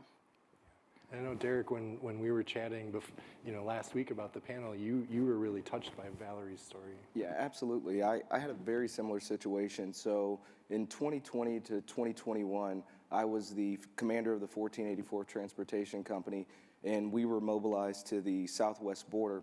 We were down there for 14 months, but prior to that, in May, I received my notification of sourcing. My wife at the time was 6 months pregnant with my son, so we had 4 months to ramp up so we could actually get out the door. My son was born July 27th, 2020, and then I left for mobilization a month later. And with that, as Val was saying, we were in Texas for the southwest border, but due to COVID and so many restrictions in that 14-month period, I missed so much. I missed the first steps. I missed the first words. At that time, my wife couldn't come and visit me because of the restrictions of who could come and visit on the border at that time. So I had more of a relationship with the Border Patrol agents than I had with my own son. So then, as I'm going back into my family element, I'm still trying to figure out how to be a dad, because I didn't know how to be a dad until he was roughly 2 years old. So your story is compelling, and it absolutely touches me. And maybe I can have you two also talk a little bit about the difference in the level of support or the kinds of support that a National Guard trooper receives versus an active duty family living on base. Sure. So I can give it to you from the National Guard perspective, and I'll kind of paint the map here for you. So my unit was in North Canton, Ohio. To the east of North Canton, Ohio is Coshocton, Ohio. To the west is Mansfield. To the north is Cleveland. To the south is Columbus. So you get a little bit of everything from rural America to the city to urban America. And all these people come in one location, and they drill out of this location, and then they get mobilized. So when the active duty component goes and they go on a mobilization, everything is on base. They have every resource that they need right there on base. So they have the hospitals, they have the family care plans, they have the FRG there. There's no family care plan for my wife as she's sitting at home in Akron by herself. What's the FRG for? Oh, sorry, Family Readiness Group. A lot of So there's no family readiness group that's there to have that support. So when she needs the grass cut, when she's dealing with a 1-month-old who won't stop crying, she's got to go out there and Charlie might continue that mission and cut that grass. She doesn't have that support. So that was one of the things that I noticed was extremely difficult from the active component, where my friends would tell me, hey, yeah, all the wives get together and they talk and they're each other's support system. She never had that. So those resources are a big issue in the National Guard. And you saw that play out in destructive ways, right, with some of your men, where they had issues with their family, with their job, because they were leaving both to deploy? Absolutely. So if we talk about employers, there's USERRA when you leave. So that's another component of the active duty. When you leave for deployment on active duty, you just leave that base. When you leave for deployment in the National Guard or the Reserves, you're leaving an employer, you're leaving family members. So then you got to come back to that same job that you had before, and it's not guaranteed to be there. USERRA says it's guaranteed to be there, but I'm going to tell you as a commander, I've watched employers not bring soldiers back on employment. So for me, it was just difficult to watch that and watch my soldiers struggle, and then with their families too. It's a whole different element, because I'm working these guys 12 hours a day, and their families are like, you're in Texas having a good time. Why can't you pick up the phone? No, they're working 7 days a week. And you know, they're seeing certain things on the border that will potentially cause them some of the issues that you guys have heard about today, because not every form of PTSD comes from a combat deployment. And I'll give you an example, and I don't want to take too much time and talk here, but I'll give you an example of a soldier that I had on a COVID mission. He was in the hospitals helping support the National Guard, and his job was to move dead bodies. That was his job, to move dead bodies in the hospital, move from one location to the next location, and then he comes to me and explains that he has PTSD. And I'm talking to someone else, they're like, well, he hasn't been on a mobilization, he hasn't been to Iraq, he hasn't been to Afghanistan, he hasn't seen combat. But there are different forms of PTSD that the National Guard sees and we face on a daily basis. I can imagine too, with like hurricane response and, you know, all the things that National Guard gets called in to do, that is a lot of dirty work sometimes. Absolutely. If you look back at Katrina, my first sergeant would tell you that they seen dead bodies floating in Katrina. And you got to think of what type of emotional taxing that takes on the body. And one thing I didn't mention that I want to come back to at the beginning, that I didn't mention about the National Guard, but it's starting to hit me, is the National Guard also has an SPP program, a state partnership program, that a lot of people don't know about. And we work with different countries all around the world in different partner countries. So, for example, Ohio's is Hungary and Serbia. And the important piece of this is when Ukraine went to war with Russia, who did they call? They called the National Guard, the California National Guard, to get support and understand tactics and how to fight. So that National Guard element plays both here, domestically, and foreign. Wow. Now, Sam, you have a military background, and you've now been in journalism for a long time. Tell us about that transition, and did that give you, you know, we heard earlier in some panels that like having more military veterans in the newsroom will improve coverage, it'll make the coverage more contextualized and more nuanced and make it easier for people to understand. Has that been true for your experience too? To a degree, and I think it's really important that we need representation from every group. You know, far too many newsrooms do not look like the communities that they're serving. You know, so whether it's diversity of color, diversity of religion, or being military veterans. You know, earlier today, Ron Nixon from the Associated Press talked about the fact that, and he didn't know the numbers, you know, but it's about 7% of our, you know, less than 10% of our country are veterans right now, but it's less than 2% work in newsrooms. You know, we need to get that number back up, just in the same way that we need to get more African American journalists, more Hispanic, Latino journalists in there. You know, we need to think about every community group so that we better represent communities, because that's where trust comes in. People are going to be more likely to trust a journalist when they look like them, know them, understand them, can have a conversation with them. So having more military vets would be great. Part of the problem with that, though, and it's a problem I found when I left the military after being a military journalist, you know, at that point in my life, one, I've got a great amount of experience, or so I think. I'm trying to get a job in a newsroom, but I'm also a little bit older. I'm not necessarily being looked at as coming from some Ivy League school, so I don't have that on my resume, you know, going, or, you know, a great grad school like Mizzou grad school or something like that. So I haven't gone through that big journalism program other than the Defense Information School, which is the military's journalism school. And then by that point, I've got a family, and I've got to worry about feeding them. So I think we all know that salaries for journalists are not very high, especially starting out. So you're overcoming that barrier. And then the fact that, you know, when I left the military, I left active duty in the 90s and then ended up staying in the reserves until the beginning of the aughts. But coming back from that, there was a misunderstanding. There are so many stereotypes of what someone from the military is like and what they're coming into. So trying to find jobs, especially at that point where we hadn't got to a point where there was a rush in, you know, a little later than 2000s after, you know, Iraq and Afghanistan were going to, oh, we all have to hire veterans and get more veterans out there. That's started to die off, right? So it's really important that we really look for more ways to get more people in there. But also, I mean, I think they're also beyond military veterans in newsrooms. That'd be great to see more military spouses. I think it was talked about earlier. So many military spouses are very highly educated. The jobs that are in those communities, like Thomas talked about earlier, Jacksonville, North Carolina. I spent a lot of my life in Jacksonville, North Carolina, both as a Marine and as a dependent. My father was in the Marines as well. The community serves the military community. So it is a lot of bars, a lot of restaurants, a lot of car dealerships, et cetera.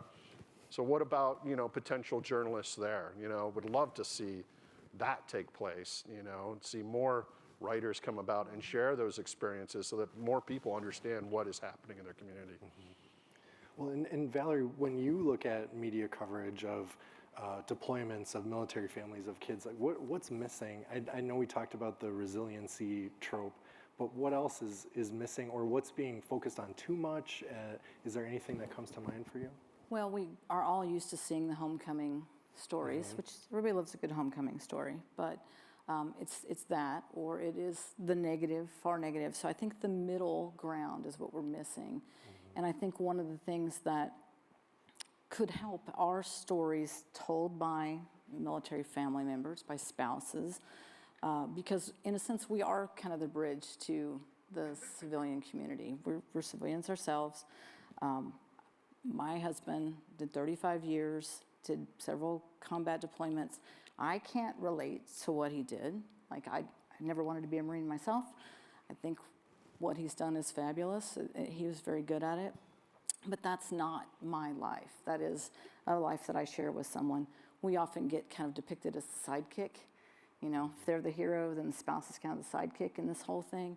And I think stories that kind of ground about military family members, like if you mention someone deploying, then maybe you should also talk about what they do when they're back in their community, because a lot of these people are soccer coaches, or they're in church with you every week, and they don't necessarily talk about it every day. But I think those types of stories of the people in your community that are a part of the military community would be helpful, because we just miss the middle ground. We don't get much other than the really high and then the super tragic story. Well, and one thing I really loved at the seminar, you know, it was all military spouses, and we had men, we had women, we had people who also served, and they were married to someone who was serving or had served, and to see you all recognize that in each other, even though maybe when you walked into the room you thought, oh, I don't know if, I know we're all spouses, but maybe we don't have much in common. But I remember one of the big insights was you mentioned, I don't know what my husband went through, but he also doesn't know what you went through. Right. Right? And that's why these stories are so important. Yes, it was amazing to meet so many spouses from other services and to realize we immediately bonded, but we also have such different stories. Mm-hmm. All of our stories are very different, and it would be nice to have that kind of coverage in the media to say that the military represents the country.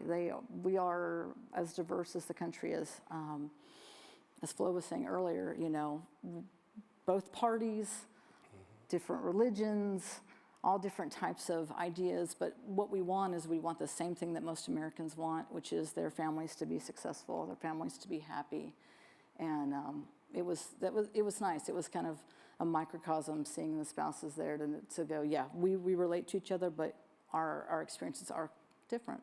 Mm-hmm. Yeah, it's not a monolith, right? No. We heard that earlier too, that the military is not a monolith, the military family community is not a And so monolith. you can't cover them like that. You can't just act like this story, this single story that you heard is representative. That's why I think it's important to have lots of stories, because when you just have a few, that becomes like, oh, this is what it is to be in the military or to be a family member. That becomes representative. But if you get lots of stories and you start to see, oh, these stories, while they have a theme, they have similarities. These people are all different because they are people. They're not just service members. Well, and Derek, when you were on your deployment to the border, were you and your men aware of how, or your troops, were you aware of how it was being covered in the media? Were you cognizant of those things? And if you were, did it have any impact? Did you see sensationalized reporting or politicized reporting that you saw it and thought, this isn't helping? We're trying to do this mission and this isn't helping. Absolutely, absolutely. The border is a very divisive issue. So prior to us going out to the mission, I had during one of my first formations, I looked into the audience and I told you how diverse my unit was. And at the time, I actually had the most diverse unit in the state of Ohio. And I said, if you've been impacted by drugs, please raise your hand. And I'd say 95% of the hands went up. Have drugs impacted your family? Raise your hand. 95% of the hands went up.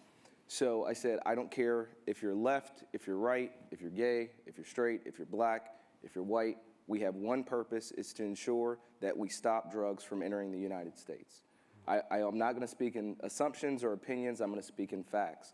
That it was a fact that there was a direct correlation between drugs that were leaving Mexico going into Ohio. So that's killing our brothers, our sisters, our friends, our family members.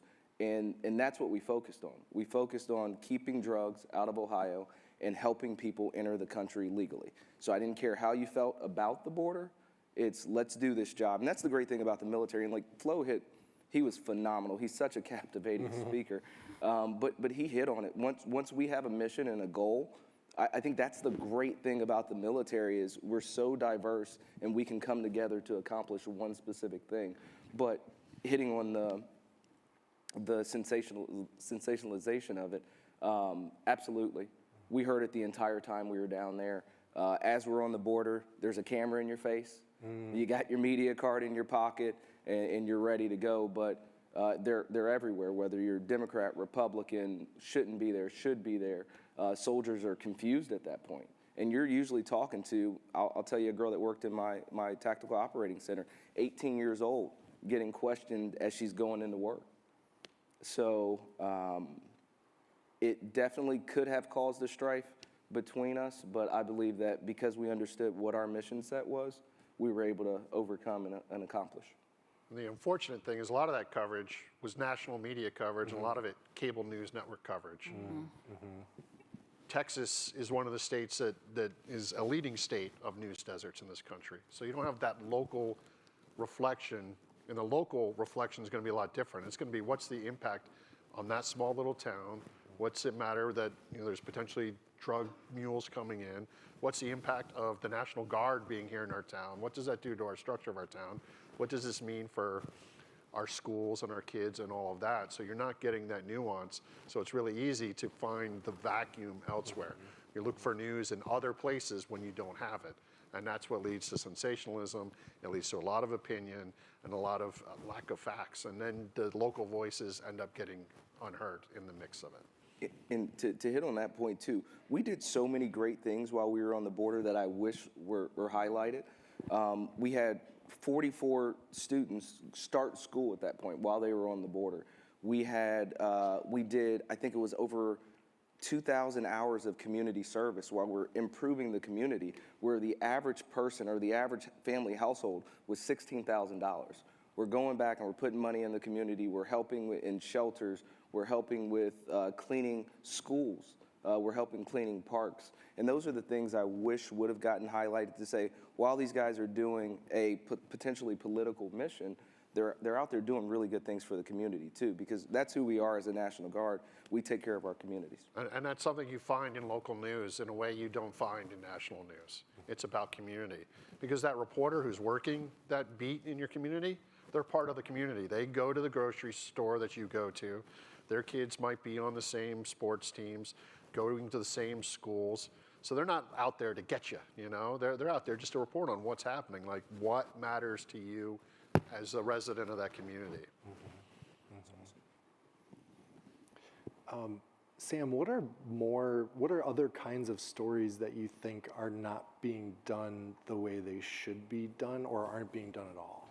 Well, the problem with the lack of coverage is the fact that most media outlets can't really devote themselves to beat coverage in the way that they used to.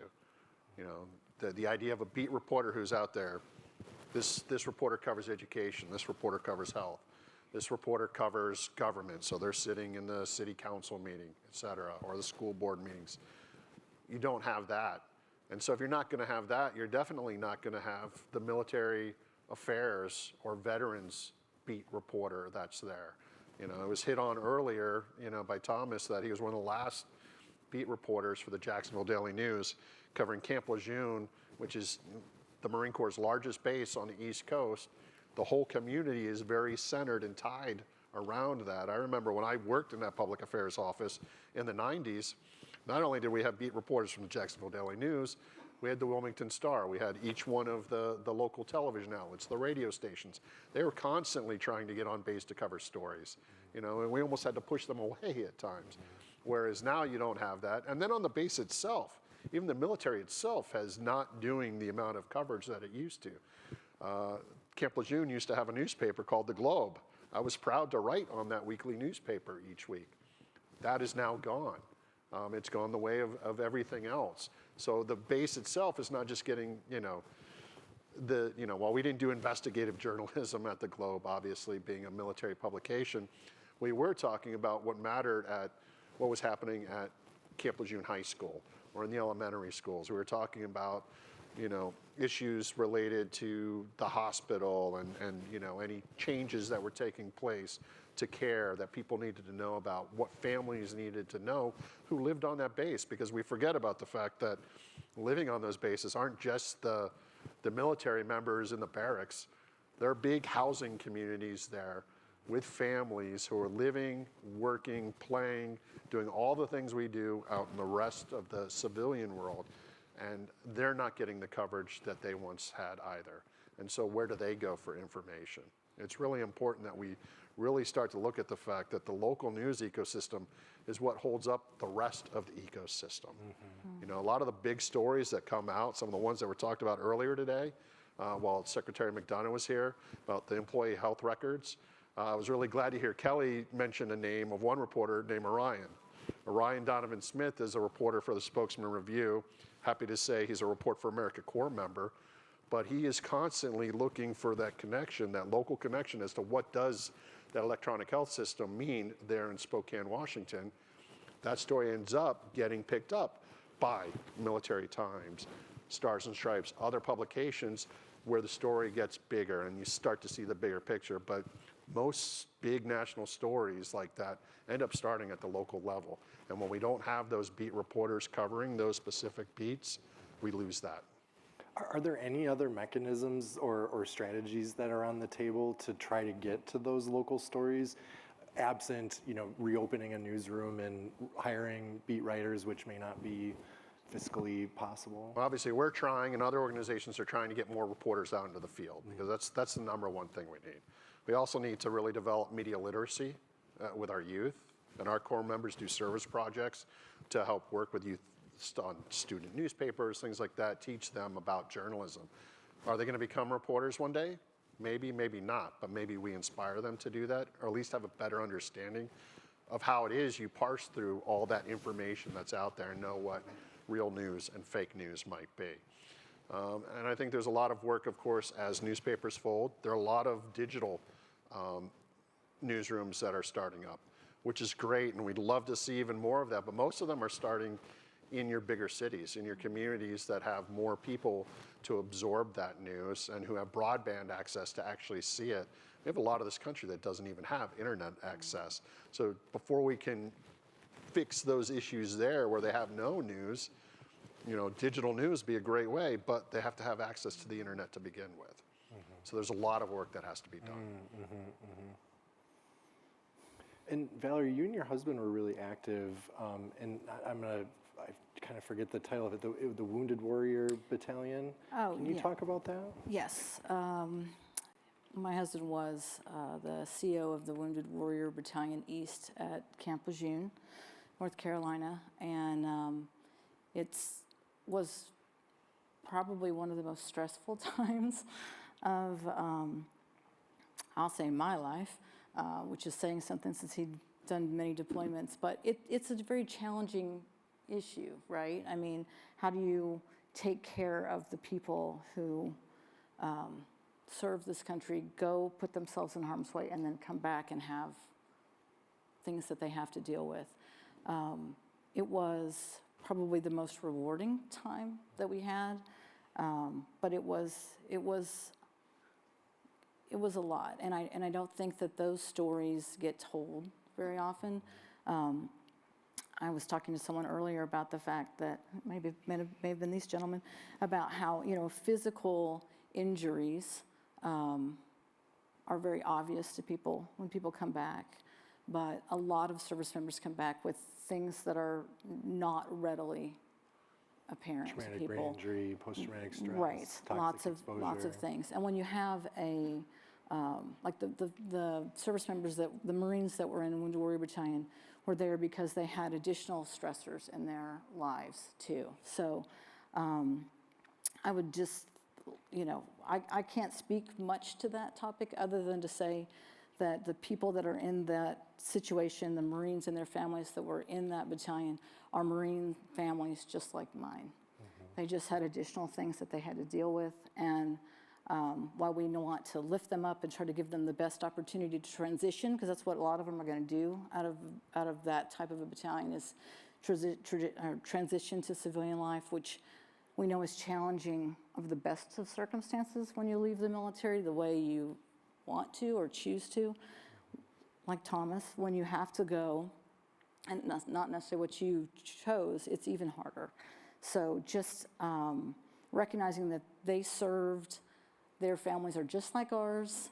I think that, again, it's another way to kind of lift that label and stigma of so these are somehow broken Marines or broken families. They're not. But it's a challenging topic. And it's not over. I mean,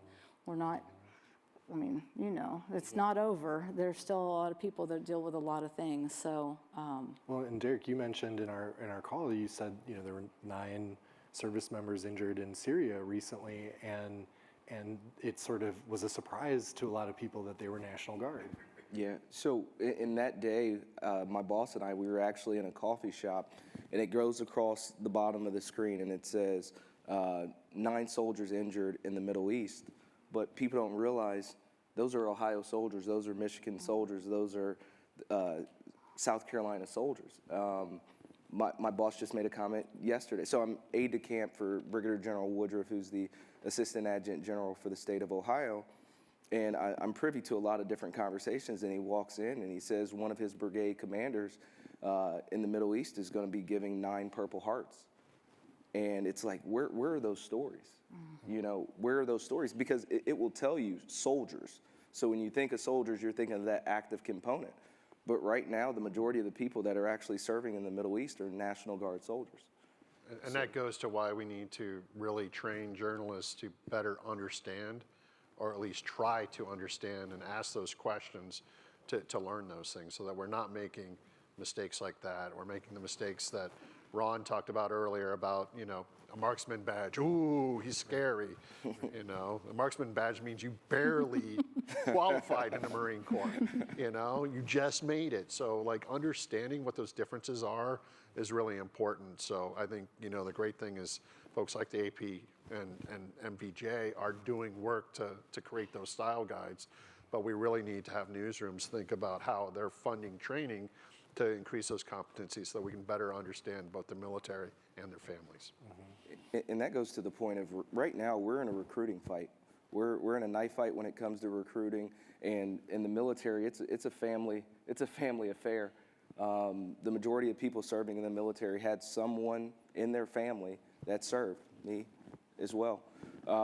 And we need those news stories to get out there and truly tell our story. And the National Guard has provided so many opportunities for so many of my friends and family members. I think about on the deployment, I had a master sergeant, E8, got in the military late. He had to have an exception to policy because he was 40 years old, barely literate, barely could read or write, overweight. He got in shape, changed his life around, started eating healthy, goes on this mobilization. He's around one of the most incredible lieutenants I've ever met in my entire life, Dan Henderson. And Dan Henderson's working on his master's degree, and this guy goes, you know, I think I want to go to school. I think I want to get a bachelor's degree. And that spark inspired him. And then my first sergeant's like, hey, I'm going to go back to school.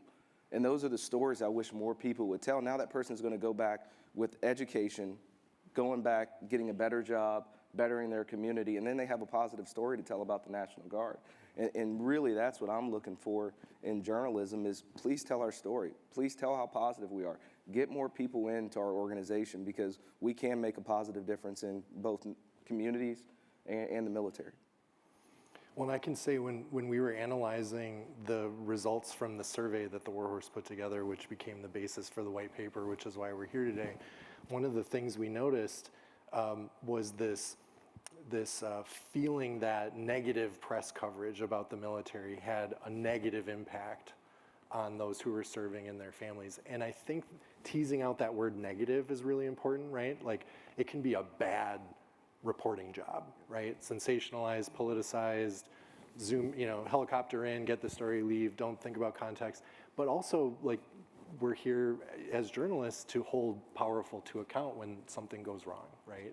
And so can you each, with our last question here before we turn it up to the crowd, can you talk a little bit about what it's like personally to hear about something that's happened in the military that's not good, not okay, that needs to be addressed? What kind of impact does that really have on the family, on the soldier, on the veteran? I mean, it doesn't feel good, right? I mean, we served for many years. The coverage has changed over time. And I think when the majority, if not all of the stories that you hear are negative, it can't help but, it really kind of adds another wedge. It kind of others you from everybody else because you feel like that, like when I would meet people and talk about my kids, if they were unrelated to the military, they always kind of had this like, ugh, you know, how are your kids after moving that much? And so they're getting that from the negative stories, I think, and it impacts you. Because it influences the people who you're interacting with in a certain way. Right. If they don't know anyone, like I used to dread being on a plane because every time I was on a plane with someone and they asked what I do and what my life was like, if I mentioned it, they would almost like be like, "Oh, I'm sorry," you know. Really? Yeah. Like they felt sorry. Well, they just felt bad. They felt like, "Oh, that's so hard on your kids," and it's like it is hard on my kids, but you know, there's a lot more to it than that, and it'd be nicer to just have a regular conversation about it than to feel like you've been judged right off the bat. Right. Have some more curiosity than that. Yeah. What do you think, Derek? So I think about it from a spouse perspective as well, because as a commander on that border mission, my support system and my battle buddy was my wife. And there's been so many times that my boat should have capsized, but she was my keel, and she just kept me steady and kept me going. And had she fell into the stories that were being told around the border, I don't know if she can provide me that support. So for me, I told her, turn off the news. Don't listen to it. Like, immediately put it out of your head, and what I'm telling you is fact. Because everything was negative that was coming out of there, whether it be about us or about the border in general. So for her to be my support system, she couldn't go to the news sources. So. What do you think, Sam? For me, it undermines things. We're already fighting a battle for trust with the public in large, let alone the military community. So when you see an article that has flaws in it, has mistakes to it, it's just adding to that uphill battle, you know, which is why it's just really so important that we really strive to just find more representation in our newsrooms and really look for that deeper understanding with people.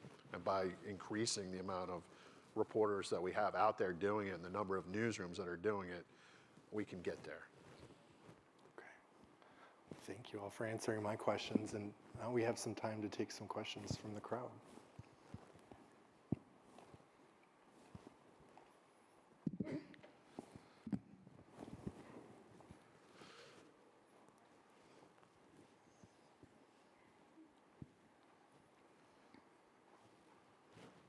Hi, how's it going? Thanks so much for having this panel. My name's Cam McMillan. I also served in the Army National Guard and also wrote about some of those experiences for the War Horse.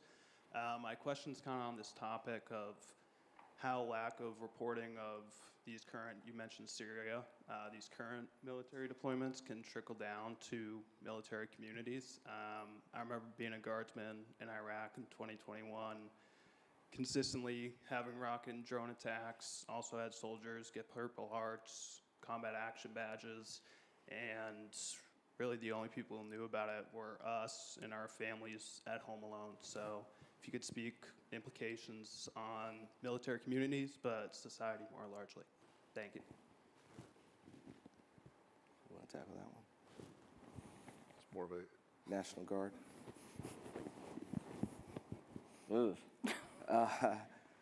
Does it make it harder to do your job if people don't know that we've got troops in Syria or that we've got troops all over the world? It does. It does make it a little bit more difficult to do what we do on a normal basis, because when I go home, all my friends are civilians.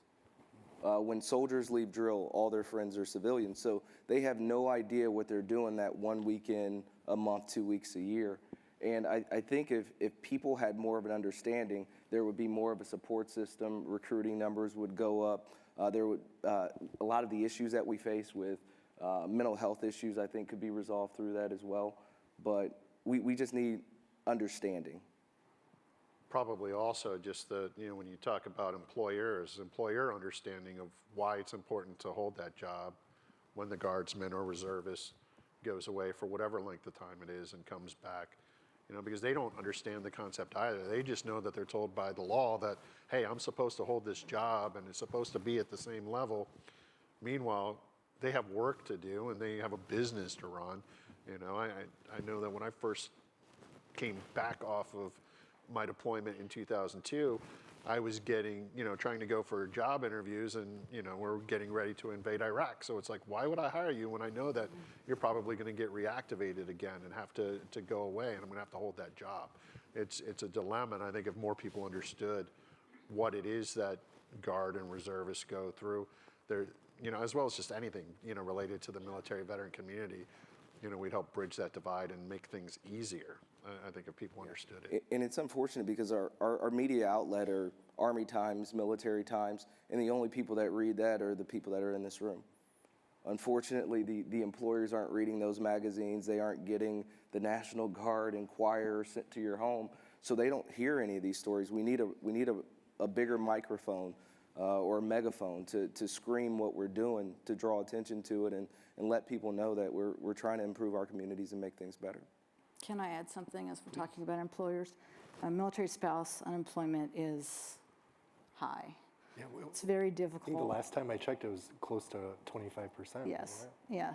I counted it up. I had not really thought about it before I was coming here. I have, in my 35 years as a Marine Corps spouse, I've had 18 jobs. I've had 8 within a career field. So once I decided I wanted to be a librarian, I've been lucky enough. And part of that's because we've been back to Camp Lejeune 4 times. So, if you get lucky enough to go back to Camp Lejeune multiple times, you can at least get hopefully back on with the employer that you had. And I was very lucky to work for Onslow County Public Library there.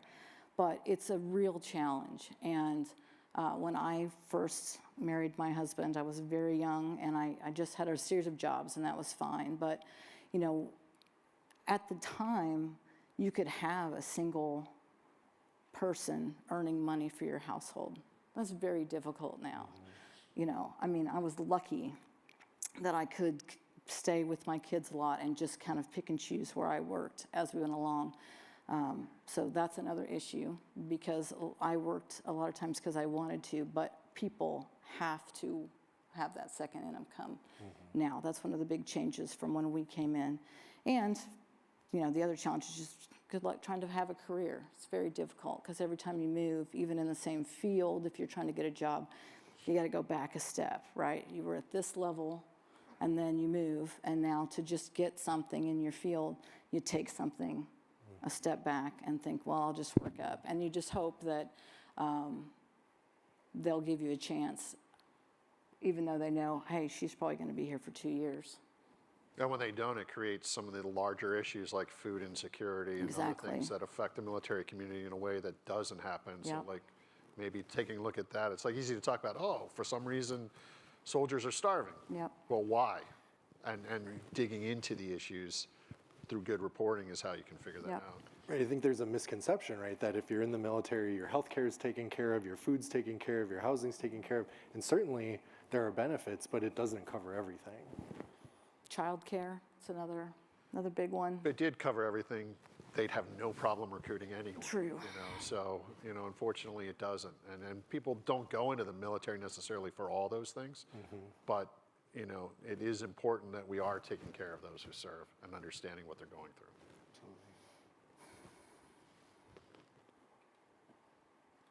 Hello, I'm Colonel Jones, served 27 years in the military, 2 tours in Iraq. And from the beginning of this symposium, there's some common thread that I'm seeing, and that is the question, we need more journalists, and how can we go about having journalists to share the story about military? Do you all recall something that came about, and it was where children and people would walk up to someone who had on a military insignia and say, thank you for your service? That is a common thing that's said, and it did volumes to help veterans feel better. But now we need something more than that, especially the children in the military. And my heart goes out to you, ma'am, for being a spouse of someone serving our country. Thank you for your service. Thank you. And to you, the commander for the National Guard. My heart goes out to you because I'm a member of the National Women's Veterans United, and we have been supporting a Gold Star family, Sergeant Simone A. Robinson, who was from the Illinois National Guard. At 21, she went to serve her country in Afghanistan. She had a 2-year-old daughter named Nizia Wilson. Her grandmother was going to be her guardian for just a few months, mind you. Unfortunately, in 2009, Sergeant Simone A. Robinson lost her life with an IED. When they took her off the battlefield, her comrades say that she was singing, "This joy I have, the world didn't give it, the world can't take it away." Well, our organization supported this family. We met the body at the airport, and for 14 years, we go out to their family gravesite with that family. And there are some news media, no journalists, covering the story. Well, this family wanted a home. They wanted a home because Nizia's grandmother has to move her from place to place in Chicago trying to find a safe place. And because Sergeant Simone Robinson did not have a spouse, there is no legislation regarding this daughter. And so I took it upon myself. I'm taking care of my 87-year-old, she says she's 21, aunt. 24-hour care. And this is my first time in like a few years taking advantage of coming to a place like this. But anyway, I called and called all around, and guess what? We got an organization called Tunnels of Towers Foundation in New York, who's given this family a home. And the ribbon cutting ceremony is April the 22nd of 2023 at 11 o'clock a.m. Well, this little girl, I've been mentoring her for years. She has a room at my house. She has clothing at my house. My granddaughter said, take care of Nizia when she went away to college. And her grandmother called me one day and said, Nizia got suspended out of school. One of her classmates said, my daddy said that your mother is a baby killer. Now, that was back in Vietnam times, right? This little kid wasn't alive then, so they got it from somewhere, the parents. So I said all that to say this. We talked about at the beginning that we need to change things. Leadership, absolutely. But go to the bottom. The family. In the communities, there are good news stories of what's being done to help families. Good news story. When she got suspended because she hit the person. Well, I said, that's not the right answer. You know, we got black and white rules, but this little child, Mother's Day, when that was told to her, her heart was hurt, and she responded. This should be a teaching moment for that school, for her classmates, for the teachers, for the community. Veterans don't mind coming out and talking about, hey, we serve this country so that you can have your freedoms. So I think it should be the community, and the journalists can tell good news stories. When I was in Iraq, NBC Nightly News heard a story that was written in the Chicago Tribune about gun-toting Grandma Jones. Well, that was me. And they came out and they followed me on the different missions that I was doing in civil affairs. And General Curtis, one of my commanders, stand up, sir. He was my commander in civil affairs. So we get to touch on a lot. But those are a lot of good news stories that I think people would enjoy hearing. Because unfortunately, there has been some negativity to the military, and it's still being passed on. I don't know if that was a question. I don't know if that was just something to say so that we can just kind of think of other ways of doing things. But thank you for your time. Thank you. Thank you. Ma'am, I was going to say, one, I appreciate your service and I appreciate the story. And I think it hits on a bigger point in my ask out of this is that you let us enter your communities. From a National Guard perspective, there's typically an armory somewhere close to where you live. We're in all 54 states and territories. Come and build those relationships with us. Please, that's what we're asking for. Journalists, employers, schools, whoever. We want to be in your community and we want to make a difference because there's positive stories like that everywhere that aren't being shared. So thank you for bringing that up. We have a question from our virtual audience. So this individual asks, do you believe that what is taught in schools and universities about the military is mostly negative or positive? And how do you feel it impacts the perception of service members and their families? I think it's a mix. I know that when I was going to school after serving, you know, it was interesting in classes when people would find out that I was a Marine, you know, and sometimes you would see the kind of temperature in the room shift a little bit. But I think there were also a lot of times there were a lot of professors who didn't agree with me at all, but when we had a dialogue, it worked. And I think when you can create a creative dialogue that doesn't get into an argumentative state where you're fighting with each other and calling each other names and throwing about, slurs, etc., then you can do it. But, would we like to see more positive talk? I think we all would like that. But I think we'd like positive talk about everyone in every community. Well, that's our time. Thank you, everyone, so much for being here today. And please, let's give a round of applause to our wonderful panelists.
Hi, everybody. If you could please exit, we do need to completely clear the room.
Engine 108, we have a report of a plane crash somewhere in the area of the Pentagon. We're trying to get further. I need you to go over to 1 David. This is like a snapshot for me, you know what I mean? So I go to the window and I'm looking out, it's frozen in time.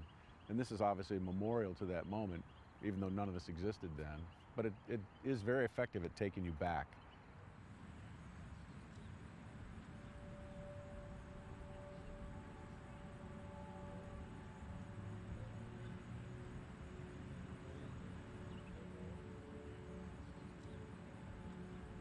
The two to the left of the expansion joint on the 4th floor, that's Murphy's office. Yep. And then the two to the right of the expansion joint were my office, and they're currently the deputy's office. Okay. At the moment when we're trying to escape, and when we finally got through searching those offices and made our way to the construction entrance, we get out into the parking lot, and you can see people are moving towards the damaged area, the impact area. I felt responsible for the people that I, walked out with. And I had my keys in my pocket. And the only thing I could think to do was, let's get out of here. I mean, somebody is helping. To a certain extent, we're banged up. We're not in any shape to go back down there and try to come through. It wasn't a conscious thought, but it was just like, we just got out of that. We need to separate ourselves from this and repair ourselves. And I piled everybody in the car and started driving them home. That day, when I finally have my wits more or less about me, shower doors closed, it's a concluding moment. It's the part of the day where what's happened before is being brought to an end. And it's literally being washed off of you. We're a nation at war. We don't know who we're at war with. And as I'm turning my attention to what I'm going to do next, I'm starting to see myself as part of the Marine Corps leadership. And really, I think maybe for the first time, take on what that really means. Up until that point, so I had career ambitions. I'm a Washington lawyer. Go in and out of government, go back to law firm life, make lots of money, come back as a secretary, go back out as a rainmaker in some major, that was somewhere in the back of my mind, that's kind of the blueprint. I think after September 11th, I thought a lot more about young Marines. And it really is a strong realization that this organization is built for what comes next, so that when the balloon goes up, they can go do the really hard thing, the thing that they're built to do. That meant much more to me on September 12th than on September 11th.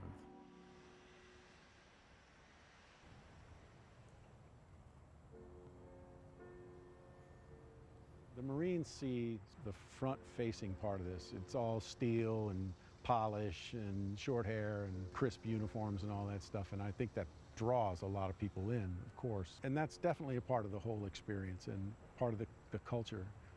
But people don't see, what I see, there are men and women behind those uniforms, behind those closed doors, who are talking about how to take care of Marines, how to do the job, how to be the most effective fighting force on the planet. It's the phrase, who have borne the battle. I mean, there's a very human side to this that the average person's just never going to see. And frankly, I don't think the Marine Corps is anxious to show you. In part, I think the Marine Corps is conscious that somebody's always looking. And it might just be a recruit, or it might be the mother of somebody who served, or maybe the family of somebody that was lost, or it might be Congress who's looking. The Marine Corps wants people to see that disciplined, professional organization. But the part that I think is really valuable, if it could be shown, is the part where there are just people behind those doors trying to figure out the best way to run this. One of the ways I view this job is interpreting the outside world for the Marine Corps, and also, conversely, interpreting the Marine Corps to the outside world. One of the things that I like to think I helped the Marine Corps see in Don't Ask, Don't Tell is that the younger generation Marines, where we keep our focus and where we should keep our focus, this was just not a big issue to them. The senior ranks of the Marine Corps, were they freaked out a little bit by it? Sure they were. The younger guys who had more direct exposure, where this kind of culture had been openly discussed and accepted in the society that they grew up in, they just weren't that freaked out by it. And so it became something that the Marine Corps had to come to understand, that the important thing was that with this change, we would not diminish the Marine Corps. I talk to people sometimes about what I call the commandant's standard, like, why don't you just change? Why don't you just do this? very simple. The job of the commandant, among other things, but the principal job is to field combat-ready forces. And he does a very good job with all of his help and all of his officers and all of his senior enlisted leaders. They do a great job. They're meeting the mission. You have to convince him that it's worth it to him to change something, particularly when there is any risk at all to the output. So why do you not want women in combat arms roles? It's not that you don't want women in combat arms roles, you just don't want to take a chance that diminishes the capability of those units. So we have to find a way to look at it carefully enough to say, we have confidence that it won't. As long as the standards are maintained, we know that there is a population of women out there who can do this work. But it involves the Marine Corps seeing itself differently. It's not just prying open a door, it's changing the consciousness of the organization so that it understands it can be somewhat different and still be successful. Because you're always up against that challenge of, why should I change what I'm doing now when it's working now? If what you're doing is working, but it comes at a cost of other Americans not being able to receive their just due, their civil rights, then there's a good American constitutional reason to change. The important thing is to find a way to do that and not lose the thing that you're trying to create, which is that crazy effective combat organization. So it moves slowly, but it moves effectively. I actually served with Bobby for 4.5 years in the Pentagon. And I could tell you, he always thought about the Marine and their families, putting them first. He's a great example for the civilian population that serve in our government. Everything we were trying to focus on over this long war, he was in the mix of it. So it's leaders like Bobby that have pushed through this whole long war. But I'm very conscious of the fact that I'm not a Marine, that I'm part of the organization that holds them up. Even here, I feel that burden, I feel that responsibility, maybe more so, because these guys did what was required and it cost some of them their lives, and this is what we're trying to prevent. You have to have enough empathy to look at somebody who's given up that much and understand what that sacrifice and what that pain feels like, and we do owe it to them. That's a part of this larger equation, this larger conversation has to happen, because there's an intangible part of this that is a powerful force. We have to acknowledge that for those families because they're feeling it every day in their lives. Any leader will have compassion for anyone that pays the ultimate sacrifice. You know, because you are in these leadership positions to lead these great Americans over in combat. And by not bringing them home, I don't consider that a failure, because, you know, war is going to have its price, but you don't want them to pay that price. Well, I think the terrorists woke up America on 9/11. And people like Bobby, they figure they're not going to stop us, you know, from living our way of life, our freedom. And that's what pushed every American. And you see how all Americans came together during that time. Yes. You know, they say, no, this is not going to happen on our watch. Right. We're going to continue to focus on what America is all about. You hear it all the time, once a Marine, always a Marine. That means something here. There is that connection that transcends the combat environment. It might be forged in that combat environment, or maybe just Paris Island. But it does continue. There is a body that Marines belong to that is bigger than this. This is a sad representation of the hard part. And as long as people are filling these graves, this is a price that we owe them, that we have to remain faithful to them and take care of them and their families. It's a hard truth. You want to have a country, you got to have people who will do this. But you owe them. We owe them.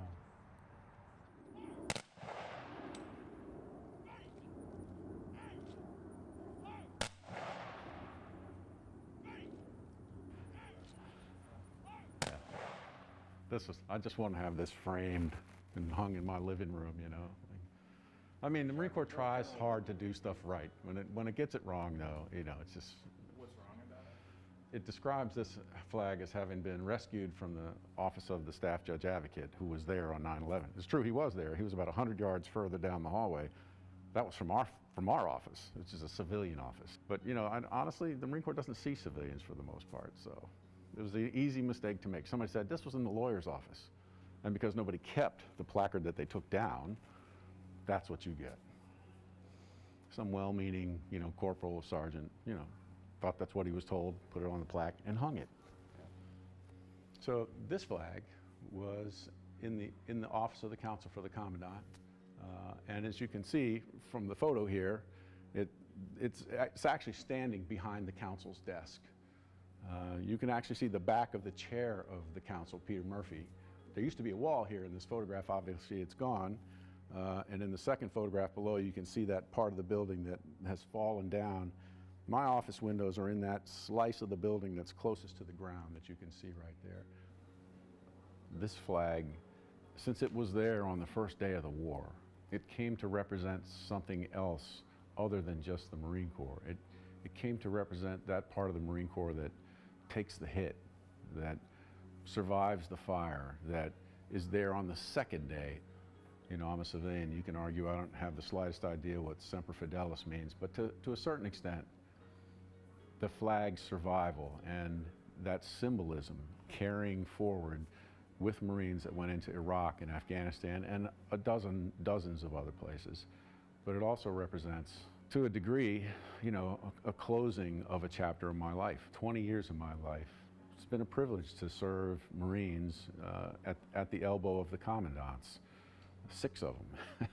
When I came to the Marine Corps, I was becoming familiar with Marines in Washington, the Washington Marine Corps, the guys who fly desks. It's not glamorous, and everybody in the Washington Marine Corps wants to get back to the fleet in some way. When you're a civilian associated with that, you don't really see that. You don't understand that in quite the same way.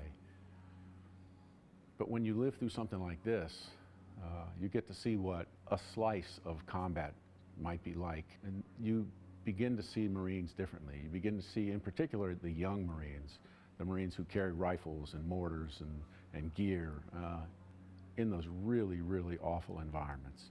It makes it very easy after this to understand that we really are asking people, young people, to take huge risks with their lives, to commit themselves to performing missions and tasks that are going to get some of them killed, that are going to benefit people that they don't even know.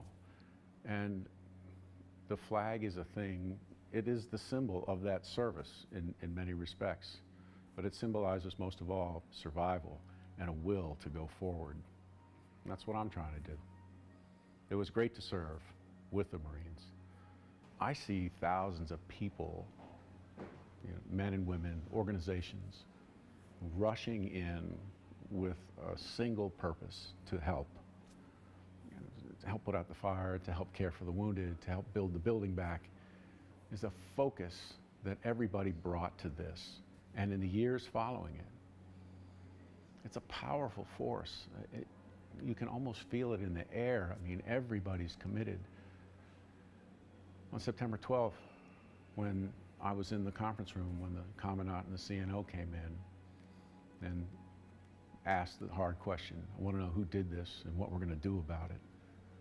Everybody in that room, to a person, was ready to do whatever needed to be done in that moment. Not to get revenge, but to make sure that we were protecting this country. We were protecting Americans, defending American interests. It's not about revenge. It's about preserving what this country does in the world for future generations. September 11th, we took a cheap shot. What happened on September 12th is more important. We decided what we were going to do, and we showed what we were capable of doing when we wanted to. I think that people should recognize the value in that and how much power this country has in the world as a force for good. And I'd like to see it harnessed and shared.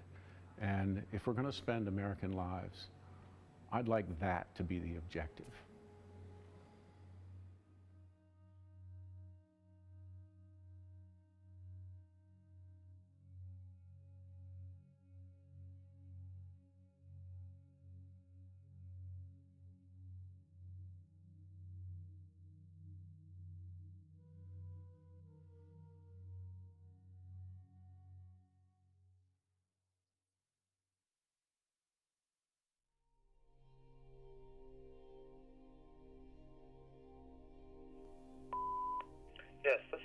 Sergeant Tardy, United States Marine Corps here in Quantico, Virginia. Sir, ma'am, if you would, if this is James or Robin Carpenter, please give us a call at your earliest convenience or as soon as you hear this message. Once we had received message about Kyle, at that moment we knew. I was just so broken, it just seemed surreal. You just can't bear your child to be injured, and war is really ugly. The injuries that he sustained, I mean, you can't even imagine. Once he joined the Marine Corps, we were very proud, but as a mom, I was just gripped with fear for what could happen. This is the day that he left for Afghanistan. You know, he was just a 19-year-old kid. You know, when the buses pulled off from here. I mean, I wanted to run and get him off, you know, I wanted to... I had this motherly gut instinct that it was not going to turn out good.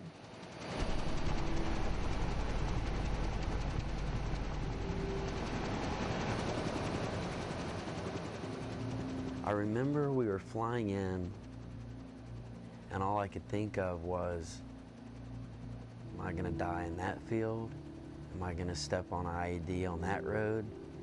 Until you're getting on those birds, you know, and you're flying over the farmlands of southern Afghanistan.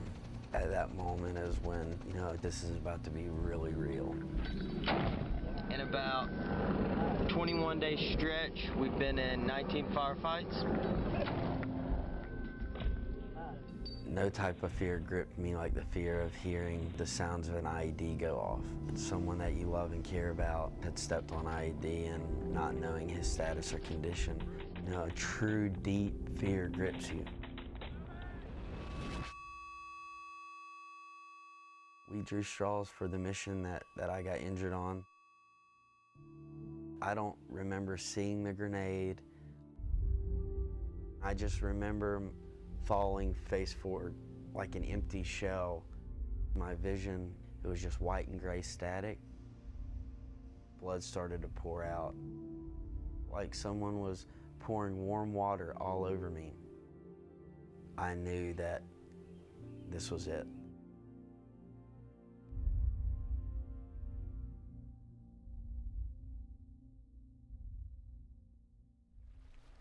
When I got to Kyle, the smell from it overwhelmed my senses. I was struggling to breathe. He asked if he was gonna die, but I didn't know. As we got him up to the medevac out of there, he yelled out, "I love you." We backed off and he was gone.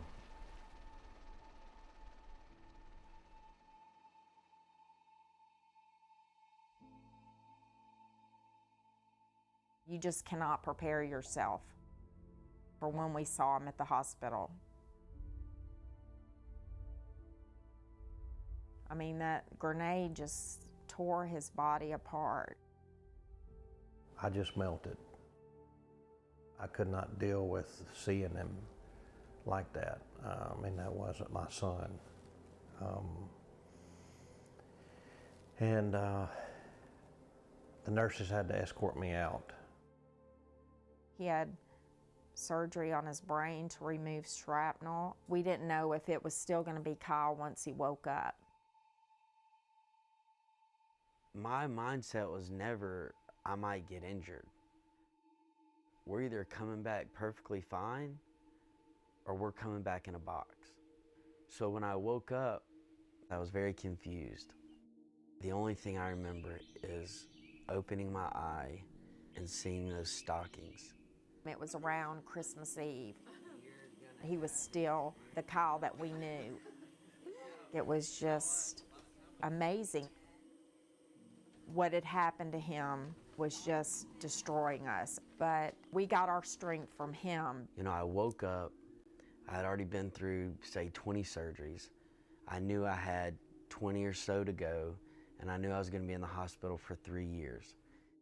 You would think it would be a psychological burden.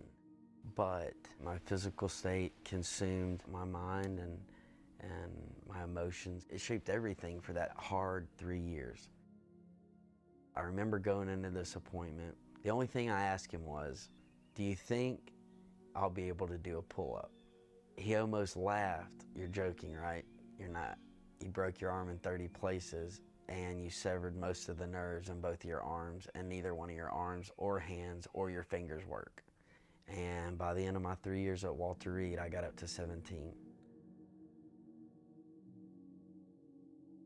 But once he got to that point when he was getting ready to be medically discharged, when it's all over with, it's like, you know, pulling the adrenaline plug out of your arm, and you're just like, you know, what's now? You know, what's next? When I was at home and I couldn't, you know, just do the daily things, and I had this massive breakdown moment, I just started crying, and I fully and totally broke down. And of course, Mom came in, and I just told her, I said, look at me. Who's gonna love me after this? And at that moment, you know, I realized either I'm gonna move forward or I'm gonna sit right here at this kitchen counter for the next 80 years of my life. We are here because this man, this United States Marine, faced down that terrible explosive power, that unforgiving force, with his own body, willingly and deliberately, to protect a fellow Marine.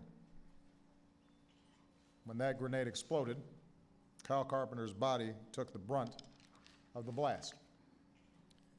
The Medal of Honor is presented for gallantry on the battlefield, but today we also recognize Kyle Carpenter for his valor since, in the hard fight for recovery.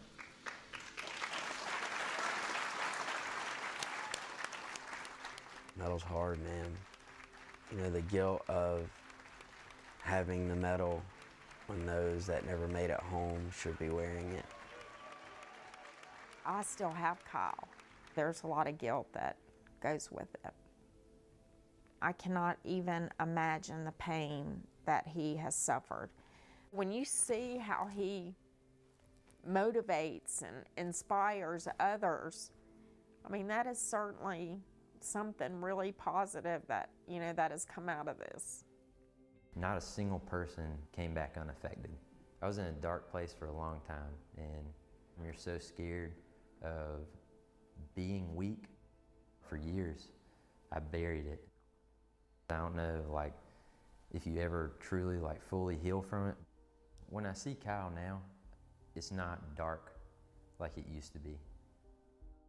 I've had Marines come up to me and tell me, I didn't kill myself because of your story, because of you, because I saw what you went through and you still came out on top. I don't know if I ever allow myself to feel vulnerable, or I don't know if I'm a concrete wall, but I'm here now. Out of the darkest of times that we've had have been some of the greatest of things.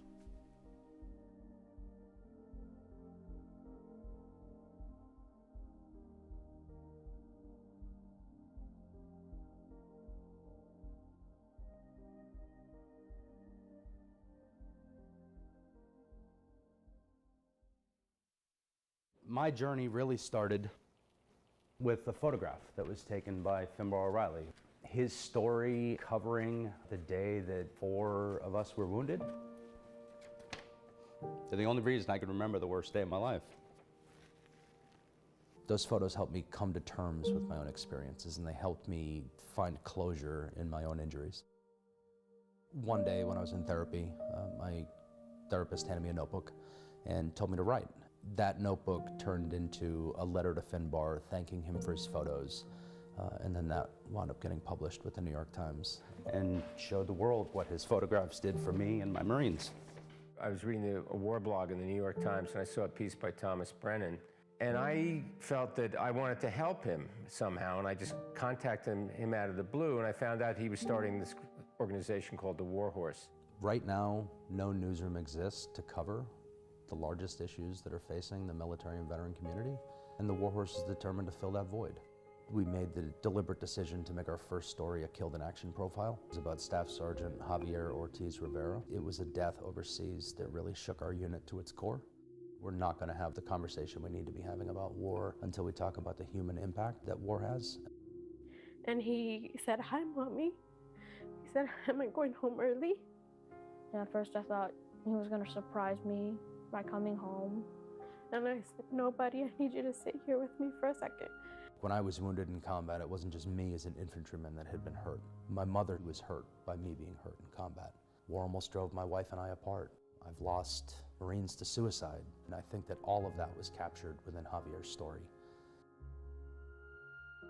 Our next story after Javier's was writing about a Medal of Honor recipient who had jumped on a grenade and survived. I had already been through, say, 20 surgeries. I knew I had 20 or so to go, and I knew I was going to be in the hospital for 3 years. The overwhelming response that we received was that people found hope. I've had Marines come up to me and tell me, "I didn't kill myself because of your story, because of you." Since 2016, our team has educated the public on military service, war and its impact by ensuring those most affected by war have a prominent voice in the national conversation. The veterans who write for the War Horse bring in expertise, and they're also bringing courage, because you need to sometimes tell stories that expose abuses and problems. We turn now to a growing scandal in the U.S. Marine Corps. The photos and more than 2,500 comments were uncovered by the War Horse. I happened to stumble upon the Facebook group while I was sitting next to my daughter on the couch, and I couldn't ignore it. We broke it with Center for Investigative Reporting. It was our first investigation. How can I look to the Marine to the right and to the left of me and sit there and wonder, were you one of the ones who said you wanted to rape me? Around 6 weeks after our reporting, revenge pornography in the military became illegal. There was a unanimous vote in the House of Representatives to criminalize revenge porn in the military. We truly crossed the aisle with our reporting and filled the empathy gap in a way that allowed for true change to take place.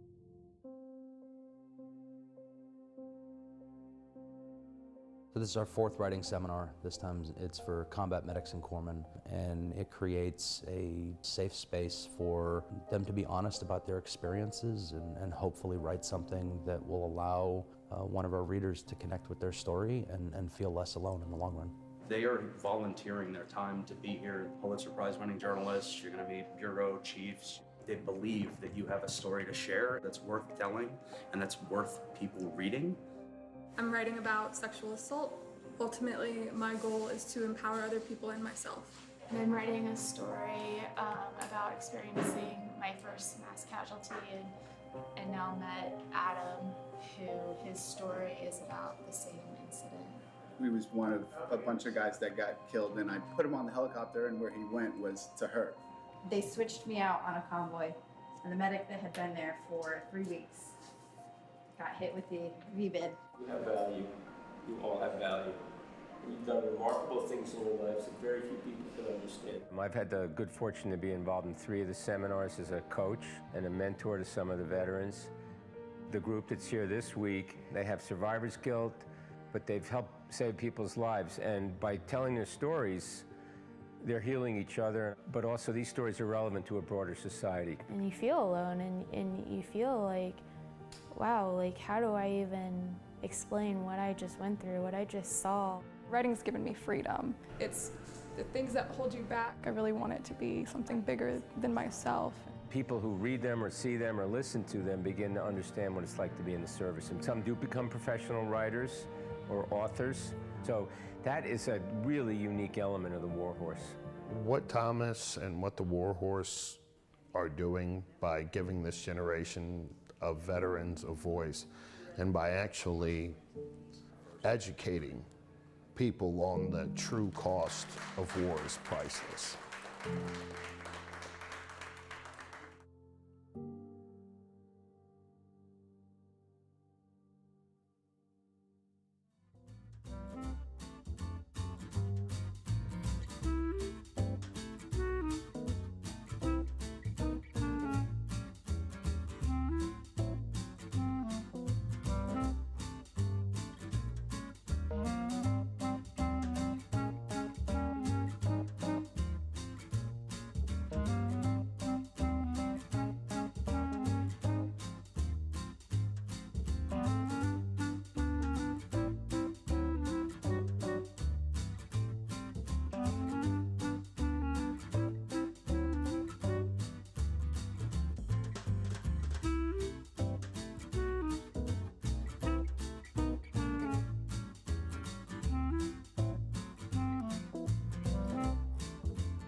Ladies and gentlemen, the program will be starting shortly. Please find your seats.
Good evening and welcome to the War Horse Symposium. I'm Ethan Boydner-Mesquita. I'm the interim dean of the University of Chicago Harris School of Public Policy. And whether you've been with us all day or just joining us, we're delighted to have you here at the beautiful Riva and David Logan Center for the Arts. It's been an incredible day of thought-provoking conversations inspired by the War Horse's award-winning journalism and the Harris School's white paper about how military news deserts threaten national security. We've explored the intersection of journalism and public policy while promoting discourse and civic engagement about military and veterans issues across the United States.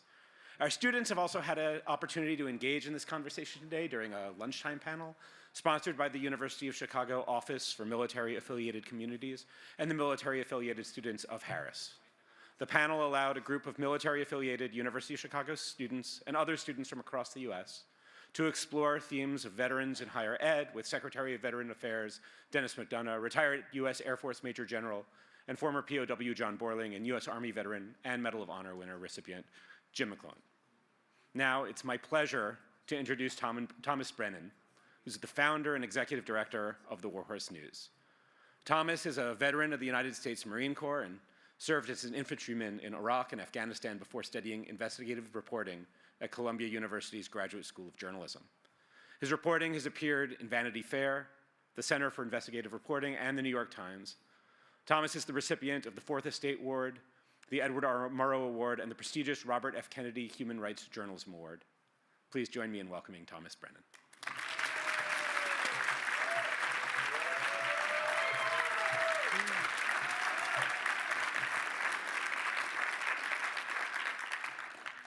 Thank you, Ethan, for such a lovely introduction and for welcoming the War Horse team to the University of Chicago for the inaugural War Horse Symposium.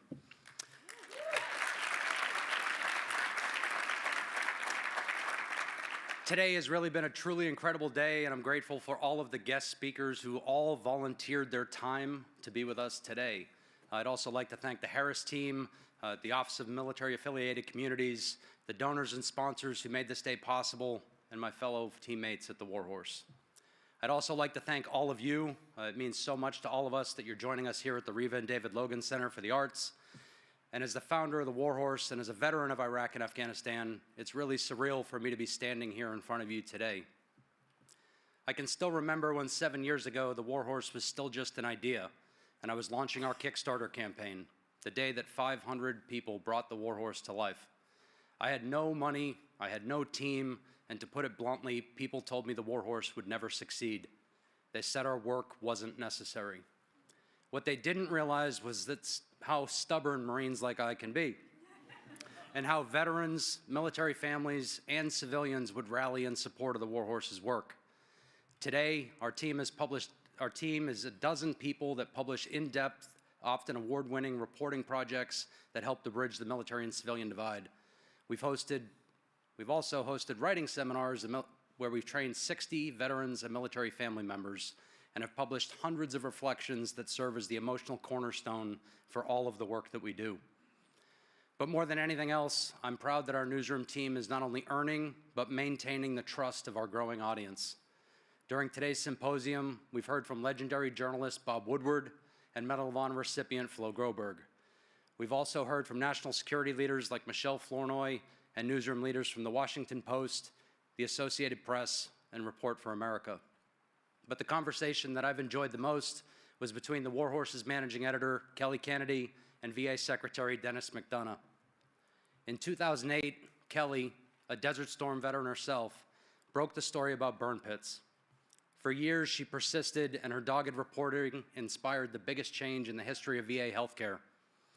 In short, Kelly's reporting is the proof of concept for why military reporting matters, and it demonstrates the value that veterans and military families can bring to newsrooms across our country.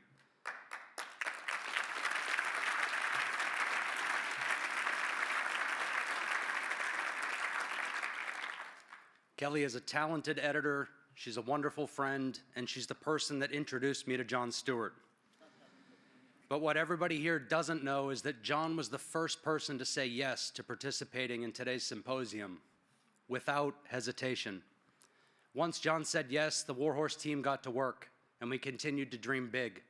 Over the coming weeks, I met with leaders at the Defense Department, and Deputy Secretary Kathleen Hicks agreed to tonight's conversation. Many of the service members who helped make this possible are here in the audience with us today, and I'd like to thank all of you for helping to make tonight possible. The fact that these incredible leaders are here at the War Horse Symposium still feels surreal, but it underscores the critical role that military reporting has on our national security. I hope this next conversation helps to shed light on how issues that may seem limited to veterans and military families, in truth, have major implications for all Americans. Now, I'll make the introduction that you've all been waiting for, Jon Stewart and Dr. Kathleen Hicks. Nice work. Nice job. Nice to see you. Doctor, I think you're supposed to sit here. You're right. I sit here. Hello. Hello. That's overly enthusiastic. Lower your expectations. Doctor, thank you for joining us. Throughout the program, will I say doctor, deputy secretary? What would you like to say? Friend? Friend. Friend. I want to thank Thomas for putting this together and Kelly for her invaluable work in exposing the burn pit issue, and her reporting really was the foundation for so much of what was done for the PACT Act and for toxic exposure bills in general. And I want to give a quick shout out to Rosie and Leroy Torres, who told me they were watching at home because I guess they don't have Netflix, and who originally got myself and John Field into that fight, and ever grateful for their work. My question to you is, we'll start basic. Okay. So you were with the Department of Defense. That's correct. All right, and that from now on we'll call that DOD. Okay, I'm good with that. Pentagon. So obviously the Department of Defense has a complicated relationship with journalism and reporting. And Thomas's mission, and the mission of the people at War Horse, is to make the Department of Defense more transparent, more accountable, and more accessible for the general public. So I guess the first question would be, why are you here? What do you hope to accomplish by being here? Absolutely. Well, first, I'm thrilled to be here, and I also want to thank Thomas and certainly you for, it sounds like, signing up so early on to help the effort. To be fair, I am not busy and lonely. So I just when he said... Nevertheless. When he asked, I was just like, I happen to be free that month. So here's the reason. I don't think we have a complicated relationship with the press. I'm going to stop you there. The United States military is about defending the Constitution, and the free press is part of the Constitution. If you go into the Pentagon and you walk the halls, you'll find that we make space available and fully used by the press. If you take a trip with the Secretary of Defense, you'll find the press is on that trip. We obviously have a press briefing room that we work from all the time. Right. And if you're on deployment operationally, there often can you find the press. So transparency is absolutely vital to both how we do our mission, and then to the point you made earlier on families and service members. They need a voice as well, and the press brings forward their voice, and we need to hear that voice. So any major institution hears hard truths, and the press helps bring that, and that includes for us. We do like them to be truths when we hear them, so good journalism is really important. Right. Quality journalism, quality reporting, and we work very hard to bring facts to the table. But we want to have the press covering the stories for military service members, for their families, and of course issues of national security that we depend on. So you brought up something. What have you been frustrated with in terms of the journalism about the Pentagon, about the Department of Defense, and then I'll go. I'm not sure I would say frustrated by, but what I would say is I think it's always helpful when people have multiple sources. I think it's helpful when the sources are, wherever possible, able to be named. I think it's good to bring multiple viewpoints to an issue. Very basic levels of journalism that we don't always get to see, and I think, again, I don't think that's about what we see in the Defense Department. I think that's a broader issue for the nation. Right. And I think, You'll go. Yeah. So, along with Kelly's reporting, what War Horse does, part of what a military is a narrative. Yeah. They're selling a story to not just its own citizens, but to the world, and oftentimes that story is manipulated. This is about how the Pentagon and the Department of Defense, as much as they would say we welcome good journalism, I have not found that organization. It's as guarded in my mind as movie studios. Do you know what I mean? In the sense of, I don't know what you mean, but I will take your word. Yeah. Movie studios are really guarded. But in the sense that the hard truths are not necessarily beneficial to the military's mission. And I'm not just talking about Geraldo drawing, positions of troops in the sand as he stands astride a Jeep. I'm talking about Kelly's reporting on burn pits, which was resisted at the Pentagon and the DoD for years. It was really difficult to get the right information. And by the way, still to this day, we've had a hard time getting the proper, honest truth about what the testing was at those burn pit sites and what the exact things that go in there and what records they had on soldiers' medical conditions. So, and I understand the official position of the Pentagon is we welcome good journalism and we try it. But I know for a fact there are layers of people there that stand between journalists and information, and they do so purposefully. So I think we should just maybe start off with like a more maybe realistic description of what the relationship between journalism and military. Yeah, I don't accept the premise. I do accept the premise that a large institution such as the Department of Defense, and to include the Department of Defense, has lots of people at lots of layers who sometimes are not focused on the big picture. But what I can tell you is at the leadership level of the Department of Defense, we are focused on the big picture and taking care of people to get specifically to the PACT Act issues is front and center. As front and center for the Secretary of Defense, front and center for me. We absolutely, first of all, greatly applaud the PACT Act. The President, I think, rightfully called you out specifically for the work that you have done to bring that to light. Again, this is also part of what good journalism can do. Bring issues to light, get actual policy changes in, and then we can act on those policy changes. Are there sources of resistance at times to any change, to the policy change in particular?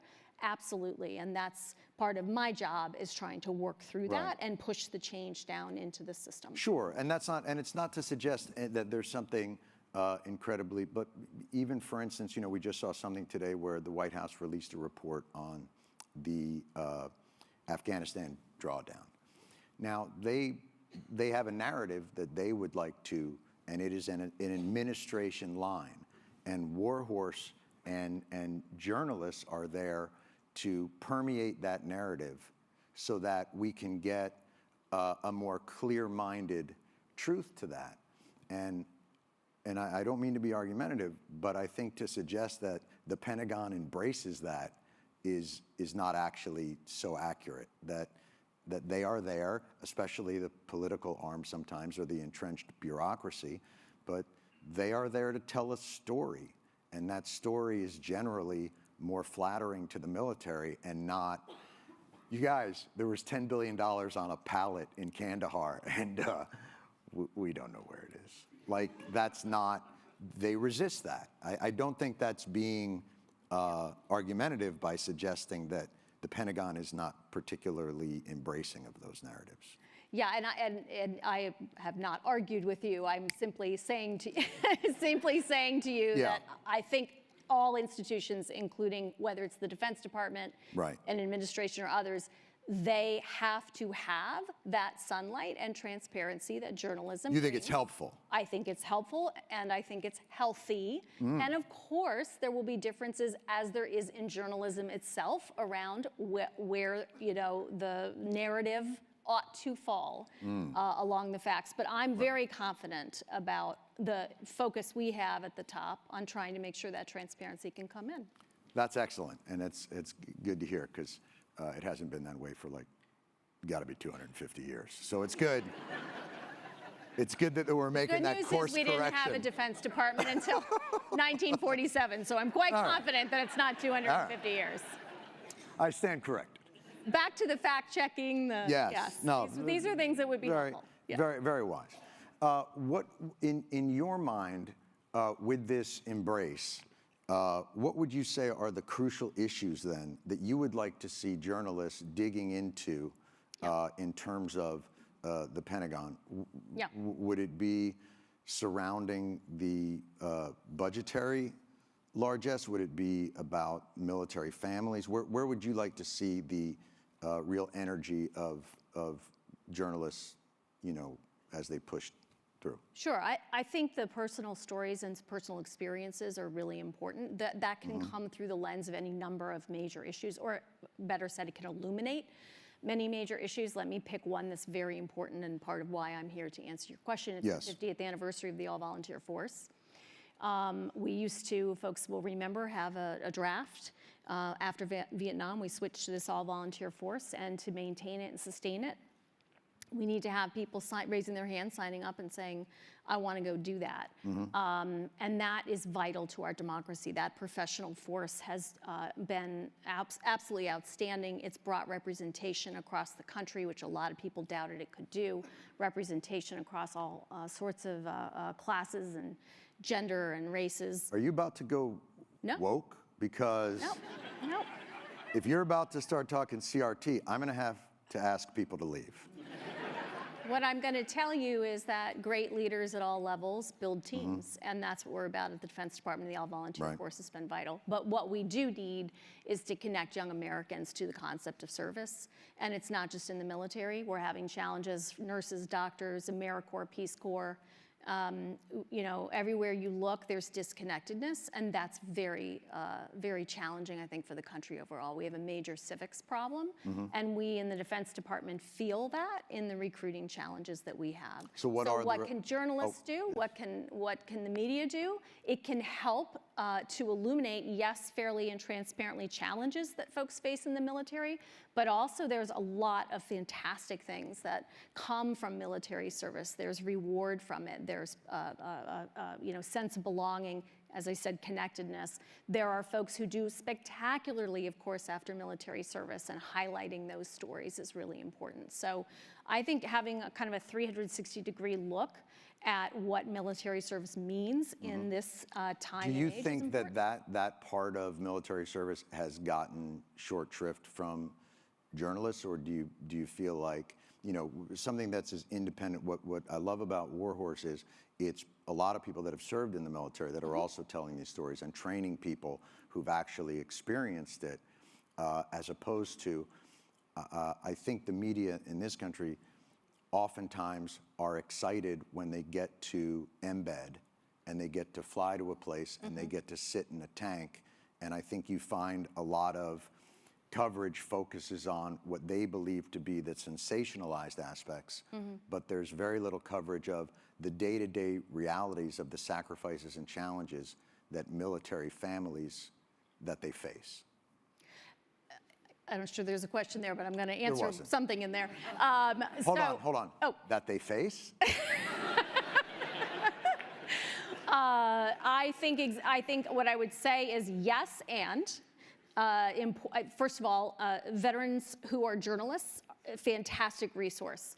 We have to get beyond that just by virtue of the expanse of the challenges to be covered, the experiences to be covered, and the fewer the veterans, the more important it is for non-veterans to be also reporting on and learning this space. That's back to my disconnectedness piece. But the rounded pieces, and then also, are there not parts of that military experience, if fairly and fully reported for service members and their families, that have positive aspects as well? And those stories deserve to be told. And I do not think those stories are told as much anymore, not because of, if you will, poor journalism, but because there is less interest overall in military stories. So it's just part of it's shrinking, and there are fewer people to report on it, so there's less time and attention on the breadth of stories that are out there. Yeah, it's interesting. It's my feeling of American society is we fetishize service, but we don't know what it is. We know that at football games, oftentimes they'll bring out a veteran and everyone will stand and applaud. But, you know, when you talked about the all-volunteer Army, it is I think, incredible that you can get such a vital fighting force or such a vital from all volunteer. But there's a dark side to that. And that is that the burden of military service and their families are borne by a very, very small percentage of this country. And they're not aware of the challenges and sacrifices. And as a political reality, one of the things that ended the Vietnam War, that made it so that our political leaders couldn't misuse the human capital that are the veteran population, is that it was a shared burden. Sure. An all-volunteer Army is, I think, as we've seen over these last 25 years, more easily manipulated around the world with not as much political blowback. I think the United States has to be a responsible power, and that includes how it uses its military forces. We can't do it casually, and we can't do it without humility. Starting now. Well, I think starting before now, but now is good too. I think that's an unassailable value that the United States needs to carry forward. We still have selective service. I wish to remind you, if the United States were to go to a major conflict. Are you breaking news I here am tonight? not breaking news, no. We have reserve components we pull in, and we also always have that selective service out there. I say that only because I don't want people to think the all-volunteer force is sort of alone when the United States has to make major decisions. They don't stand alone. That said, your fundamental point is correct, which is we have a smaller portion of the American populace involved in the military. Nothing inherently wrong with that. But we have to take a lot of cautions because of that. We have to connect it better to society. People need to understand the service. The more people are focused on service in general, the more military service has resonance. They understand it better. And again, I think the media, journalists, have a great opportunity here to help us build some of that civic connection. No, I think that's right. And I think, you know, one of the difficulties with that has been, in my experience, that the Department of Defense, there's a strange disconnect between that and Veterans Affairs. That it's almost as though they don't particularly realize that all the military operations then create, you know, the veteran populations that sort of suffer, and our government doesn't fund them in the same way. My point being, for instance, DOD has a computerized system that doesn't talk to the VA system. They literally, one is Alta and one is Vista, and I know they've spent billions to try and correct it, but it's still a really difficult thing. So there are, I think we can have the aspirational part of what you're saying, which is we have to get this story out to the American public, and it's a real sacrifice. But the truth is, in the internal bureaucracies, they don't even communicate that well to each other. So we work very closely with VA. I was just over at North Chicago today with the acting VA deputy, focused on electronic health records. So I'm not sure why the premise is that the Defense Department somehow is doing something to VA that's preventing us coming together. But I think there's a lot of focus on trying to get to that common electronic health record. And, you know, our chief information officer, that's something hard to work on. I mean, we've been in two years. I know Secretary McDonough was here earlier today. I know he's working hard on it. Secretary Austin's working hard on it.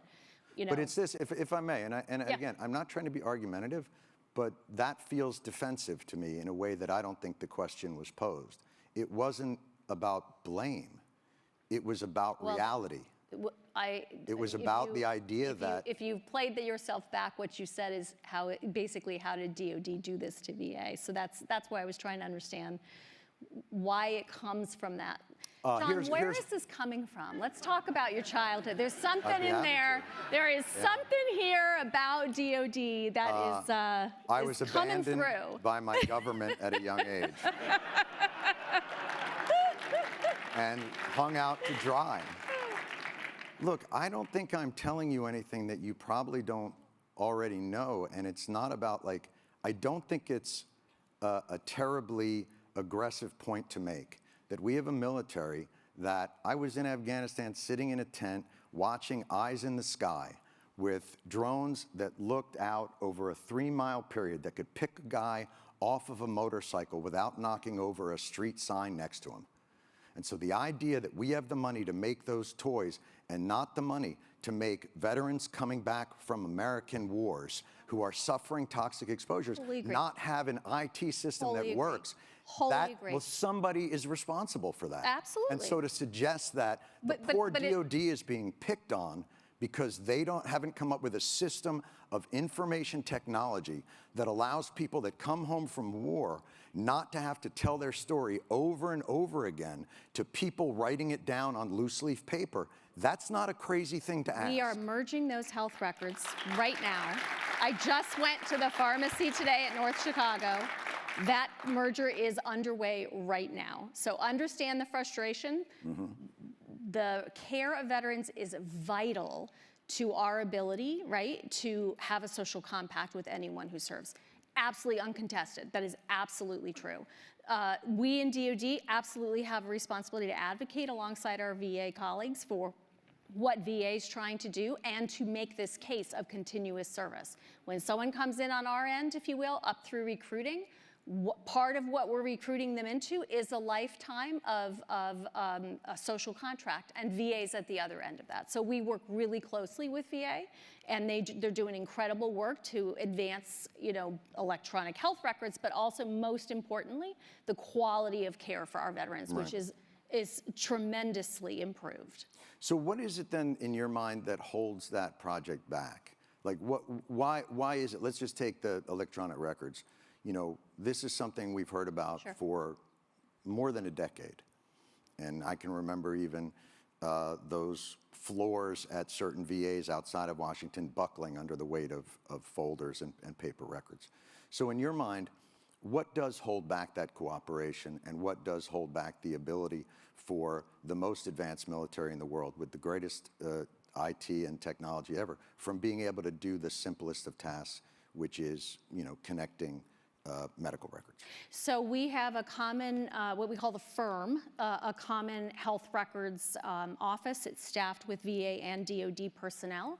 And they are working, as I said, they were stood up relatively soon before we came back into office in this administration.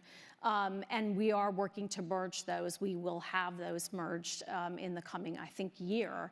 On the DoD side, we have a contract approach that is about 90% done for electronic health records for the DoD side by June of this year.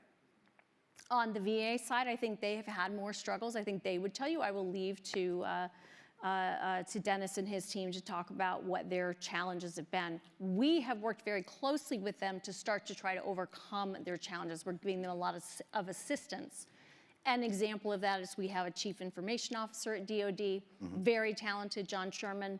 We've put our chief information officer with their chief information officer to start working with them on the backbone of their IT. So those are some of the things that we are doing. And as I said, we certainly work to advocate with them in Congress. They have a different set of committees, as you're well aware, to make the case that they need that capability. So in your mind, is it a bureaucratic issue? I think it's a timescale issue. I think it has been a bureaucratic issue, for sure. I don't think it is anymore because you have at the top of VA in Dennis McDonough and at the top of DoD in Lloyd Austin, two people who are going to make that happen. But those guys are political appointees, and depending on we're not that far off, yeah. So, okay. Would you consider it a problem then that that it basically depends on the political appointee at the top of a really expansive bureaucracy to get that done, and with the wrong, so is that a fundamental flaw? Of our democracy, to have political appointees political over large... that are coming in every 4 years to work on bureaucratic issues as opposed to... You have civil servants, in the case of the Defense Department, you also have military officials who are more enduring, if you will, than political appointees at the top. I would say, first of all, Congress appropriates the money, so the executive branch executes the money. So the conversation is not just about how... Right? No, I saw that cartoon. I remember that. Yeah, it was a really good one. I mean, where Schoolhouse Rock went, I do not know. We have a civics problem, America. Bring it back. It's a good one. So you absolutely need Congress, first of all, to help kind of set the tone and the resources and then the execution. I on balance believe it is best to have political appointees at the top of institutions because you drive change in that way. How that resistant you are those can- bureaucracies? They can be very resistant. You can break through. How resistant is DOD? It depends on the issue. Yeah, I think you How about have- electronic records? No, not at all. Not at all. I just told you we're 98% No, I know. I was kidding. implemented Just- by June. I can remember this issue No from concerns. 2005. So it just Well, it's like it's been a while. Yeah, sometimes it's hard when you're in that position. But let's flip it to we talk about resources. One of the frustrating things in the PACT Act was Congress and DOD. Those budgets. We've had 20 years of war. There was a Washington Post editorial. It might have been yesterday or the day before. And the thrust of the Washington Post editorial was, we've got a problem. And the problem is a ballooning budget for the VA through toxic exposures and through disability payments. And it was kind of wild to read because what it said was, since 2001, the VA budgets have exploded. And you were like, yeah, what happened then? Is that the Yankee Mets series? What? And it was a weird disconnect that 20 years of war, and this is getting back to what I was talking about earlier, that 20 years of war creates 20 years of veterans. Veterans that are going to be going through some of the most difficult challenges of just reintegrating into a society and then also having all of these wounds that, to be fair, before these last two really good political appointees was a adversarial process for most veterans, made more difficult by an unyielding bureaucracy. So these folks come back from a war where they are forced to be their own lawyer, doctor, advocate, their families are their caregivers, the pressure that had already been put on them. So you have all of these different challenges, and then you have a journalism status quo machine that is somehow suggesting that the veterans are the ones exploiting the system rather than the system exploiting their sacrifice. And I'm just wondering if we're talking about recruiting and making an all-volunteer army more strong, isn't that something the DOD should be fighting tooth and nail to debunk? Again, DOD absolutely has a dependency on veterans having the quality of health care they need and having the quality of life they need. No doubt about that, and we are constantly working with VA to advocate on their behalf because it's that wholesale cycle, period. So back to the journalism piece, I think DOD, you would find ready folks inside DOD if journalists are looking for stories about how we can help VA or any veterans issues. We're happy to do that. Right. So it's not, in your mind, it's really more a question of, again, getting back to maybe the lack of understanding from the public about that, because one of the issues is that we faced was the Pentagon's reluctance to have money that could have been used for force readiness, sort of this idea that it all comes out of the same pot, as opposed to two separate pots. In other words, like... Oh, you mean you had wanted to create a pool of money or like an authority that would have allowed... Well, yes, but the idea that the veterans are exploiting this system that actually just wasn't planned for. In other words, if the Congress gives you $850 billion to go to war every year for a lot of years, and then the veterans have to fight for $20 billion on the back end, and there's resistance within the Pentagon that money may come out of their... That's the piece I would say. Again, I can only speak for this administration, and that is not a concern that we have. We are not trying to take money from VA, deny money from VA. We don't have, I am probably more than anyone in the Defense Department engaged in budget discussions, and I can assure you there is no trade-off that we are making between DOD and VA, period. Right. So there's no sense of within the bureaucracy that they have to protect. You know, in terms of, like, for instance, the Pentagon. This is going to sound bad. All departments have to pass an audit. Yes, yeah. And there's really only one that Yes. that hasn't. That would be ours. Yeah. Bingo. Yeah. So why? Yeah, you and I talked about a little bit backstage about really, you know, what most people would find very boring, but I think we were excited to talk about business systems.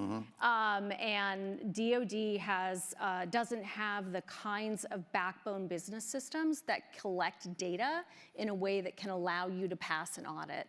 So that's a high priority for me. We've been making sure we're investing in those systems. But you know, like, It's to hear that, probably like, a 10-year process. I understand, but you do realize, like, to an audience of Americans. Like, Sure, I completely agree. Crazy. I completely agree. Completely agree. Yeah. High priority. All right. Big investments in the last several years since this administration How about this? has come in. Let's remove it out of that. Let's talk about. I'm trying to get to a different answer. The idea of, like, so why is it? Forget about the political appointee.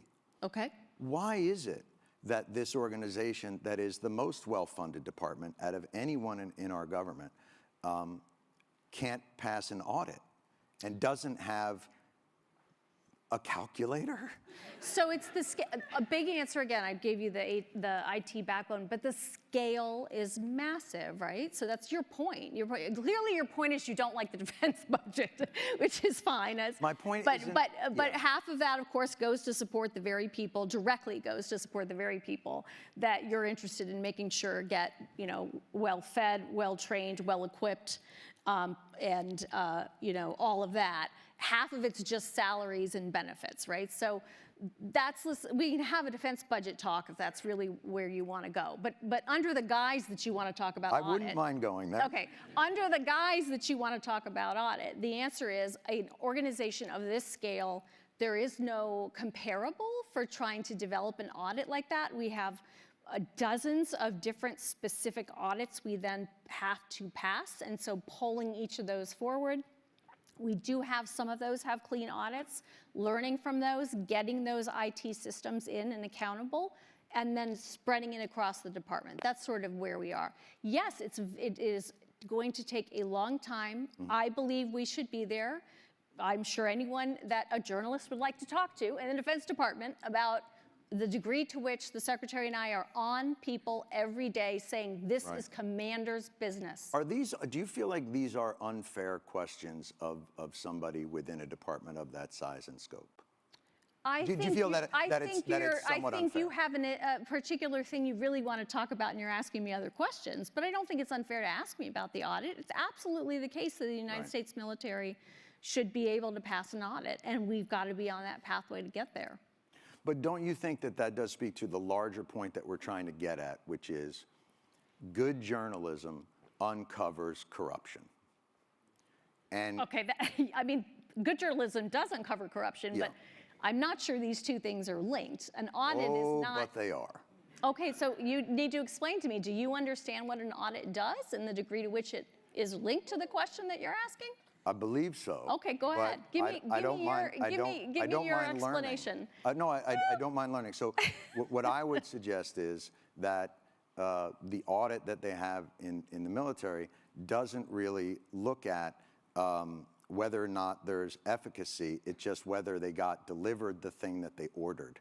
And that is any audit. That is any audit. That is true. But generally, those audits aren't $400 billion for Raytheon and $1.7 trillion for a plane that doesn't seem to be doing. Like, there is a lot of waste, fraud, and abuse within a system. Audits and waste, fraud, and abuse are not the same thing. So let's decompose these pieces for a moment. Please educate me on Sure. What so an audit is difference exactly what you just described, which is, do I know what was delivered to which place? Right. The ability to pass an audit or the fact that the DoD has not passed an audit is not suggestive of waste, fraud, and abuse.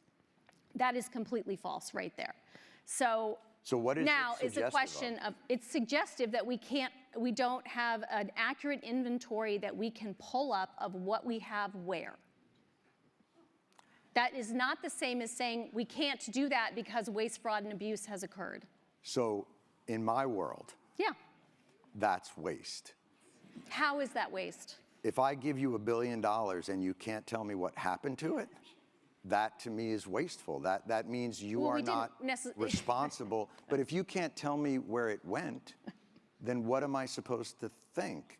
And when there has been reporting, I mean, this is not, look, I'm not saying this is on you and that you caused this, but I think it's a tough argument to I'm pretty make sure I didn't cause it. an $850 billion budget to an organization that can't pass an audit and tell you where that money went, like, I think most people would consider that somewhere in the realm of waste, fraud, or abuse, because they would wonder why that money isn't well accounted for. And especially when they see food insecurity on military bases, and they see... You want to talk about that? Because that's a good... we should be talking... I mean, Well, I'm it's trying to understand where you're trying to go, other than the dollars, which really bother you. I think it doesn't really bother me. I think it's all connected. Okay. I think tell when me, I tell look... me that story. Tell me how you're thinking about that. When I see a State Department get a certain amount of money and a military budget be 10 times that, and I see a struggle within government to get people like more basic services, and then that department that got that, I mean, we got out of 20 years of war and the Pentagon got a $50 billion raise.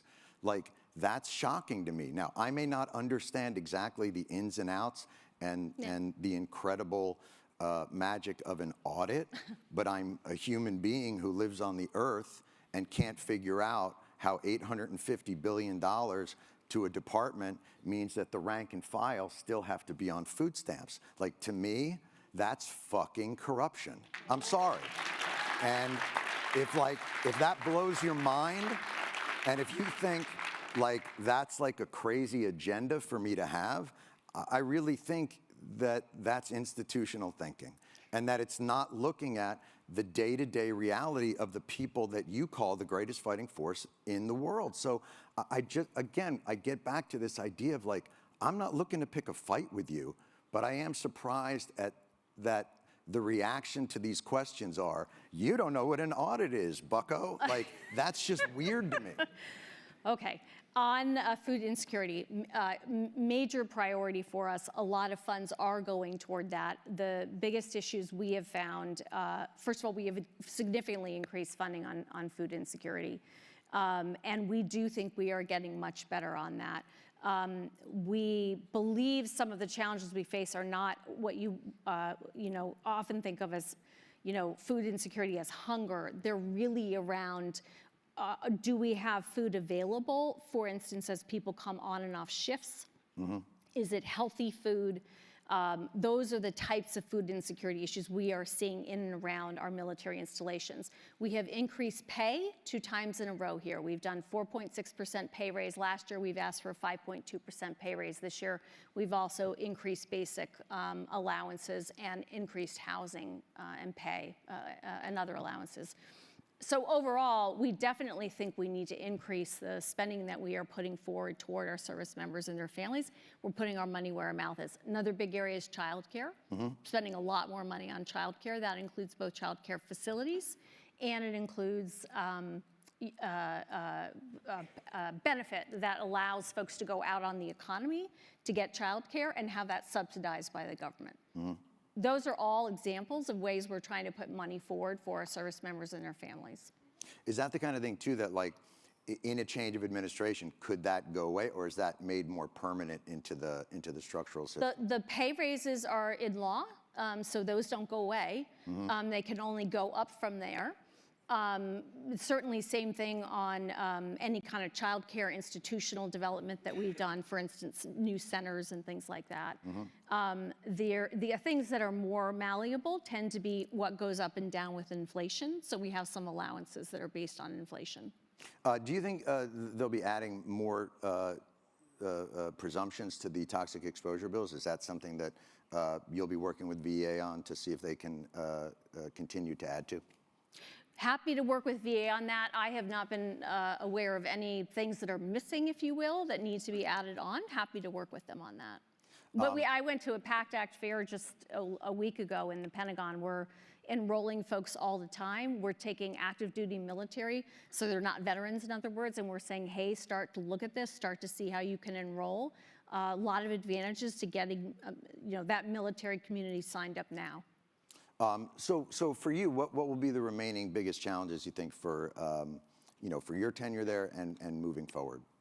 Yeah, I think I mentioned to you, I think talent is a big piece of it. We just talked about some of these aspects. How do you bring in and attract talent, whether it's civilian or military?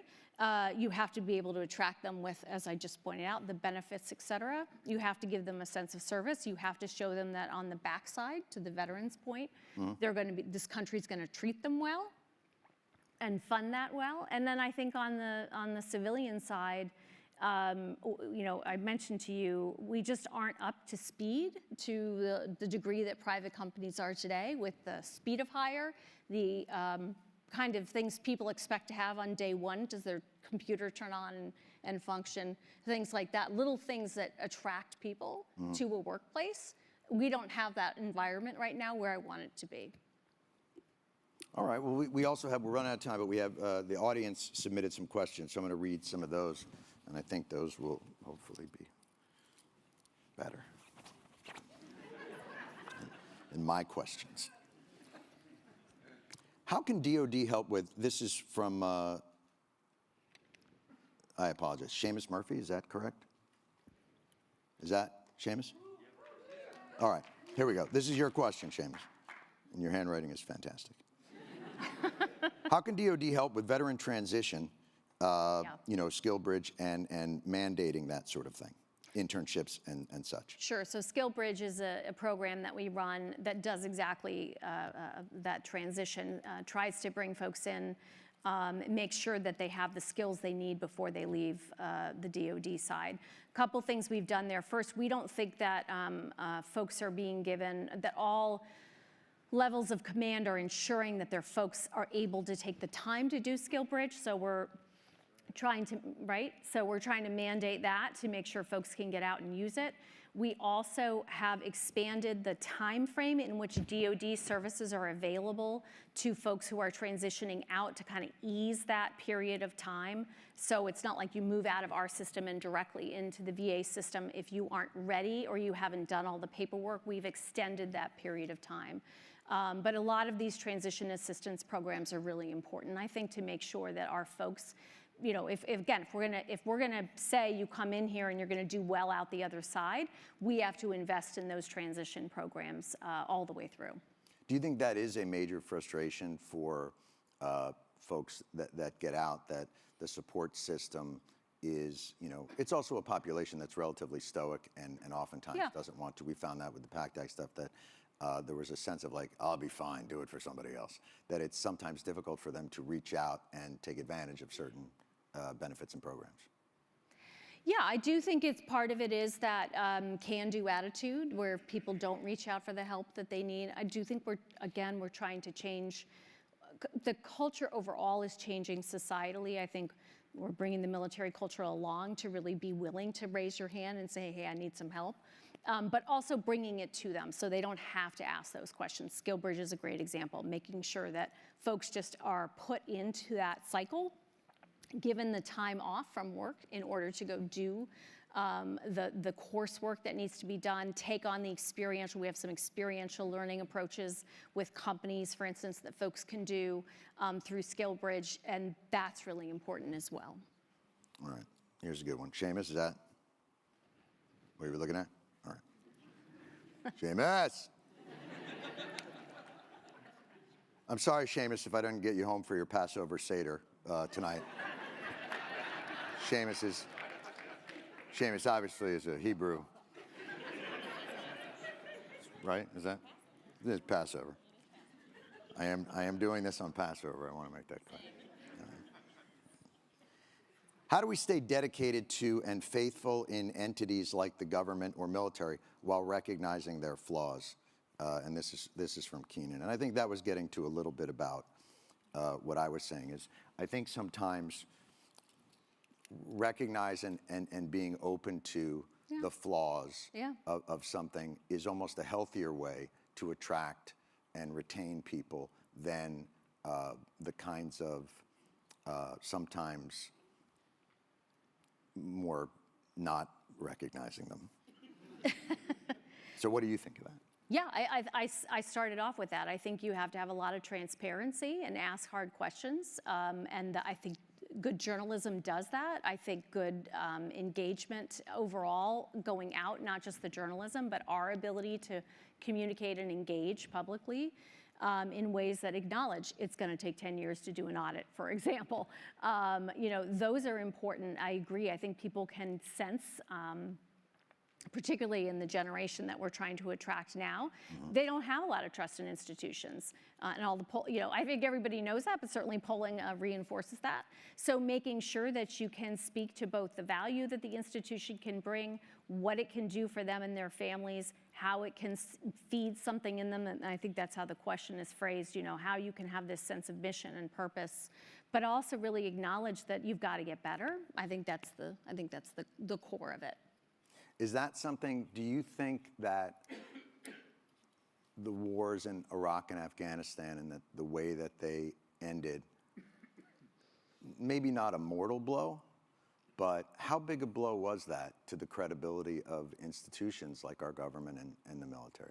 And how difficult does that make your job going forward in terms of rebuilding that trust?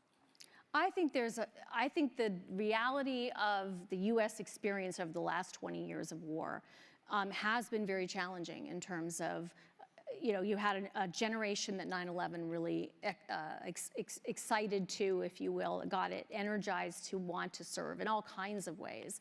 We've seen that on the civilian side as well as the military side. And this is a public policy school. People who are here want to serve, they want to work, so that still happens. But after 20 years of war, you have challenges with the seams that's shown in our society. There are other seams that are rather substantial in our society right now that probably don't trace quite so closely to that. But you bring it all together, and I think we have a really hard time for exciting people into public service, to include military service. Are there other ways you think that those seams can be repaired that aren't necessarily like, I do think there is a loss of trust, but are there other forces at play within there that you think are also need to be looked at? In terms of the rifts in society, is that what you mean? Yeah, I mean, I think I'll just speak to DOD. We find that there's a lot of playing out of national politics. I don't know if you've noticed that in terms of how we operate as an institution, and we just try to keep ourselves focused. I think one of the big things we can do is just keep the eye on the ball of putting out leaders who look out for their teams, who keep their people safe. And that's actually a workplace a lot of people want. We have a very disconnected society. People want to go somewhere where they feel connected, they feel cared for, they know their leadership is going to look out for them. I think that's a lot of what we can do. We can model some of that behavior, and I think that can help can kind of broaden out from there. Here's another question. As the government and VA uncover additional presumptive conditions connected to military...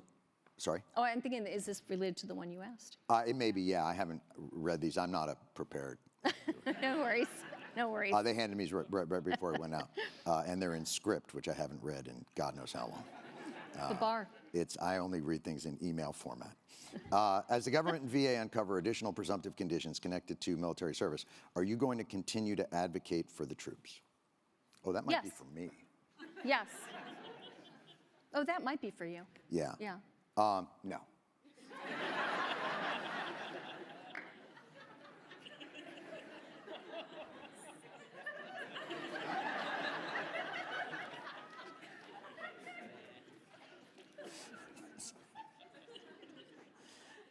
Here's something from Annie. Yes, I will, obviously. I knew that. It was, though, I have to say, and that's, I think some of my discontent is forged by my experience in that arena. Yes. And I think it's really based on the difficulty that I saw so many good people, and Kelly uncovered this in many years, and I saw so many internal documents that spoke to not political appointees and all those things, but a corruption within an institution that was hiding, I think it comes from a place of 9/11 was the original burn pit, ground zero. And I saw what that did to the people who lived in that area and the men and women who fought there.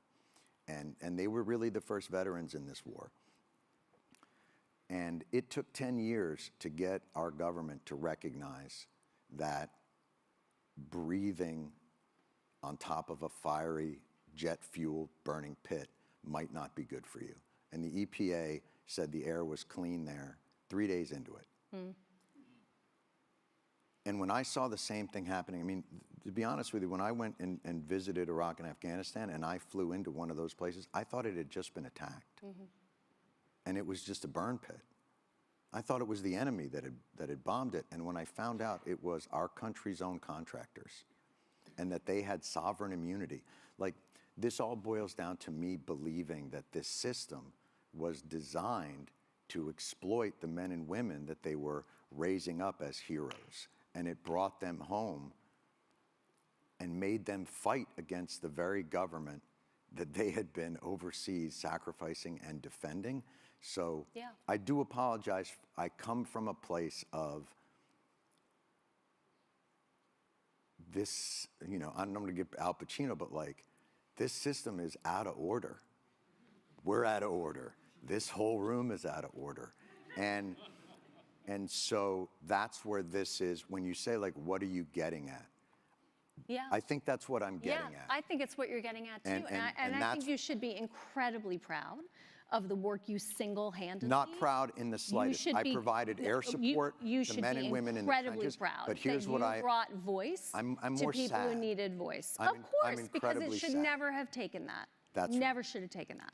Totally agree and with so when I look at an institution, and you're not responsible for it, but I think the questions have always, for me, are how can we make this machine less corrupt and more responsive to those who so desperately want to uphold the values that cause them to join in that sacrifice in the first place. And that's my overarching thought, because I think if you can figure that out, boy, they'll be knocking down the doors to not be part of a war machine, but to be part of something that they think you want to make this country be something that's worth defending. Absolutely agree with that, yeah. And I think we in the Defense Department own a big piece of that, how to be something worth defending. And so does the rest of society. And I'm not saying that as a dodge. I'm saying that because we're going to be a small percent for all the reasons we just talked about. We're not going to suddenly be 40% of the American public is not going to be in the military. We need to get the whole of society to recognize the sacrifice and to make sure no one is taken for granted, and that there can't be corruption that allows for people to be, abused over time. Right. I think that's a really positive place to sort of end on, in a more hopeful place. So again, I think the conversation would be, in your mind, how do we begin that? What part of that, on a more practical level, can we, as look, we've got really energized young people in this room listening to this conversation, saying we're actually going to hopefully be a part of building that new machine. So what parts of the system that you have identified where you think, to them really, not to me and not to the administration, that they would look at and say, this is what you're going to have to dismantle, and this is what you're going to have to rebuild? What I would say is there is incredible opportunity for all those students who are out here. I was a public policy student just like you were.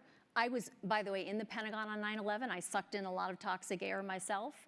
I'm very proud to have served in national security, whether you're national security, health security, public policy, environmental security. You can and you should be making a difference. And you can do that in the way, John, you just framed it, in terms of unearthing problems. You can also do, which we need, and you can do it by bringing new solutions. And that we really need as well. And we need folks kind of to self-actualize and make themselves available, volunteer, do a federal job, that's great, a state job, a nonprofit job, or just be active in your community. And for those of you who are willing to decide to serve in the military, reserve, active, guard, we can make a difference if we work as a society to bridge those challenges that we've had in the past. Is there something in your mind, I always wondered about this, is there a way to give the men and women in the military and their families a more equal footing to the lobbyists, to those who, I remember when they were working on one of the military bills, and there were 650 military lobbyists, and there's only 535. Like, each congressperson got their own lobbyists, and I thought, oh, that's the problem with poor people. They've just got shitty lobbyists. That's there. So I'm wondering, is there something in your mind that can help elevate the military spouses and the military families that can allow them better access? How do we democratize that access so that their issues of food insecurity and caring for their spouses and military suicide are given the same audience as, we just developed a laser that shoots out of a tank's butt, like that, like those lobbyists. How do we balance that? And by the way, I've seen the pictures, they're amazing. I think a lot of the questions you're asking, honestly, are beyond DOD. Sure, and they're beyond my writ on national security. They're on campaign finance reform, and they're on the way in which we write ethics rules, on Capitol Hill, and that is beyond my areas of knowledge. What I will say is there are support organizations, military and veteran support organizations that we listen to all the time. I meet with, the Secretary of Defense meets with, very active engagement. I do think there are great advocates for military families on Capitol Hill. And, as phenomenal ones. Yeah. I've worked with them. They're tireless. And they're making real changes happen. You mentioned food insecurity before. That's an area. Child care, we get a lot of help on spouse licensure to make sure spouses can, work even if they're moving. Reproductive health care, lots of different areas where we get a lot of support from Capitol Hill. So I don't want to paint it all as sort of, not supportive of military families. I come from a military family, and I feel that support, and we see it certainly in the way we're legislated. Very nice. That's pretty much our program. Is there any final thoughts that you would like to impart? I really did welcome the opportunity to come. It is the 50th anniversary of the all-volunteer force. I think, this is the kind of dialogue we have to have, right? We have to be able to talk about the challenges we face as a society and certainly as a military.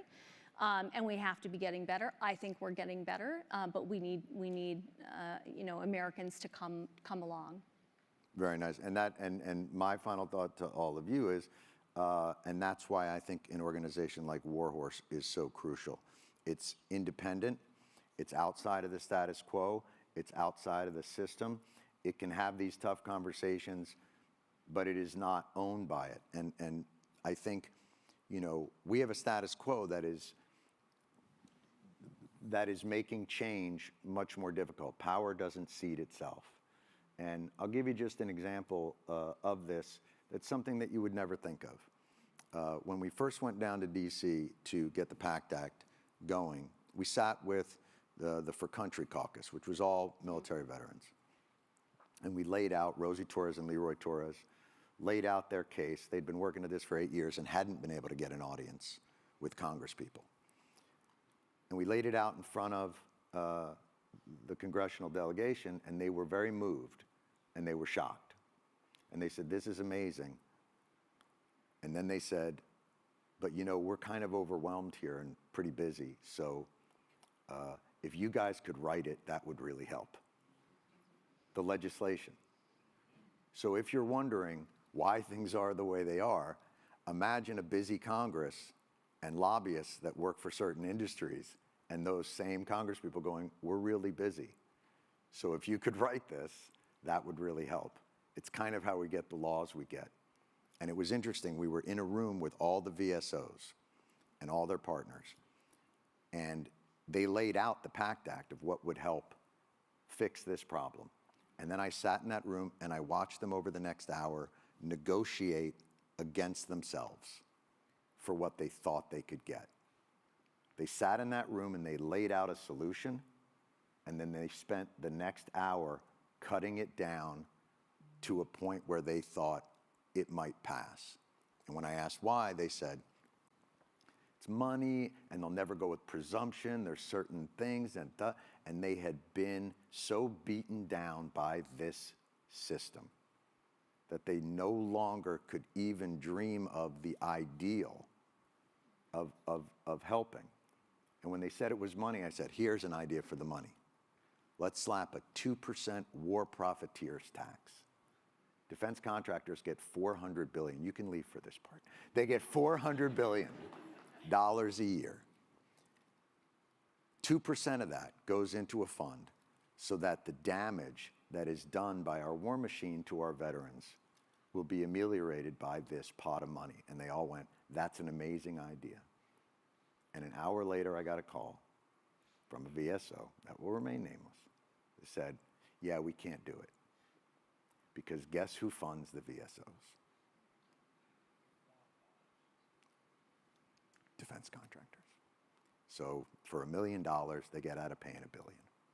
So I think that speaks to the structural issues that we have in the country, the difficulty of entrenched bureaucracies, the incredibly talented and good-hearted and well-intentioned and hardworking people like the good doctor here who has been gracious enough to come down and listen to my ramblings.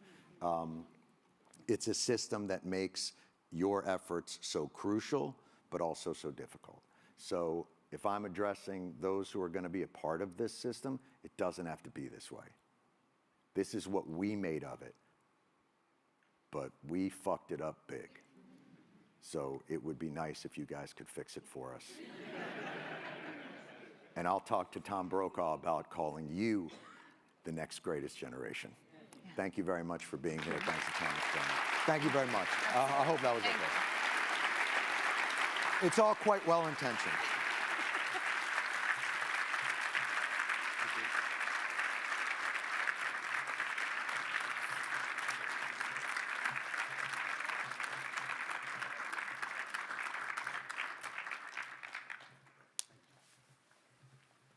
Thank you, John, and thank you, Dr. Hicks.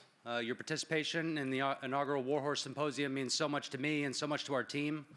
I hope that each of you in the audience today leave this conversation with a better understanding of the human impact of military service and a desire to bridge the military and civilian divide through continued conversation. Like John said during his remarks, our country fetishizes service, but we don't know what it is. And like Dr. Hicks said, journalism can help rebuild civic connections that have eroded in our country. Part of how you can help us improve that understanding is by sharing the War Horse's work. You can subscribe to our newsletter, and you can foster conversations. Talk to your friends and family about today's symposium. Tell your friends about our work. Take action in your community to support local journalism. And if you're able, donate to the War Horse so we can continue the work that you experienced today. You can help the War Horse have a bright future, and you can help veterans and military families reconnect with the communities we served. The conversation starts today, but it's up to you to keep it going. Thank you, and have a great night.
you.